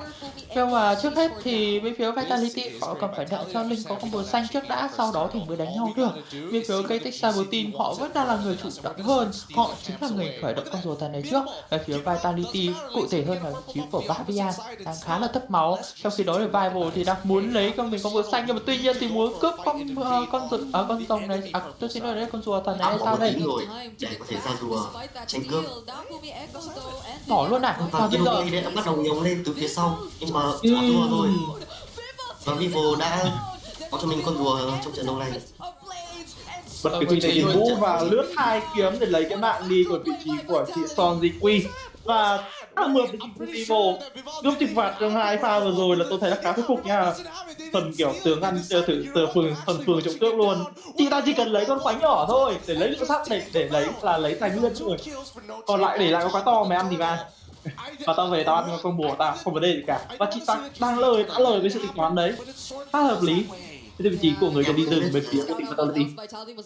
Geltek Team đã suy nghĩ gì khi mà Kyoei lại quyết định đi tấn công vào vị trí của Fumiko và Vivian khi mà bỏ qua con rùa đấy luôn, quyết định không đánh rùa nữa và để cho Vivo có một vị trí ăn rùa rất là dễ dàng. Thì lúc đấy sự xuất hiện lúc đấy thì chỉ có mỗi Cindy ở đấy luôn, không có ai cả. Chắc là cái lỗi giao tiếp đến từ bên phía của cái Texas Team thôi, và một cái tình huống mà cái Fabian góc khá đẹp. Cindy có mạng của cô ấy và bên Vival lấy được mạng của Valentina, và Cindy có cái đốc phục kill cho riêng mình. Một cái pha giao tranh mở ra tranh quá đẹp đến từ vị trí của Fabian. Và bây giờ bên phía của cái Texas Team họ đang gặp lỗi khá là nhiều khi mà họ vừa mất đi con rùa thần, và sau đó là cái giao tranh họ vừa thua với 3 mạng của mình. Bên phía của Vitality cụ thể hơn là Fumiko thì đang muốn tranh cướp con bùa đỏ chăng, nhưng mà tuy nhiên cô nàng này sẽ lùi về thôi, khi mà có cả vị trí của cô nàng Kyoei cùng với đó Libon thì không thể nào lấy được con bùa đỏ này được. Vị trí của Fabian cũng đến, nhưng mà tuy nhiên là cũng chỉ lấy thông tin cho những người đồng đội của mình mà thôi. Và con rùa thần sẽ giữ được khu vực phía đường trên, chính xác hơn là khu vực phía đường dưới trong vòng 10 giây nữa. Và với lợi thế như thế này thì chắc chắn là con rùa thứ hai sẽ thuộc về vị trí của Vitality thôi. Và Tokyo một lần nữa lại canh, Linh đã trước tiên kiếm trận thôi và một kiếm và killing spree cho Vivo. Vivo cũng không chạy được nữa rồi, mạng sát đao cho Kugenyo. Hơi đáng tiếc khi mà sát dao lại nằm trong tay của người chơi đi đảo đường, nhưng mà không sao cả. Vẫn có mạng của Vival vẫn là ok rồi. Và con rùa thần này thì bên phía của cái Texas Team họ cũng không thể nào ăn luôn được, bởi vì là cô nàng Kyoei thì vẫn đang lấy cho mình nó combo xanh trước khi mà mới hướng đến con rùa thần này. Tranh thể lúc đó thì Vival thì cô nàng cũng đã hồi sinh ra và cũng có thể sẽ lấy được combo xanh của mình, sau đó cùng những người đồng đội tham gia giao tranh. Nói đến về tình tình hình con rùa thần này đi, nhưng mà bên phía của cả hai bên đều chưa muốn khởi động con rùa thần này trước. Có lẽ rằng bên phía cây sau của team họ thay đổi ý định rồi, họ đang muốn là ăn con rùa thần này. Bây giờ bên phía của Vivo đứng khá đẹp, cắp được một người, đó là vị trí của con Valentina. Khiêu khích cả cũng đẹp luôn đến từ Echo. Chu tiền kiếm thuật được mở ra, nhặt được một kiếm, nhặt 2 kiếm và 3 kiếm lấy nước mạng của Sonike. Và bây giờ Cindy có mạng kill Lucy và con rùa thần thuộc về bên phía của Vitality. Bên phía của Geltek team họ để thua mất cái giao tranh này. Bên phía của Geltek team họ muốn bắt Valiant, nhưng mà bắt được không? Câu trả lời đấy là không, khi mà cô nàng này vẫn giữ cho mình đó là cái tốc biến ở trên người. Ở bên phía của Geltek team họ lỗ quá nhiều ở trong cái giao tranh, và bây giờ muốn lấy cái trụ khu vực phía đường dưới này, một mình Vivo là không thể thủ được. Vâng, và ở đường trên thì cũng có một pha solo kill đến từ vị trí của Treo. Tokyo hiện tại đang 0-4-0, hiện tại cô nàng rất là phế rồi. Với việc Vitality game đầu đã bỏ qua vị trí của Tokyo để khiến cho cô nàng lên rất là sớm. Vì vậy mà đến game đấu thứ hai thì có vẻ Vitality chăm sóc vào Tokyo rất là nhiều. Liên tục là những pha ganh đến từ vị trí của Vivo cùng với đó là Vivian, khiến cho Tokyo không được chơi trong game đấu này. Vâng, và có lẽ có một cái nữa mà phải nhắc đến, chính là Bruno có thanh tẩy.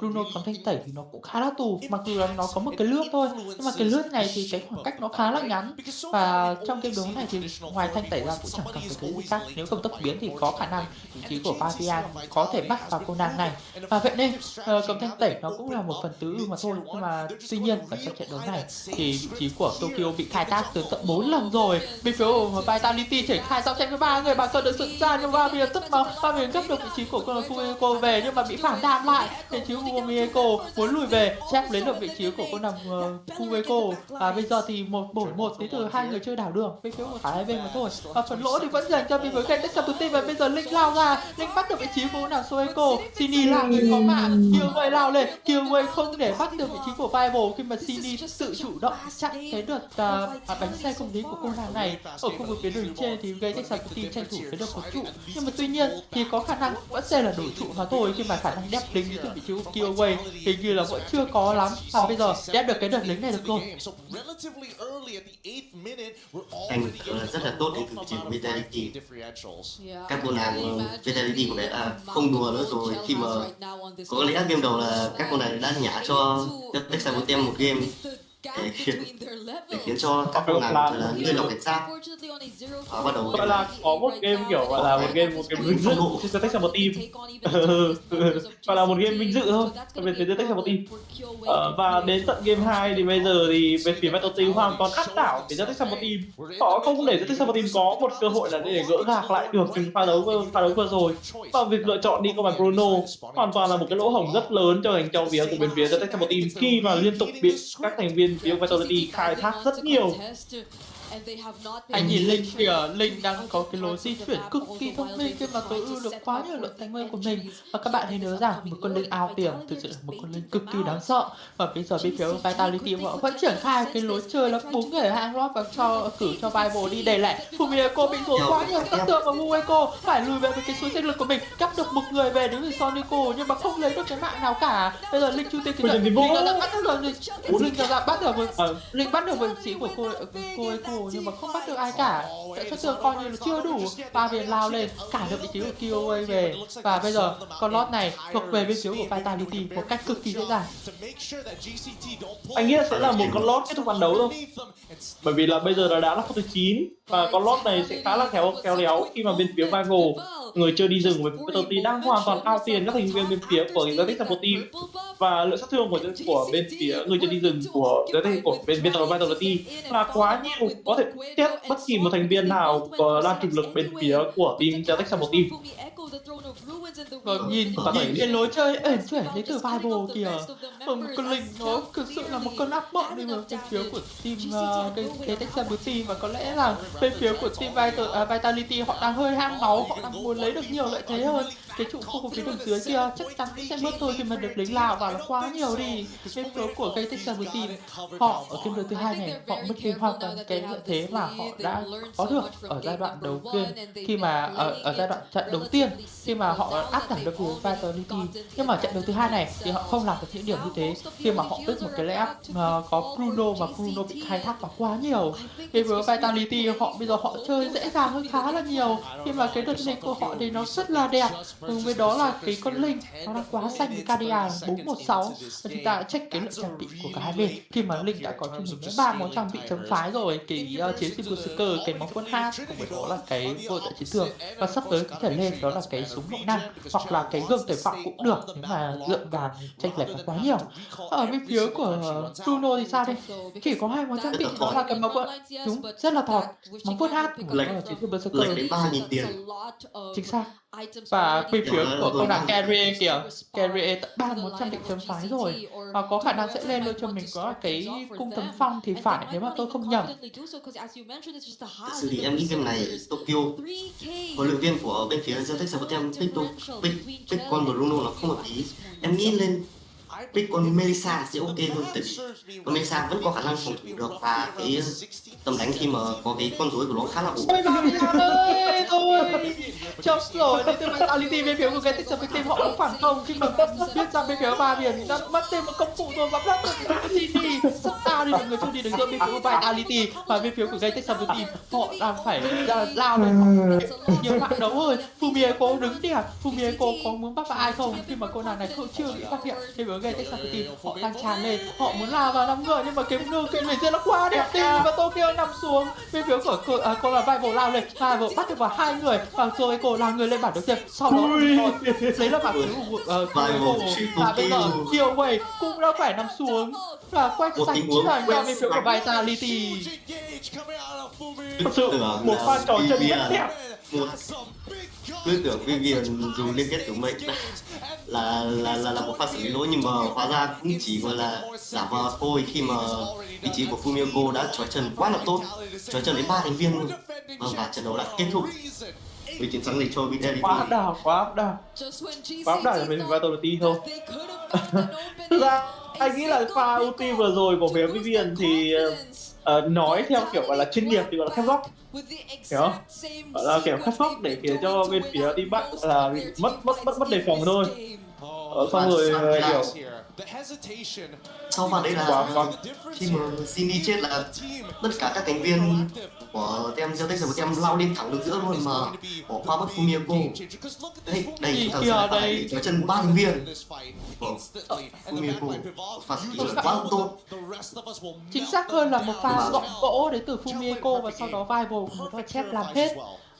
Một pha mà có nghĩa rằng bên phía của Geltek team họ phải tự trách lấy bản thân mình thôi khi mà không thể nào biết được vị trí của Fumieko ở đâu. Họ cứ nghĩ rằng cái cố của team Vitality họ đã về hết rồi và họ chỉ có công lên khu vực phía đường giữa thôi và sau đó họ sẽ lùi về, nhưng mà không, Fumieko đứng ở cái góc nó quá chi trá và bên phía của team Vitality họ phản công lại ngay trong cái giao tranh vừa rồi.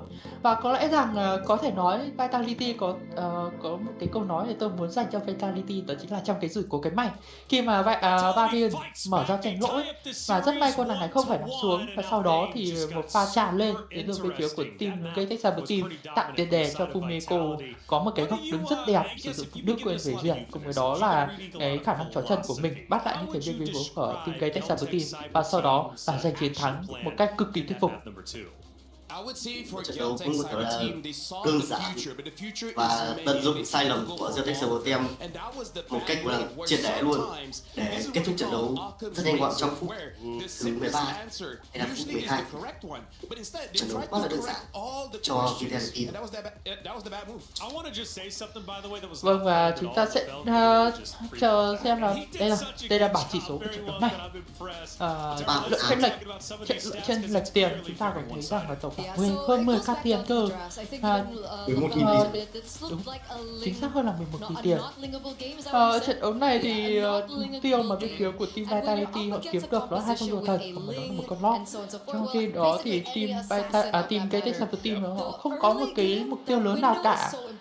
Có lẽ rằng là nên phải thay đổi cái chiến thuật này một chút khi mà đúng họ pick khá là đẹp, nhưng mà tuy nhiên cái việc mà Vival cũng còn cho mình đó con linh khiến cho Tokyo gặp khó trong game đấu vừa rồi.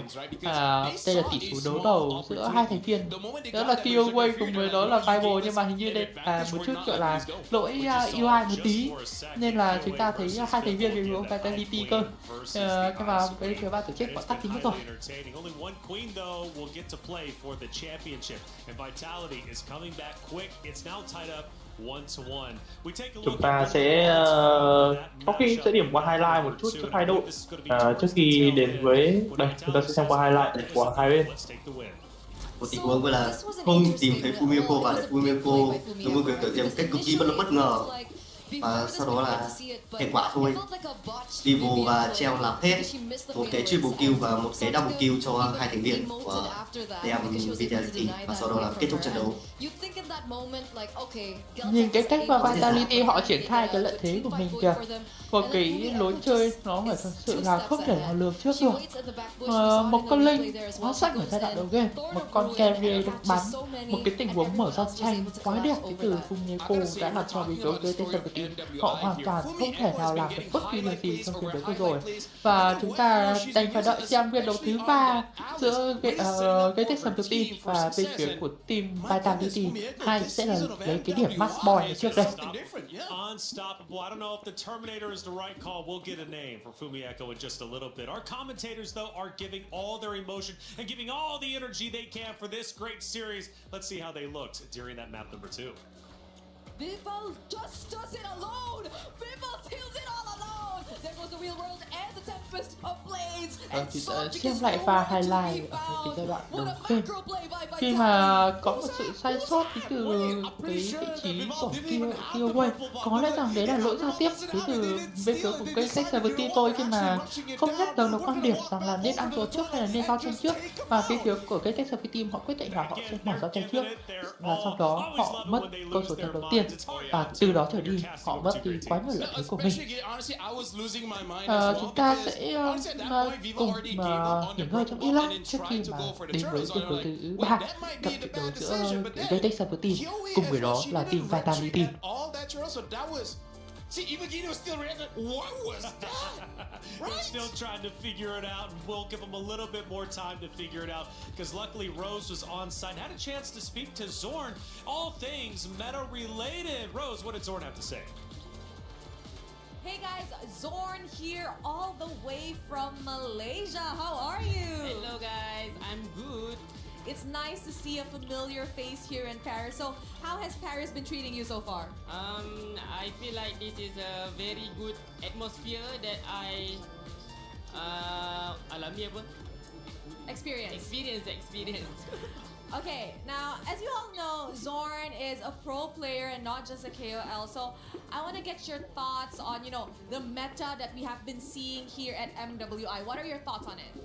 I feel like the meta is currently, I feel like it's similar to MSC, which is the boys, which is I feel like maybe because of the current patch is still on the same page, but I feel like there's some interesting heroes that they bring here, but I feel like there's so many heroes still not coming out. Oh, a lot of heroes have not come out, but you said a lot of interesting picks has been picked here. So, do you foresee or do you perhaps think that some of these heroes will carry over to MSC? And if so, which ones? Do you mean which one? What hero? Ya, meta mana yang you rasa akan dibawa kepada MSC and kalau ada pun yang mana satu? So I guess the meta which is the utility tank jungler, I feel like this basic meta for now. So this is the same meta, I guess will be the same as MSC.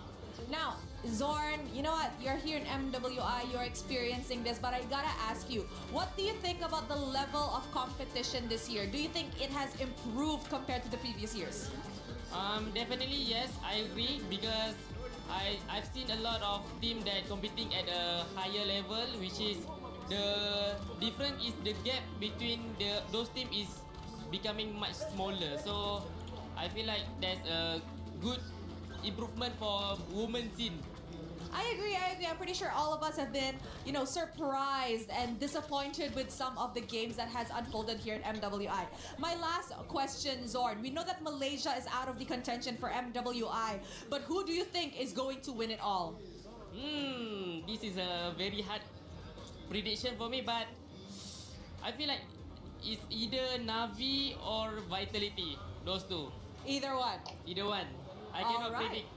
Thank you very much, Zorn. It's good to have you here. That's it from us.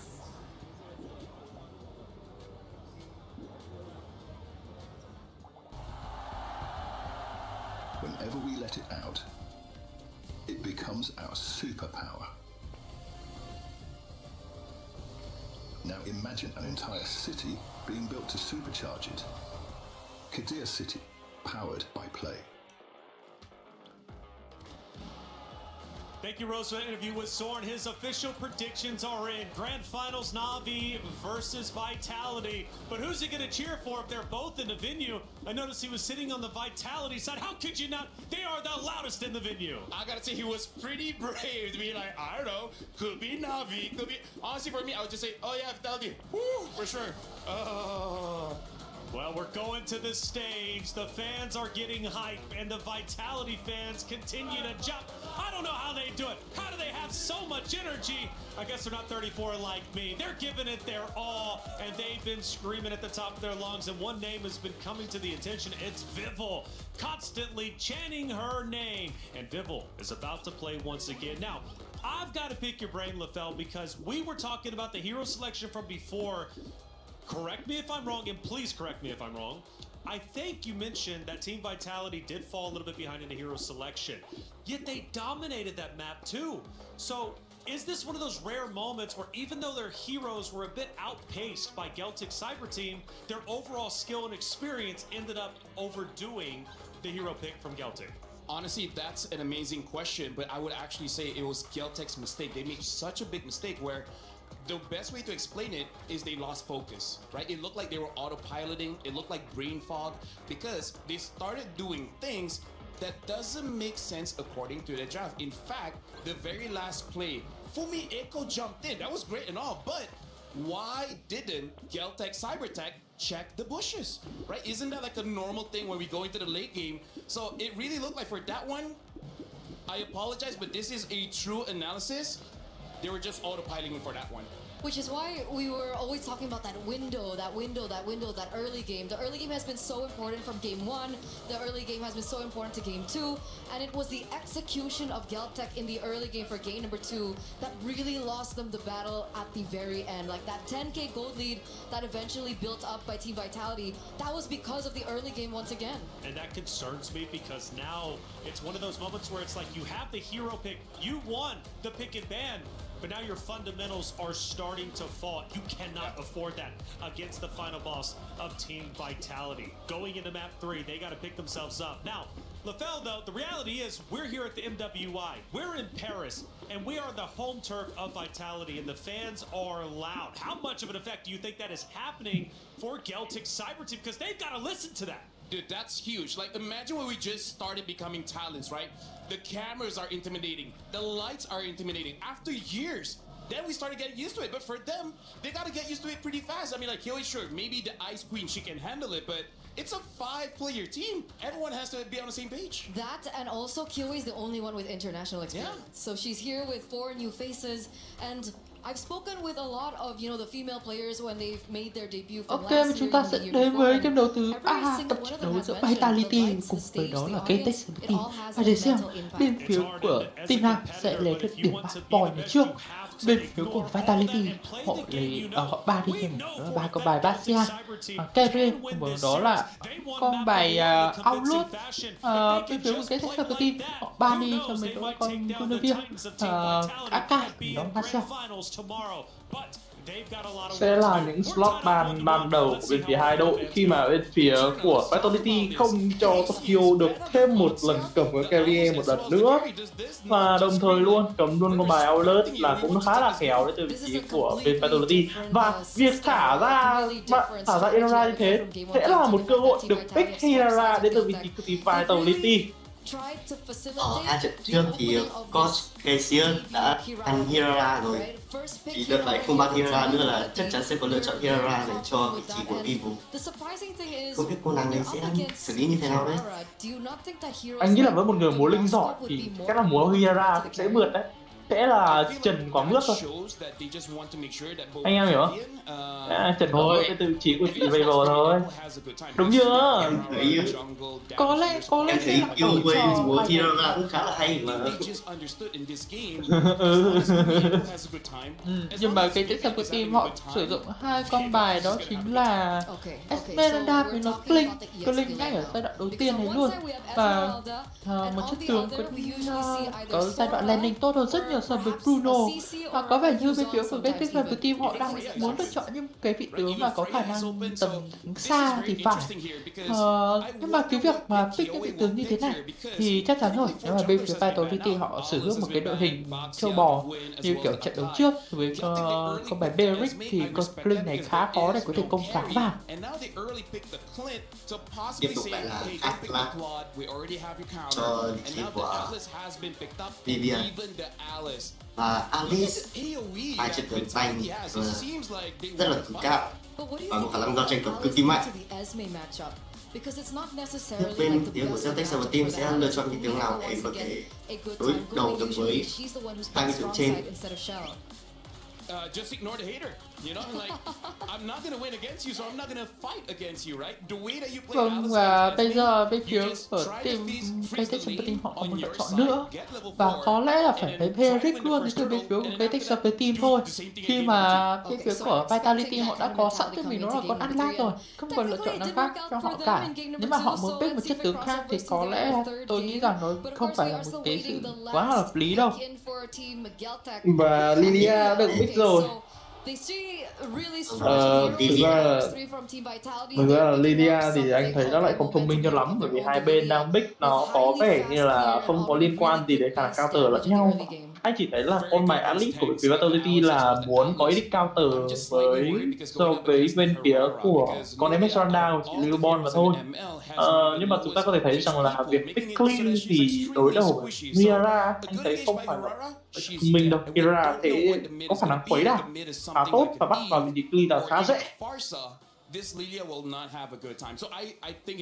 Em nghĩ Geltek Team nên suy nghĩ đến con Kaza để có thể ngăn chặn một phần nào khả năng của Hirara trong tay của Vivo.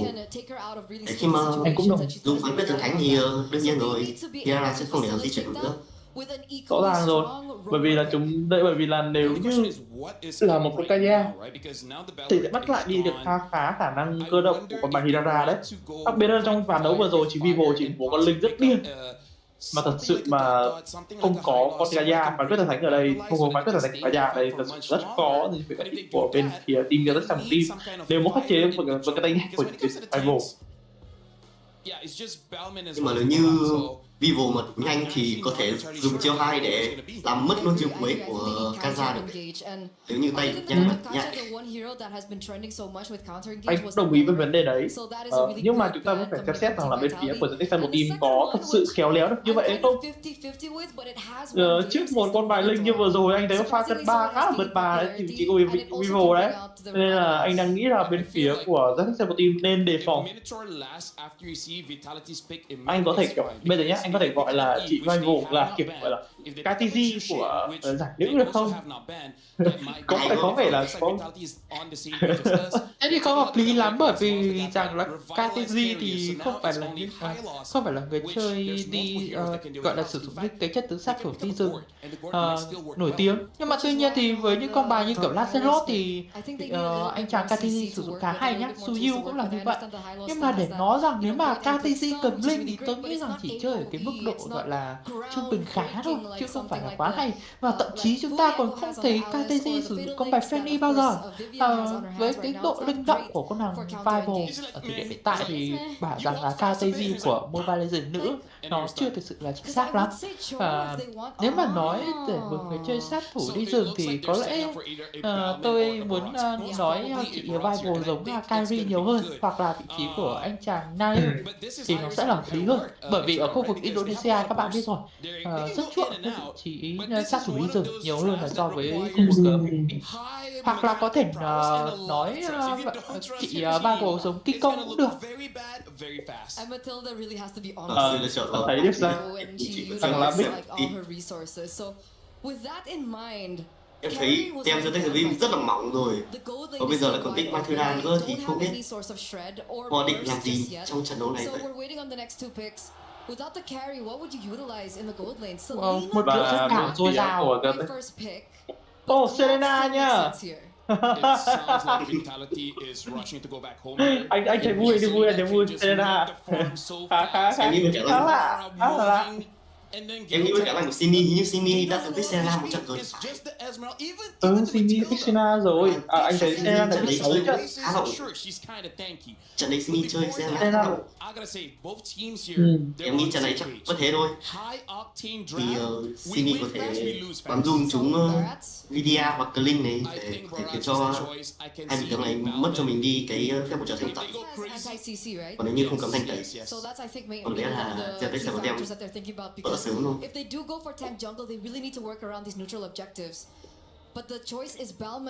Anh nghĩ là trận này khả năng sẽ là match point cho Vitality đấy. Em nghĩ vậy chứ khả năng tem Geltek sẽ là những cái thanh tẩy. Khoan nha. Geltek sai một team pick một đội hình khá là bài bản với con bài Bion và Makura nha. Chỉ có mỗi con clean hơi out với so với meta thôi.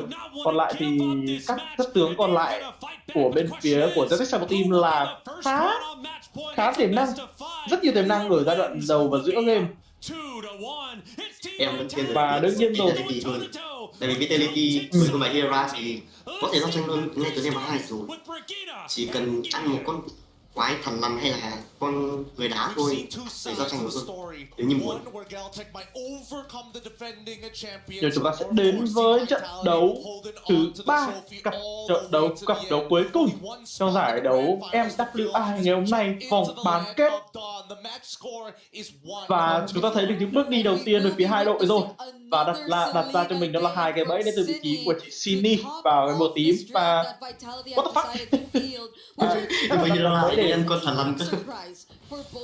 Nhưng mà ý là kiểu đặt bẫy ở dưới cái mũi ấy, để tí Hera thì vẫn có thể ấy được.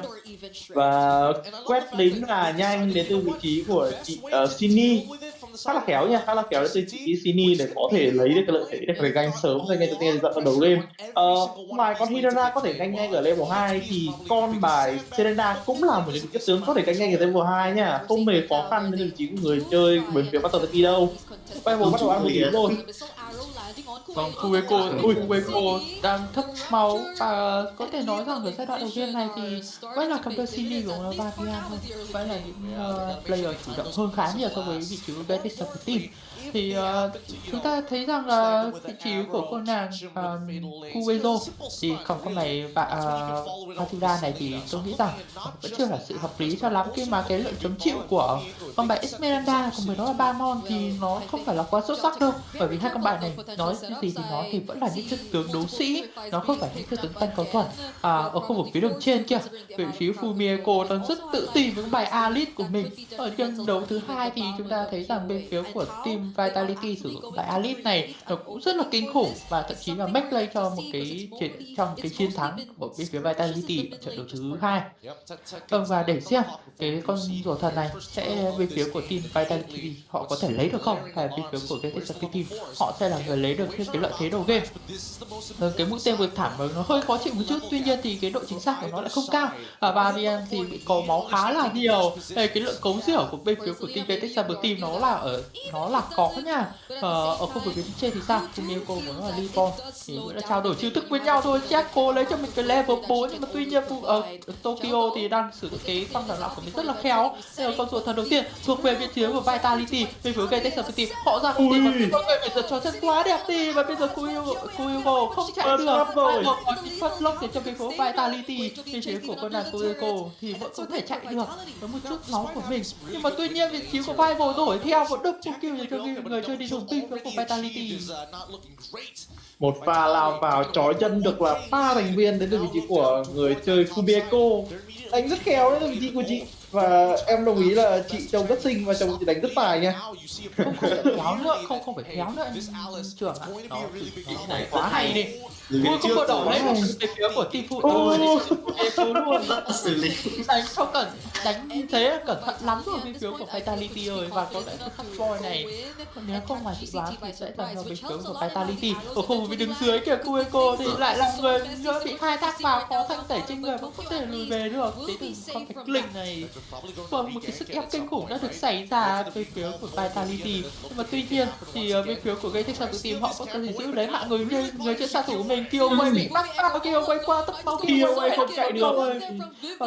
Kumiko là người có mạng, bên phía Geltek team tổ chức bắt Kumiko, nhưng mà có bắt được không, lượng sát thương này chắc chắn là đủ rồi. Kuezo còn là người có mạng. Thế là khá khó để các phía các thành viên của bên phía Geltek team khi mà họ đã mất khá nhiều lợi thế với đầu game và Vival đánh rất cẩn thận, lấy luôn combo tím của bên phía của Geltek team rồi. Kyoquay lên nhưng có vẻ là muộn để lấy lại combo tím của chính bản thân mình. Và chị Vival đi về là rất khéo để lấy. Và bây giờ chúng ta thấy được rằng là bên phía của Geltek team con bé Limon của chị Kyoquay chỉ còn lại đúng có thằng hẳn để ăn thôi, khá là buồn cho vị trí của thành viên người chơi đi rừng của bên phía của team Geltek team. Cho vị trí của Kyoquay rồi.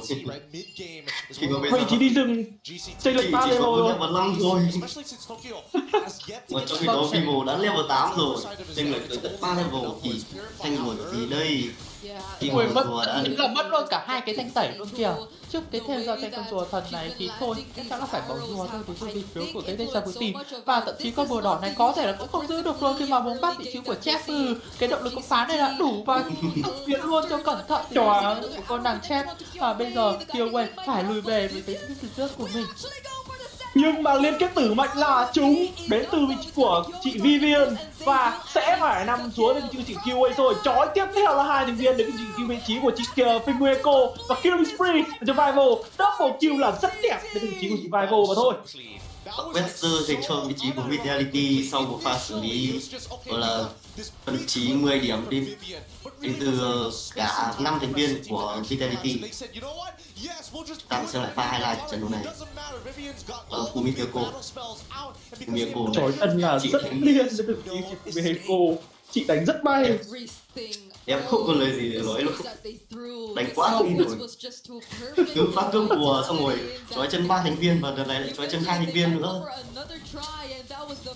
Đây chị đánh chị ra chị quyết định là cho con Vaimon không còn cái gì để ăn nữa để cho cẩn thận. Động lực công phá được làm ra và Uejo chạy được trong pha vừa rồi, động lực công phá là đẹp đến từ vị trí của người chơi treo của bên phía Vitality nhưng mà chạy được thì Uejo.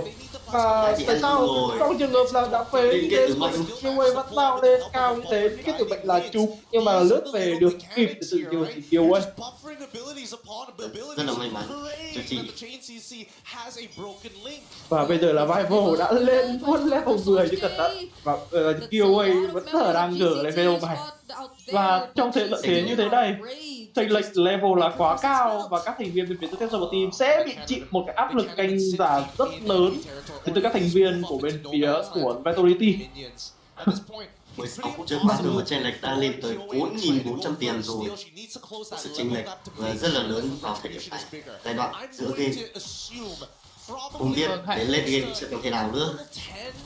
Vâng, hãy nhìn thì bây giờ vị trí của Fireball đánh quá chill với con bài Hira. Tokyo mất Và bây giờ bên phía của team Geltek Chapter team họ đang cố gắng để cho Tokyo được thao, nhưng mà tuy nhiên thì bên phía của team Vitality họ đang gây ra một cái sức ép nó là cực kỳ khổng lồ.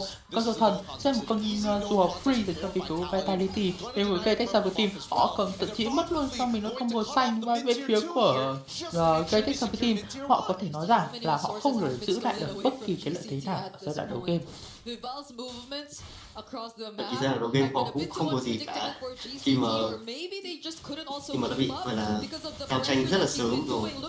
Bên phía Vitality liên tục ép giao tranh đến từ vị trí của Vivian lẫn Fumio. Rất khéo, rất mạnh là sự survival, là sát thương là quá nhiều lên người chơi đi rừng của bên phía của các thằng một team. Like 4 level rồi.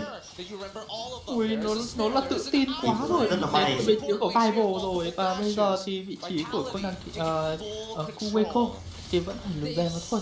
Và bên phía Vitality họ đang cái sức ép phải nói rằng là nghẹt thở hơn rất nhiều so với vị trí của cái Geltek Chapter team.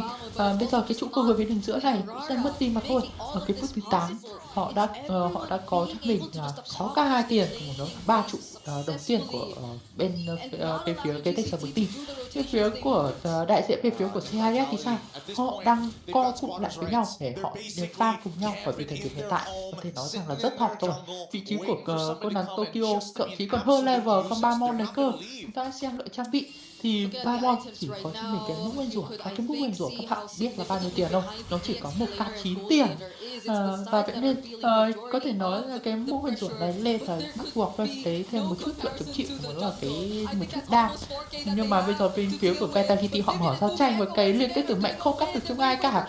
Đây, bây giờ mới sử dụng liên kết tử mạnh và cắt được một người về, nhưng mà vị trí của nàng Sueke thì vẫn có cho mình cái thanh tẩy. Nhưng Vitality họ chưa bắt được ai cả, họ sẽ lùi về để họ lấy lượng tài nguyên đi của Geltek Chapter team. Sau đó họ sẽ về con lót này khi mà gọi là bên phía của Geltek Chapter team đã mất hết một chợ rồi, không còn gì cả. Và lót đã xuất hiện nhưng mà Fumio vẫn ở đây. Vâng, và bây giờ bên phía Geltek Chapter team họ muốn triển khai giao tranh hơn, vị trí của Livon lên hơi cao, Killway thấp máu. Bên phía Vitality họ cứ thế họ tràn lên thôi, bên phía Geltek Chapter team họ chủ động đánh lùi, họ lùi về được không? Vị trí của Fumio muốn bắt vào ai đó, nhưng mà tuy nhiên thì vẫn chưa tìm thấy mục tiêu. Bên phía Vitality họ triển khai luôn con lót này. Có thể nói là có thể ăn lót nhanh được. Bên phía của Geltek Chapter team họ không muốn bỏ con lót này, bởi vì nếu họ có con lót này thì chắc chắn rồi họ sẽ chịu thêm những cái sức ép nữa. Killway thì còn dính luôn cả cho mình cái thêm một tảng, nhưng mà tuy nhiên thì không có lượng sát thương bù vào nên là cô nàng này vẫn an toàn. Bên phía của team Vitality họ là có sức ép rất nhiều đến từ Viable, đến từ vị trí Sydney, cả vị trí của Bavian nữa. Bây giờ thì sao đây? Bên phía Vitality họ đang cố gắng triển khai thêm con lót này. Bên phía của Geltek Chapter team họ phải bỏ lót mà thôi, không có cách nào khác cho họ cả. Con lót đầu tiên của trận đấu thuộc về bên phía Vitality.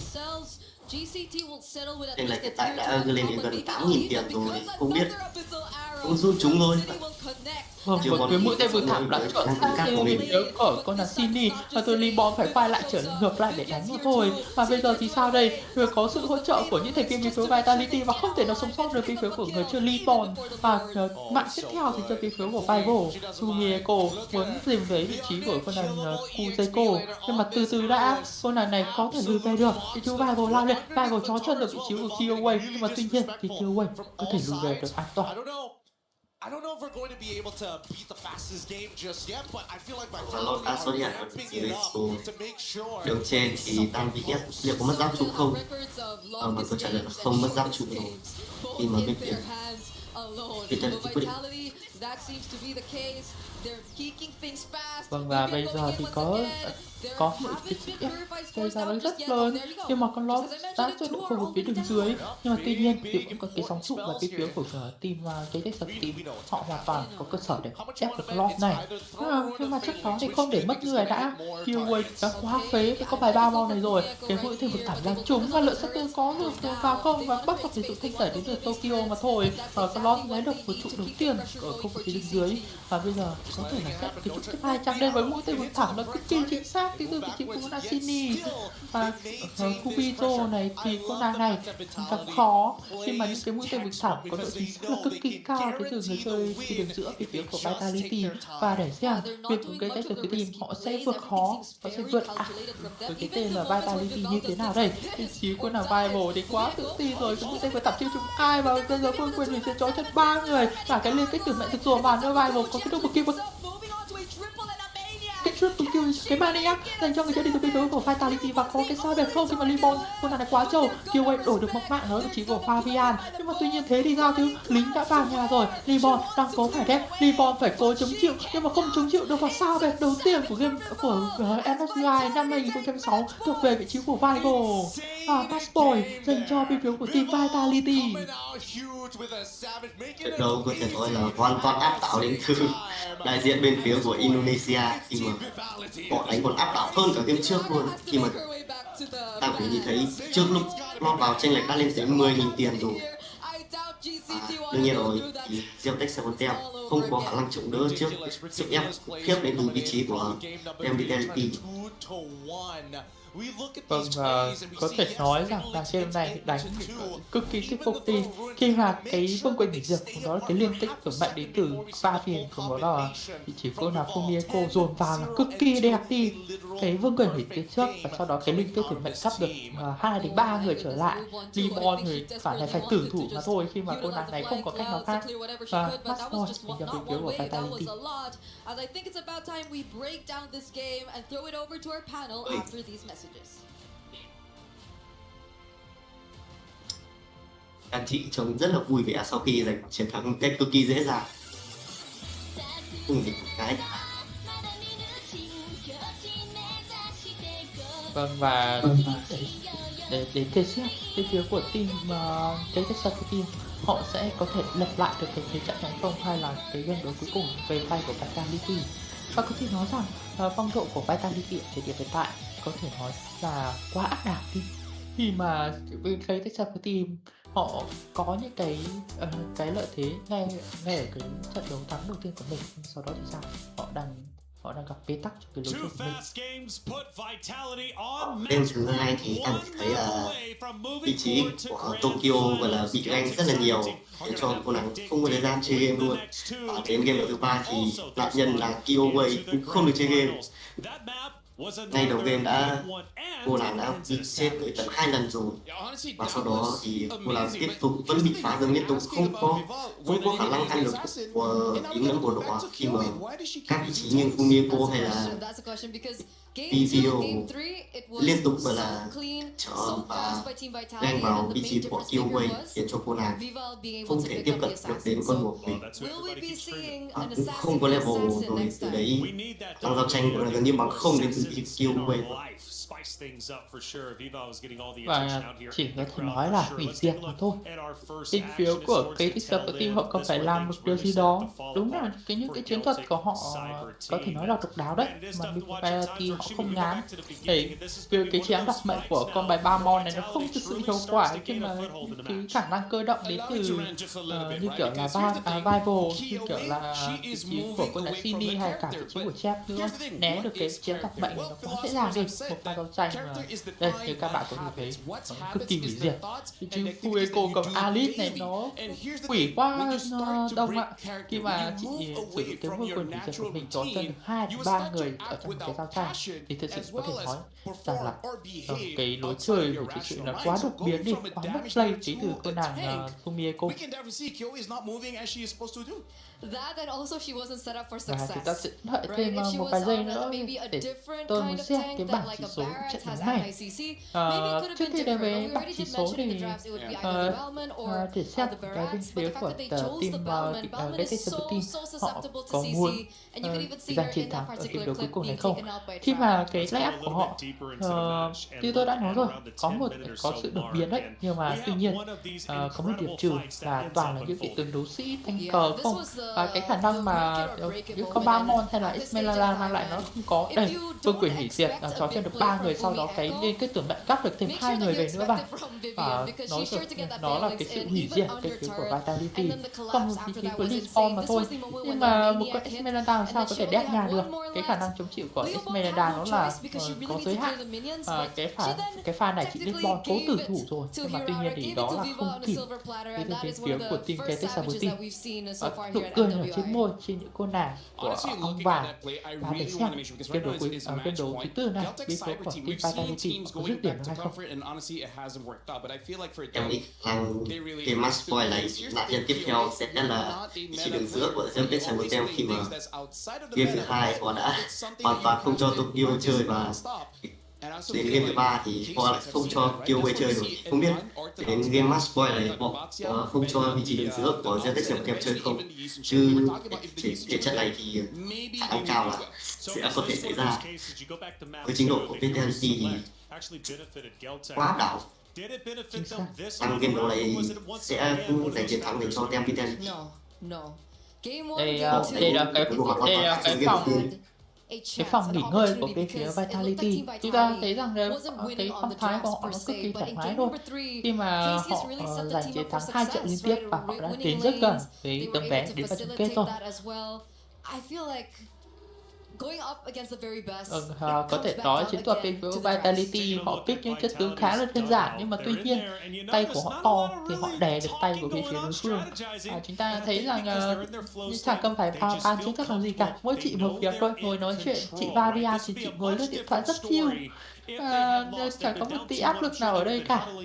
Chị Analyst ở bên phía Vitality thì yêu cầu mọi người ngồi xuống và để chuẩn bị ngồi bàn chiến thuật tiếp thì phải, hoặc là một vài động viên trước khi đến với game đấu thứ tư. Cassius is having checkmate after checkmate when it comes to the bans. So I feel like the entire team, they're on the same page. Make sure Kyoe doesn't play. Biết liệu Geltek Team có thể tạo ra một bất ngờ được không để kéo tới game 5. Nhưng mà cái khả năng này sẽ rất quá. Phong độ rất cao đến từ Vitality mà. Bên phía Geltek Team có lẽ rằng hành trình của họ đến đây thôi là đã đủ đẹp rồi.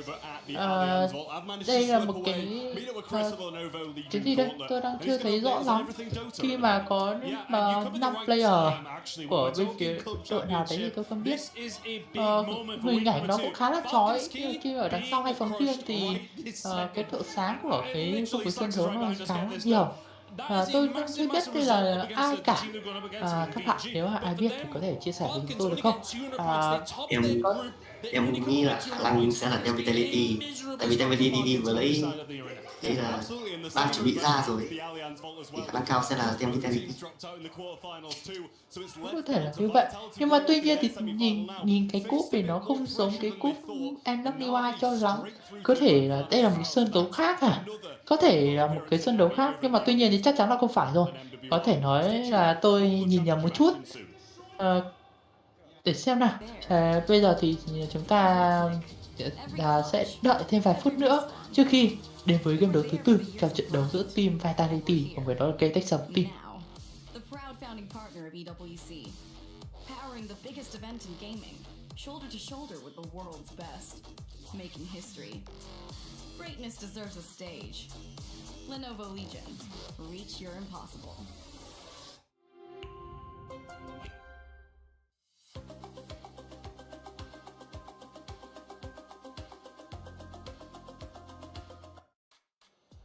Thank you, Ton and Trev, for that club championship update. Vitality circled up. Let's get back on that stage. They're ready to go. Again, they're feeling confident. They're feeling comfortable. Just a touch, by the way, on that little interview that we had over on stage 3 with Trev and Ton. Falcons also getting eliminated early.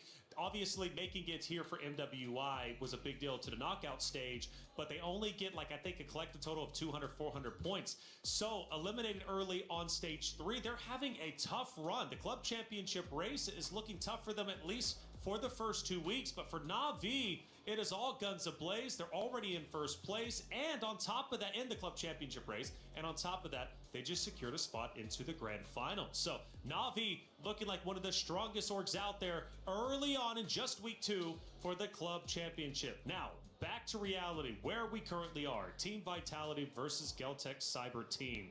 It is 2-1. Vitality is currently up and Geltek needs to come back. The pressure is at a boiling point for the Geltek Cyber Team ladies. What's the game plan here? I'm gonna go for Occam's Razor again. Do what's obvious, and I feel like in the first 3 pick, get Kyoe's hero. If not, it's just gonna get banned out. Sẽ đến với game đấu gọi là match point dành cho vị trí của team Vitality, và đồ lần này sẽ là map mở rộng sông, nơi sẽ tăng tốc độ di chuyển ở khu vực sông cũng như là một phần rừng của cả hai team, có thể di chuyển ra hàng rùa cũng như là hàng long một cách nhanh chóng nhất có thể. Một cái map mà yêu cầu cái khả năng macro cũng khá là cao đấy Đông ạ. Và bây giờ thì chúng ta sẽ đến với phần ban pick của game đấu này. Bây giờ thì về phía Geltek Chapter họ ban đi con bài Cundovir. Bên phía của Vitality họ sẽ chọn con bài đó là Marcel. Gần như Marcel lúc nào cũng lên bàn cờ ở team ở phía bên Vitality làm cờ. Chính xác là như vậy rồi. Và bên phía Geltek Chapter Team họ quyết định họ ban đi một chiếc tướng đảo đường nữa, đó chính là con bài Atlas. Họ đã sợ con Atlas đến từ vị trí của EVN rồi, khi mà liên tục là những pha liên kết từ 2 đến 3 đến 4 thành viên. Và họ quyết định là sẽ đưa Atlas lên bàn cấm thôi sau 2 trận sử dụng. Có thể cấm luôn cả Alice không anh Đông, bởi vì rằng là Alice ở game đấu vừa rồi và cả game đấu trước đó nữa nó cũng rất là khỏe. Đấy từ cô nàng Fumi Echo khi mà cái phương quyền để diệt toàn chó chuyên được 2 đến 3 người thôi. Và bây giờ bên phía của Vitality họ quyết định họ ban đi con bài Hira, con tướng đã có được cái sao vẹn đầu tiên của MLBB năm 2026 lần này. Quyết định bên phía Geltek Cyber Team quyết định ban Esmeralda, hoặc có thể Geltek Cyber Team muốn pick con Alice ngay từ đầu luôn để tránh cho việc Fumiko sử dụng con bài Alice một lần nữa. Độ thẳng như vậy. Nhưng mà quyết định Geltek Cyber Team họ ban đi Esmeralda thay vì là Alice. Và để xem phía phía của Vitality họ sẽ còn một lệnh cấm nữa, họ sẽ cấm vào vị trí nào đây? Có thể cấm vào vị trí đi rừng đến từ Kyoe, hoặc là sẽ cấm vào vị trí của cô nàng Sonjike. Nhưng mà tuy nhiên thì bên phía của team Vitality họ quyết định họ ban đi con bài Bakito. Và lập pick đầu tiên bên phía của team Geltek Cyber Team họ sẽ sử dụng con bài nào? Nếu mà ở cái phước pick như thế này thì thường bây giờ chúng ta vẫn còn gì? Đã vẫn còn Bearic, có thể lấy Bearic được hoặc là lấy thẳng con Alice để tránh cho việc con nàng Fumiko có con bài Alice này và được sử dụng thêm một lần nữa.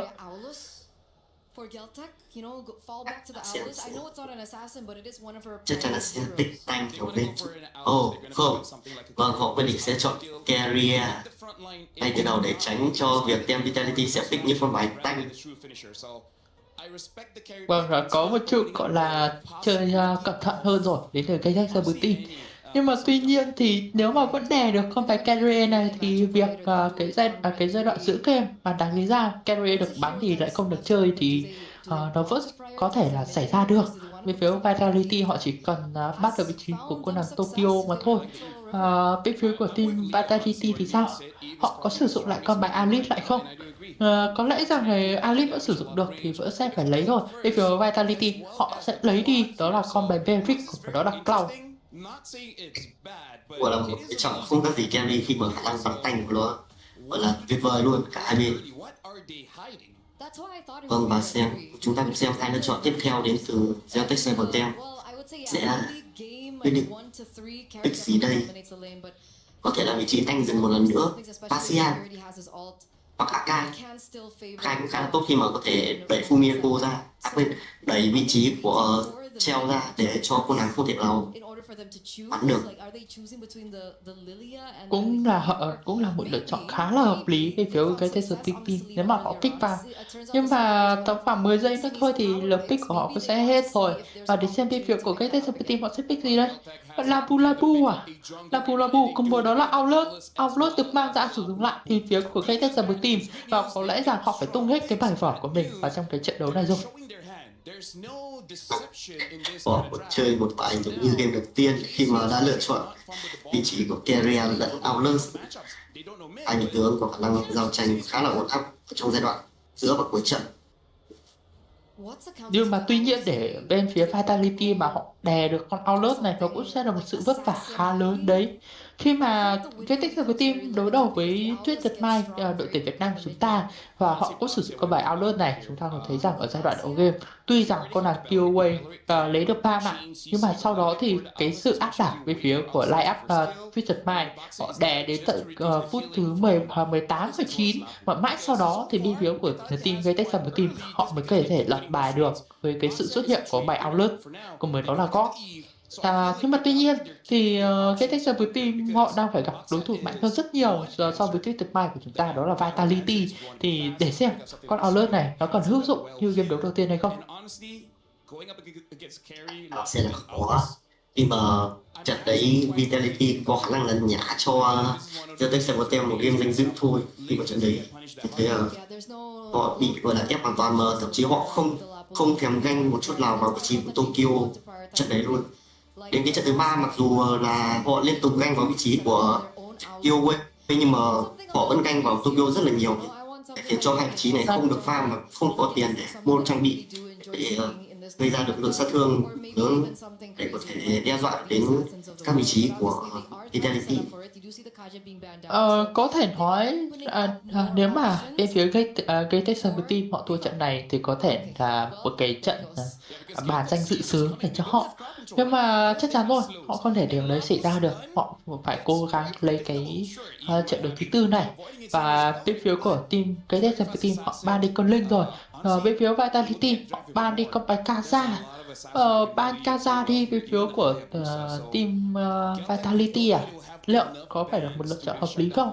Nhưng mà tuy nhiên thời điểm hiện tại thì ở thời điểm hiện tại thì con cắt lát và cùng đó con bài Marcel có được ban đi rồi. Derek thì lấy bên phía của Vitality, vậy nên như anh Đông nói thì con Kaza này được ban đi nó cũng sẽ là hợp lý mà thôi. Anh vẫn có thể chọn được nhé, để ngăn chặn khả năng lao vào đến từ vị trí của Claude, nhưng mà không biết họ có quyết định pick Akai không. Và được ban thứ 5 của team Vitality đó là vị trí của Lilia để ngăn chặn khả năng thả đi đầu game. Nếu Akai được pick và để đi đảo đường thì nó thực sự không phải là một con tướng quá ngon đâu. Akai có thể ngon ở cái role là đi rừng, nhưng mà ở cái tư cách là đi đảo đường thì rõ ràng rồi Akai nó sẽ thua thiệt khá nhiều so với những vị trí như kiểu Peric hay là Atlas, thậm chí cả thua thiệt hơn cả so với những vị trí như kiểu là Halot và là vị trí Galot Kaka chẳng hạn. Akai thì đúng là nếu mà còn tốc biến nó sẽ có nhiều sự đột phá hơn, nhưng mà tuy nhiên cái con quay ngàn cân thì nó chỉ đẩy được một, thậm chí là có thể là hai người vào một cái góc tường, nó không thể tạo ra một cái giao tranh nó quá là hoàn hảo đâu. Con Akai này nó sẽ sử dụng với mục đích gì? Nó sẽ sử dụng với mục đích là phá giao tranh thay vì là mở giao tranh như những con tướng tanker khác, và vậy nên Akai sẽ được thường sử dụng ở vai trò đi rừng. Bên phía Geltek Team họ chủ động ban luôn cả Akai đi, và bên phía Vitality họ ban đi con bài Lilia. Và lượt pick đầu tiên của mình, Vitality họ sử dụng con bài đó là Alot, một chất tướng cũng có khả năng mở giao tranh mạnh, cũng y hệt như con Alit. Nhưng mà tuy nhiên thì Alit nó sử dụng dễ hơn cho bài Alot này khá nhiều. Cái trung tương chảo phá của con bài Alot này nó có một cái nhược điểm là gì? Cái tầm hoạt động của nó không thể nào rộng được bằng cái vương quyền hủy diệt được. Cái đấy là điều chắc chắn rồi. Còn nếu như vị trí của Beric đạt được ulti đẹp thì sẽ là một cơ hội cực kỳ lớn cho vị trí của Outlook, khi mà có thể dùng được trung thương chảo phá để có thể quét các thành viên gọn về một chỗ, để có thể giúp cho Claude xử lý được bằng với bằng cái động lực cú phá để gây ra một lượng sát thương cực kỳ lớn ấy. Vâng, và hai lựa chọn cuối bên phía Geltek Team đó là con bài hai lốt của muốn là Valentina. Valentina thì ở thời điểm hiện tại vẫn có thể vẫn có thể sử dụng được khi mà ở big team trực tuyến, đó là con bài YV. Chiêu cuối có thể lấy được thì cũng khá là nhiều nha. Cái bản cờ vũ trụ của con bài YV này, cái chiêu cuối con bài Beric cùng đó cái trung tương giải phá đến từ Alot. Nhưng mà tuy nhiên thì tôi nghĩ rằng nếu mà vị trí cô nàng Sujikwe lấy chiêu cuối thì sẽ lấy chiêu cuối của con bài YV thôi. Ở phía của Vitality họ sẽ lấy con bài Nolan dành cho cô nàng Rival. Một con Nolan đi đường với đối đầu với một con bài Outlet thì tôi nghĩ rằng ở giai đoạn đầu game Nolan chắc chắn sẽ hơn con bài Outlet này. Nhưng mà tuy nhiên để xem bên phía của Rival hay là vị trí Killaway ai là người xuất sắc hơn. Is this when Team Vitality shuts the door on their competitor, moves forward to grand finals, and once Trận đấu sẽ được bắt đầu sớm thôi. Khi mà hai team đã bắt đầu vào giai đoạn tiếp trận rồi. Chúng ta sẽ đến với game đấu thứ tư, cặp trận đấu giữa Team Vitality cùng với đó là Geltek Cyber Team. Và để xem bên phía Geltek Cyber Team họ có lấy được game đấu thứ tư này hay là chính Vitality họ sẽ là người dứt điểm trận đấu. Và những bước phát triển đầu tiên đã có trên bản đồ rồi. Team Geltek Cyber Team họ vẫn sẽ theo cái lối chơi quen thuộc của họ thôi. Khi mà cử người chơi Kueko cùng đó là Sonty quen thì khu vực với đường giữa. Cả bên phía Vitality cũng là như vậy. Có thể nhắc một chút về con Outlet Killaway đi, khi mà con tướng này cần một cái khả năng fan đầu game là thực sự ổn. Và cái lối chơi của con Outlet này nếu mà để đánh giá ở thời điểm hiện tại nó khá giống với con Linh. Nhưng mà tuy nhiên thì Outlet nó một chất tướng đấu sĩ, vậy nên rằng cái khả năng của chất tướng đấu sĩ có khả năng băng cản thì nó sẽ tốt hơn khá nhiều so với Linh. Nhưng mà cái lượng trang bị cần thiết của con bài Outlet này nó vẫn là sẽ có nha. Bên phía Rival quyết định là cướp đi cho mình con bờ xanh rồi. Bên phía cái thông tin mang lại thì từ Vitality là khá lớn. Và bây giờ vị trí của Kuveco cao về, nhưng mà thấy được vị trí của Rival vẫn có trừng phạt trên người và lấy được con bộ xanh này một cách rất dễ dàng. Và bây giờ con bài Outlet này sẽ là sẽ bị thọt ngay ở giai đoạn đầu game mà thôi. Lại một game nữa mà lăng cao Killaway không được chơi rồi, khi mà cướp rất sớm đến từ vị trí của Vivo. Thậm chí còn bị phá bởi Vavian cùng với đó là cô nàng Cindy cơ. Đây bây giờ con hệ đỏ mới về hang và nó hồi lại cái lượng máu cũng là khá. Bây giờ con Outlet này farm nào đây? Vavia thì đứng ở cái góc nó quá là khó chịu đi. Thế bên Killaway có farm con nhện đỏ nên nó còn cực kỳ khổ. Với Vival lên đây và Killaway lùi về được không? Killaway vẫn lùi về được với cái khả năng từ con bài Outlet này. Phần có thể nói ở đúng rất khổ đến từ cô nàng Killaway. Để xem bên phía của team Vitality họ có duy trì được cái lợi thế này không. Cái lợi tài nguyên của bên phía Geltek Team mất đi từ rất sớm. Đầu tiên là cái con búa xanh, sau đó là cái con người đá ở khu vực phía đường dưới kia. Và bây giờ con rùa thần cũng đã ra. Killaway cũng có cho mình cái level 4 rồi, nhưng mà nhìn Rival kìa, Rival đã có cho mình cái level 5. Và nếu mà mất đi con rùa thần này thì có khả năng Killaway cũng sẽ như trận đấu trước thôi, khi mà con nàng này còn thậm chí còn không được chơi. Và để xem bên phía của team Geltek Team họ sẽ triển khai giao tranh đến như thế nào. Hiện tại rùa vẫn chưa được bên nào để động cả. Vị trí đường giữa thì Cindy đã mất cho mình nửa cây máu rồi. Còn pha choáng đến từ vị trí của Kuvejo. Cả hai bên đều không có động thái ăn rùa nhỉ? Chính xác là như vậy rồi. Bên phía của team Geltek Team họ vẫn phải kéo dài thời gian để cho bên phía của team mình được farm. Tokyo bị dồn sân tường, Kyoko vẫn còn phải cấp biến của mình và phải dùng tốc biến thì có thể lùi về mà thôi. Bên phía của Geltek Team họ tổ chức ăn rùa nhanh, nhưng mà tuy nhiên ăn nhanh nào được Rival tốc màu, Rival phải lùi về. Đây là cơ hội tốt để cho bên phía của Geltek Team họ lấy được rùa. Và Killaway lấy được con rùa đầu tiên của trận đấu. Vavian bị số sát thương, Vavian mất đi cho mình cái tốc biến rồi và chắc chắn phải nằm mạng đầu tiên của mình. Vượt lốc dành cho bên phía của Geltek Team. Ở giai đoạn đầu tiên, bên phía Vitality họ gặp một chút vấn đề về việc giao tranh của mình, và bên phía Geltek Team họ khởi đầu với một con rùa thần và một mạng đầu tiên. Vừa rồi vị trí của Vivo đã ganh vào vị trí của Tokyo thì đương nhiên là rùa sẽ có khả năng cạnh tranh nữa. Rồi sau ăn miếng trả miếng đến từ Geltek Team. từ từ đã, và combo xanh này vẫn được lấy về phía cô nàng Fireball mà thôi. Tôi cứ nghĩ rằng hơi phía của team Geltek Cyber Team họ sẽ tổ chức cướp combo xanh này, nhưng mà từ từ đã Killway thấp máu, Killway nguy hiểm. lùi được rồi. Vâng, một cái tình huống khá là nguy hiểm đến từ người chơi đi dược với Geltek Cyber Team. Ui, sao biến về góc này thì vị trí cô nàng Sotique thì vẫn có thể lùi về được. Vâng, một tình huống biến về hơi hớ hênh một chút. Ba viền thì rất tỉnh khi mà cô nàng này vẫn chắc cái bụi khu vực phía đường giữa kia. Và bây giờ thì khu vực đứng ở trên này chúng ta sẽ ngó qua một chút, thì đây sẽ là một cái kèo khá cân giữa Labu với nó Alot mà thôi. Ở khu vực ham mùa xanh này, bên phía của Geltek Cyber Team họ nguy hiểm nha. Killway này đúng chắc chắn là sẽ bị cướp thôi. Vị trí cô nàng Killway sẽ lên kịp, và combo xanh này có thể vẫn sẽ được giữ, nhưng mà tuy nhiên thì Vitality họ không muốn bỏ qua combo xanh này đâu, họ rất muốn ăn combo xanh này. Bên phía Vitality họ sẽ lùi về trong tình huống này, nhưng Vival lao ra một cái khoảng góc mà nó thực sự nó không quá đẹp, và combo xanh vẫn cướp được bùa cơ. Sini lấy được mạng của cô nàng Killway, lấy bồn dựng kiếm một người, đó chính là Vival. Sini thấp máu, Sini có thể lùi về được không? Tôi nghĩ rằng không lùi về được đâu, khi mà cái khả năng khống chế với con bài Labu vẫn là có, và Kuezo là người có mạng. Cướp bùa của tôi cực kỳ lỗ đến từ vị trí của Vitality, khi mà họ đã phải mất 2 thành viên là vị trí đi rừng và vị trí đi đường giữa. Không thể nói là cái pha anh hùng Bucket quá đẹp đến từ Libon nữa, và bây giờ cái pha lưu qua lưu lại đến từ con nào Fumieko thực sự là nó chưa quá hiệu quả, khi mà lượng máu con này của cô ta không còn quá nhiều nữa.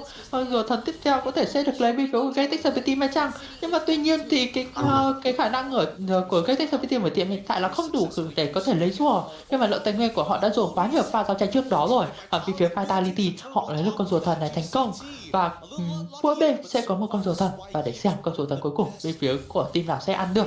Bên phía của Geltek Cyber Team họ tranh thủ họ lấy cái trụ không phía bên dưới kia, và Chef sử dụng động lực công phá chỉ để lui về mà thôi, và cô nàng này vẫn sẽ được an toàn. Có cả vị trí Sini của nó Vavian hỗ trợ nữa thì chắc chắn rồi, bên phía của team Geltek Cyber Team họ phải lui về mà thôi. Nên Vavian thì mới nói là Kuezo chặn chán ở đây, vừa có bị khiêu khích, cô nàng này vẫn lùi về được. Ở khu vực phía đường giữa kia thì nhìn kìa, vị trí Vival đứng khá đẹp, nhưng mà tuy nhiên thì không có ai bước vào cái bụi đấy cả, và có khả năng bên phía của team Vitality họ sẽ lùi đội hình của mình xuống.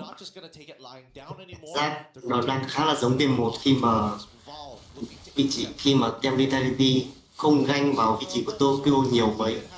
Mới luôn đang lên lên đường trên, đang ganh vào vị trí của Tokyo, và Tokyo lên bảng điểm số ngay lập tức luôn. Vừa mới nói xong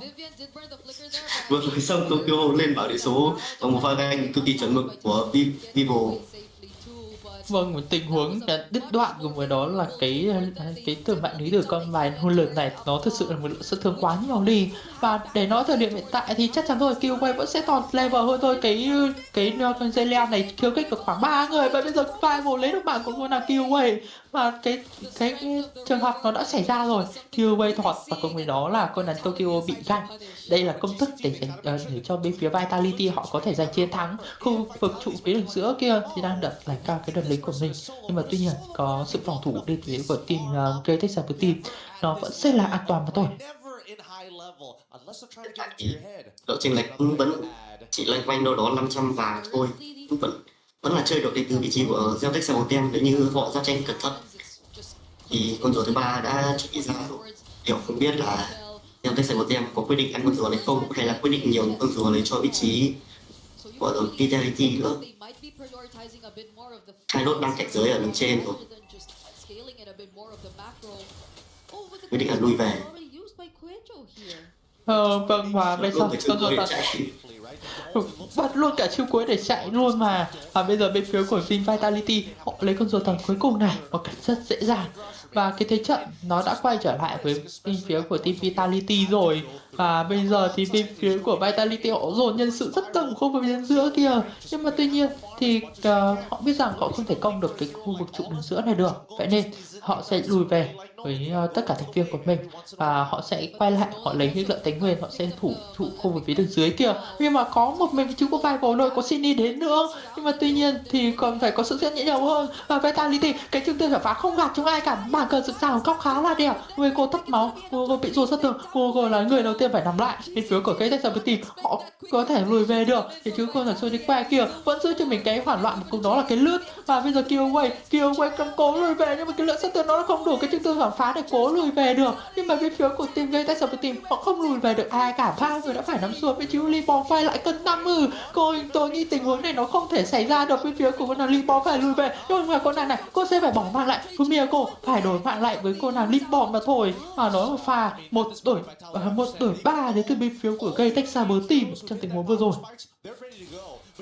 Vâng, và giao tranh phải nói là áp đảo đến từ vị trí của Vitality, và cũng rất là may khi mà Tokyo đã có được một mạng đến từ vị trí Fumiko, coi như là gỡ gạc lại được một chút lượng chênh lệch thì đã lên đến 2.600 vạn rồi chỉ với một pha giao tranh thôi, và con số nhảy từ 500 lên tận 2.600 vạn thì rất là lỗ rồi, càng ngày càng thua đến từ Geltek Team. Không biết là Geltek Team sẽ có phản kháng lại được thêm một lần nào không? Khi mà một lần đánh này thì họ sẽ chỉ gài gạt thua thôi.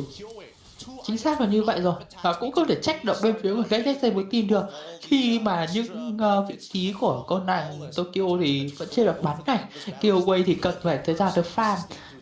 Và vị trí của con hàng Kuero này thì chỉ là một con hai lốt mà thôi, nó chỉ có khả năng công chịu, còn cái khả năng khống chế của con bài hai lốt này nó thực sự là nó khá là hạn chế. Và con lốt đầu tiên của trận đấu bên phía của Vitality họ tổ chức ăn nhanh luôn, lượng sát thương Vival thời điểm hiện tại kìa nó là rất nhiều, và con lốt đầu tiên thuộc về bên phía của Vitality, bên phía của cái Team họ phải lùi về mà thôi khi mà con lốt đã mất đi rồi. Theo đã lên cho mình cái gậy như ý rồi, và khả năng cao là đã có 3 món đồ hay là chỉ có 2 thôi. Có khả năng chỉ có 2 thôi. Theo tại khi mà có được gậy như ý rồi chắc chắn là kết hợp với kiếm dịch quỷ sẽ gây ra một sự lượng sát thương tương đối lớn rồi. Sau khi mà có được thêm cái lưới hai món nữa thì khả năng là lượng sát thương đến từ treo sẽ gọi là khổng lồ luôn, lên các vị trí của Uezo cũng như là Newborn. Ôi nhìn kìa khiêu khích, nhưng mà chỉ khiêu khích được một người thôi. Vị trí của team Geltek Team họ muốn trả sát thương lại, nhưng mà con lót này thì nó đang khá trâu ở đây. Bên phía của Geltek Team họ tràn lên, bà cờ được dựng ra ở một góc rất đẹp. Bên phía của team Geltek Team họ vẫn còn muốn đánh tiếp nhưng mà không. Bên phía Vitality họ đã tập trung ở đây tận 5 thành viên rồi. Bên phía của Geltek Team họ chỉ thử lùi về để thủ lĩnh mà thôi. Fumiko lao vào, nhưng mà tuy nhiên không bắt được ai cả. Và bây giờ cái trụ công đứng giữa kia đã mất đi rồi.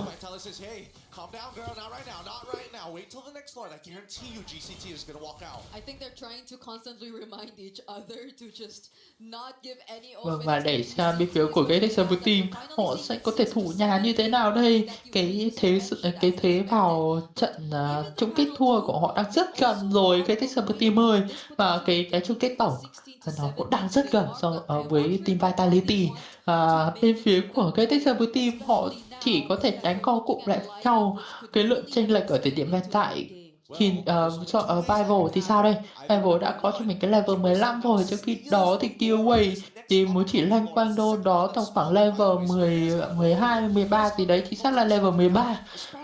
Bây giờ con bờ đỏ này có thể giữ được không? Có lẽ rằng thì vẫn có thể giữ được thôi, khi Vitality họ chủ động họ lùi về. Và cỡ dựng xa không qua, đang bị bom muốn bắt vị trí cô nàng Sydney, và có lượng sát thương nó không đủ Kyoko thấy mạng của Fumiko. Sau đó thì Sydney đổi lại mạng của Tokyo, và bây giờ Vival lao lên, Vival bắt được Vival bắt được vị trí cô nàng Killway, nhưng sau đó thì cô nàng Sonic thì cô nàng này vẫn có thể lùi về được.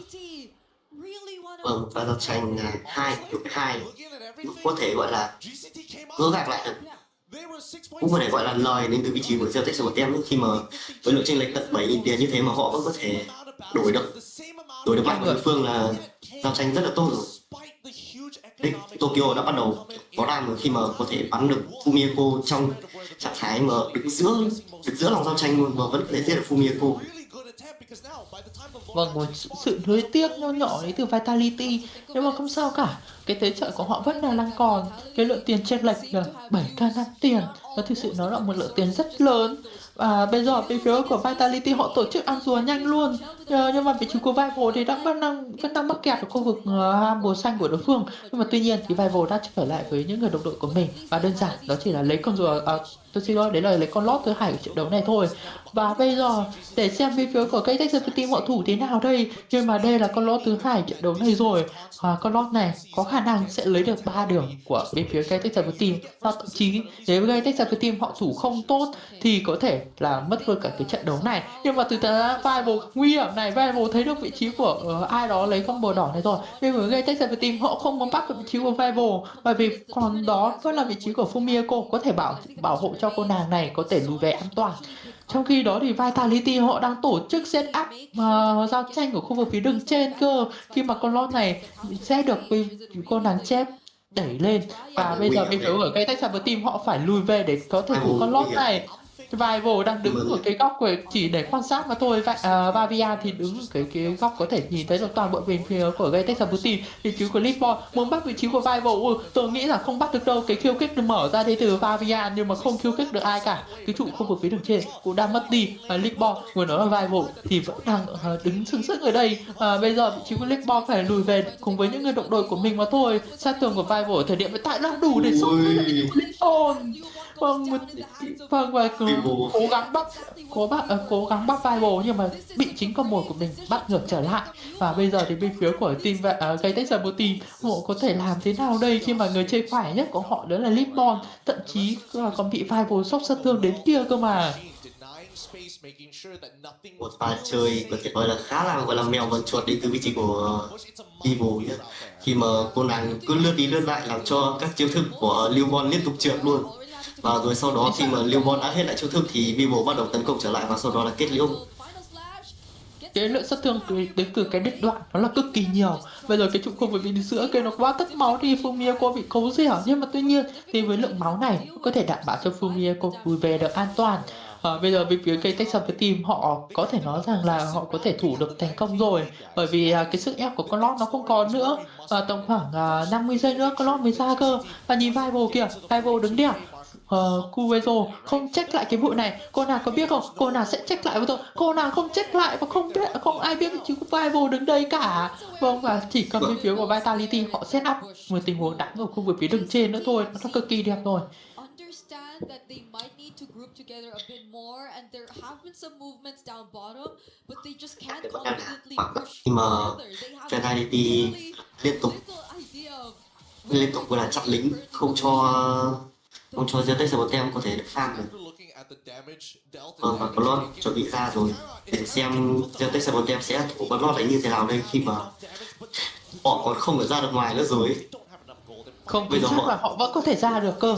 Nhưng mà tuy nhiên thì Killway đứng khá là xấu, và con nàng này phải bắt cuộc lao lên, bắt vào vị trí của Shinny. Nhưng mà Shinny có cái lượng giáp ảo khá nhiều, mà Vival lao lên, Vival bắt được vị trí của Tokyo, double kill cho Vival và triple kill cho Vival nữa. Và có thể sẽ có cái Maniac, nhưng mà vị trí của Vival mất đi cho mình cái thêm bất tử, và Maniac Vival và cái sao vết thứ hai rồi.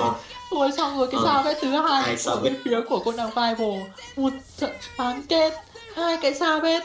Nó cực kỳ năng suất đến từ người chơi đi dùng bên phía Vitality. Và bây giờ cái trụ này cũng sẽ bị mất đi mà thôi. Và bây giờ thì game đấu cuối cùng thuộc về bên phía Vitality, và họ chính thức góp mặt ở trận đấu chung kết tổng lần này năm MLBB năm 2026.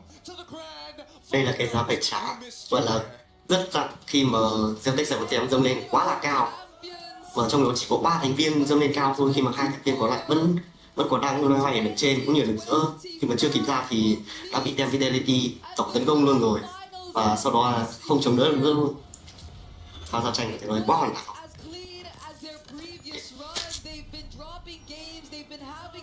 Vâng, và không có gì cảm xúc hơn hãy nhìn những cái cổ động viên của bên phía Vitality cơ. Và cái Texas Team họ cũng đang rất cố gắng rồi, và có lẽ rằng anh phải chào tạm biệt họ, và mong rằng ở giải đấu lần sau họ sẽ làm tốt hơn mà thôi. Họ đang phải gặp cái đối thủ nó quá mạnh đi, đó chính là team Vitality. Anh nhìn xem cái cách họ giao tranh kìa, Vival đứng ở cái cô nàng này lao ra ở cái góc mà không ai có thể ngờ đến được, và thậm chí là cái sao về thứ hai của cô nàng này ở trong giải đấu, và là thậm chí là cái sao về thứ hai ở một trận đấu bán kết.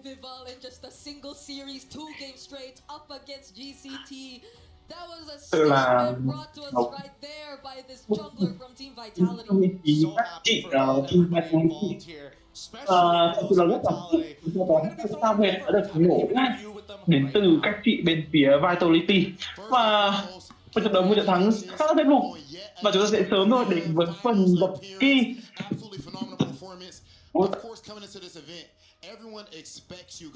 Geltek sẽ có tem cũng khá là hay khi mà đã ăn được Vitality ở game đầu rồi. Mặc dù tem Vitality quyết định là trả game đầu đấy cho Geltek sẽ có tem để gọi là có một màn danh dự sớm, và sau đó chỉ là 3 game hủy diệt đến từ 5 cô nàng của Vitality mà thôi. They were invited to be here. Absolutely phenomenal, and with good reason. And of course, the home ground heroes right here, Team Vitality. The crowd goes wild for you guys, and you guys have definitely earned the place in grand finals. Now we would like to invite Geltek to please hand over your keys to Cindy from Vitality. Thank you, Geltek. You guys did EEC and really proud well and valiantly. Now, Cindy, how does it feel like holding the key of your opponent? I know you guys have been looking forward to meeting Geltek, but how does it feel really, knowing that you defeated them? It feels I'm really grateful to be holding their key, I guess. Very grateful. Now, the next one, it's going to be a grudge match. 2024 NWI winners going up against you guys, the NWI 2025 winners. They were the ones that took the win from you, tainting your golden road. Is there anything you would like to say to that? Maybe we want to get revenge on them because of the 2024 grand final. Maybe. We definitely want. Và thật sự là một chiến thắng rất là thuyết phục đến từ vị trí các thành viên của Vitality.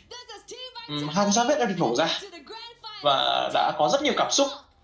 Và trên tay của bên phía đội trưởng của team Vitality đang là chiếc kỳ danh dự của Geltek Cyber Team. Và sẽ sớm thôi. Đây sẽ chính là sự kết thúc của một đại diện đến từ Nga.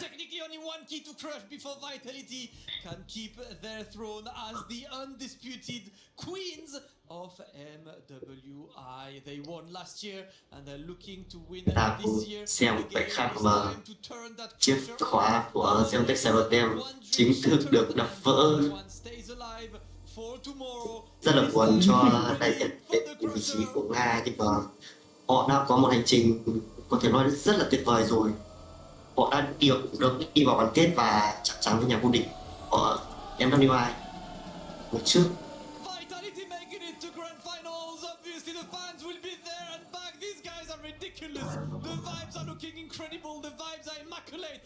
Thật sự là rất cảm xúc trong trận đấu vừa rồi. Và bây giờ team Vitality đang gọi là sao? Họ đang ăn mừng chiến thắng của đội tuyển của chúng ta, của họ. Chiếc kỳ vinh dự đã bị đập vỡ của Geltek Cyber Team và chiến thắng hoàn toàn áp đảo đến từ vị trí của team Vitality. Lại một nạn nhân nữa của team Vitality trước sự áp đảo của 5 cô nàng đã làm lên chiếc cúp MWI năm 2025. Thật sự đương kim vô địch họ vẫn giữ được những cái phong độ của họ ở MWI năm nào, và đến tận bây giờ và chúng ta sẽ hy vọng được rằng là sẽ sớm đến với những sự kết thúc của ngày đầu thi đấu hôm nay. Và ngày mai chúng ta sẽ được gặp team Vitality và NAVI Philippines sẽ thi đấu trận chung kết BO7 ngày mai. Và ngược trở lại, bên phía Geltek Cyber Team sẽ gặp lại anh nhớ không nhầm là bên let me check real quick. Sẽ gặp lại team Galaxy Phoenix ở vòng thi đấu lấy tranh hạng 3. Hy vọng là NAVI Philippines thì sẽ có thể đánh bại được team Vitality như năm 2024 khi mà họ còn đang ở câu lạc bộ Smart Omega. Hy vọng là thế, khi mà năm 2024 đấy thì Smart Omega đã áp đảo hoàn toàn team Vitality với số là 3-0. Anh nghĩ là cái hy vọng là chúng ta sẽ còn đánh bại được lịch sử một lần nữa. anh nghĩ là cái thực tại này nó sẽ hơi bị xa vời dành cho phía các thành viên của Navi Philippines đấy. Nhưng mà ai biết đâu, trong giải đấu thì có những cái nó xảy ra sẽ không nằm trong dự đoán của chúng ta. Cho nên là chúng ta có thể trông chờ vào việc rằng là bên phía team Vitality có sự có thể họ sẽ đánh tốt như ngày hôm nay hay không, hoặc là sẽ trở nên bị áp đảo trước Navi Philippines. Rất là khó. Chúng ta sẽ điểm qua lại những cái khoảng khắc trong trận đấu vừa rồi để trước khi chúng ta kết thúc buổi livestream ngày hôm nay. And it just really highlights that when you take a look at Team Vitality, it's not just about Vivian, it's also about Vival. Can I just say it feels very Xem validating to gọi là kết quả của trận đấu khi mà trận đấu đã được kết thúc ở phút thứ 16 giây 56, gần 17 phút trong một trận đấu áp đảo đến từ vị trí của Vitality. Tỷ số của trận đấu này là 6-15 và rất là khổ cho vị trí của Killway khi cô nàng chỉ ăn được đúng 2 con một tím thôi. Đầu game đã bị ganh rất là nhiều, bị ganh vào phần một tím liên tục, cô nàng không được chơi. Bên phía Vitality có một cái lối chơi mà tranh cướp rừng và quản lý tài nguyên rất hiệu quả, và điều đấy nó khiến cho bên họ có được cái chiến thắng khá thuyết phục trong ngày hôm nay. They snapped back, winning 3 in a row. And again, a historic grand final setup before us between two incredible organizations. Both Thực sự là khác với hôm qua khi mà đáng lấy ra. Khi mà hôm qua thì chúng tôi đã phải live đến tận gần 4 giờ sáng. Thì hôm nay chúng tôi đã được nghỉ sớm vào lúc 9 giờ 42. Quá tuyệt vời. You know what? I'm just gonna start just a little bit early on the story because I just want to make sure one thing does not happen. Và xem đến 2 giờ sáng, trận đấu vẫn rất là căng. Vẫn kiểu liên tục là các trận đánh mà phải lên tới 3 game mới kết thúc được trận đấu. It happens in a sweep. I hope because this is a revenge story, it goes all the way. Which is why I think momentum is so important, especially when we get to the grand Chúng ta finals. điểm lại một số khoảnh khắc cuối cùng của hai team Vitality cũng như là Geltek sẽ đầu tiên. Now, I'm hoping that since Navi PH and BTR Vitality have been in the same position before, they have the mentality to bounce back even after a loss in the first game. I'm hoping so. Vitality, look at the smile on their faces as they're just playing and having a good time. And you could really tell they were super comfortable when we headed into their locker room. Obviously, they were just going in there instead of meeting up, talking strategy. They all just got on their phone, got on social media, made their celebration post early. Feeling comfortable, and of course even their CIO going out there, which big news to him. He actually did a championship update earlier with Trev, and he commented on how much Vitality is committing to the club championship race this year. So having these ladies do as well as they are is a big boon for Team Vitality. I mean, honestly, looking at how Vitality performed just now, talk about momentum. Talk about having a statement, having two Savages back to back in both games. I kind of feel like if Navi was watching that, they're like, oh boy. Not Ayanami can do it. She's my GOAT. She is the GOAT. She is her, as we've been saying. It is, in fact, set up to be an incredible final day of MWI. But we're going to have to wait at least one more day until we get to that point. But even though we're waiting for the grand finals for tomorrow, you can get involved now when it comes to MLBB because it's Rhino Day. Yay! Brand new interactive effect for Rhino Day is available now. Check it out and join the celebration. Plenty of things to get involved in. And look who's excited to turn up. You're feeling good about Rhino Day. I love rhinos. Yes. I love rhinos. I'm just a few games away from becoming a dragon. Ooh, dragon. Which is mythic. Ah, okay. You've hit that once. Rhinos. 50 stars. Congrats. Congrats. Thank you. Unfortunately, it's not Dragon Day. It is Rhino Day. Rhino Day. Hey, check it out. Trev, he's got the club championship updates, and we need one because we're nearing the final day of the MWI. We've just wrapped up day number 4 of MWI here at the Esports World Cup in 2026, where Team Vitality have just taken down Geltek Cyber Team to get themselves into the grand finals. They're looking to try and earn the first 1,000 points for Team Vitality in the club championship. Over the other side of the bracket though, NAVI clean sweep their opponents to earn their spot in the final. And with Dark Angel earning them 1,000 points last week, they're looking to go back to back in the Allianz Vault to top off the club championship table at the end of week 2. Stay tuned, because there's still so much more to come in the Club Championship.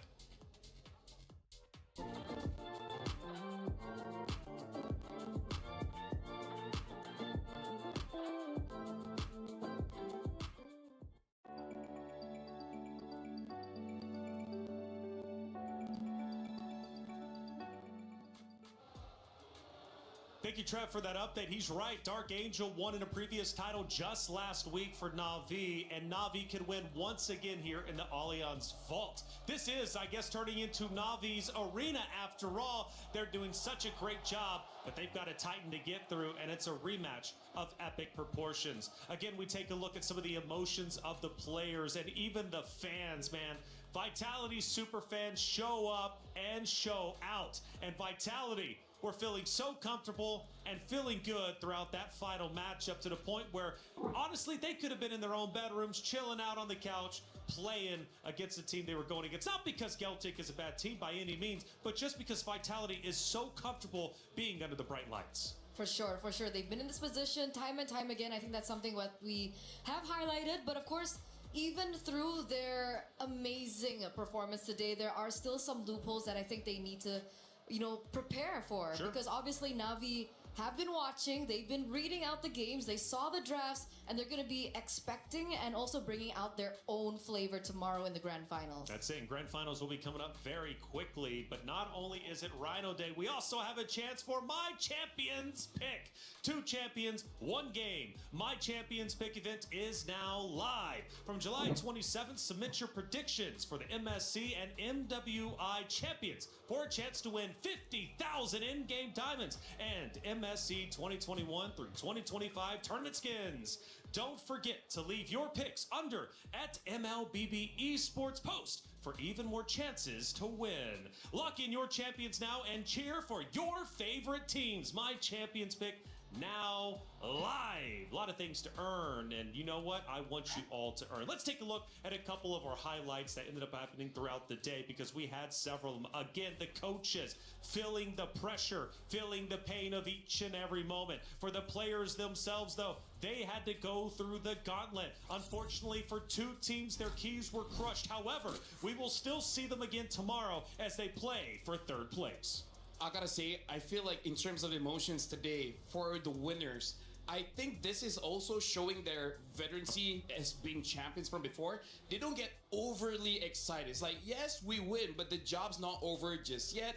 If we just, you know, go through the adrenaline, we might go through a mistake. But for the team that lost today, this is a new learning experience where they have to accept the defeat, but also know that it's not over just yet. They still have to do more tomorrow. And we don't get to see them emote, like the ones that lose. Because we're hearing a lot of them backstage from Rose that, like, it really just reflects how much they put up with and how much they've been through. You know, how the much they preparation, sacrifice.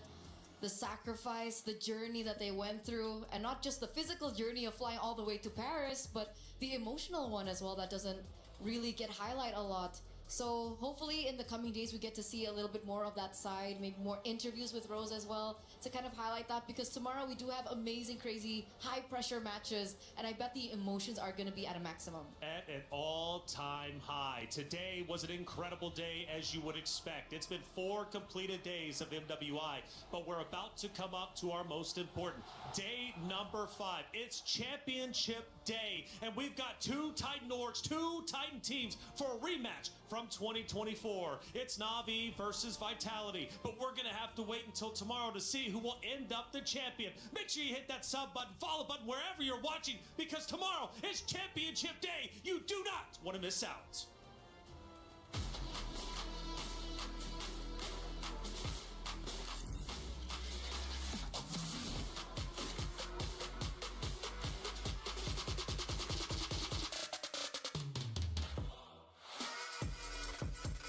Và chúng ta đến với phần recap ngày hôm nay ở giải MWI 2026 vòng bán kết.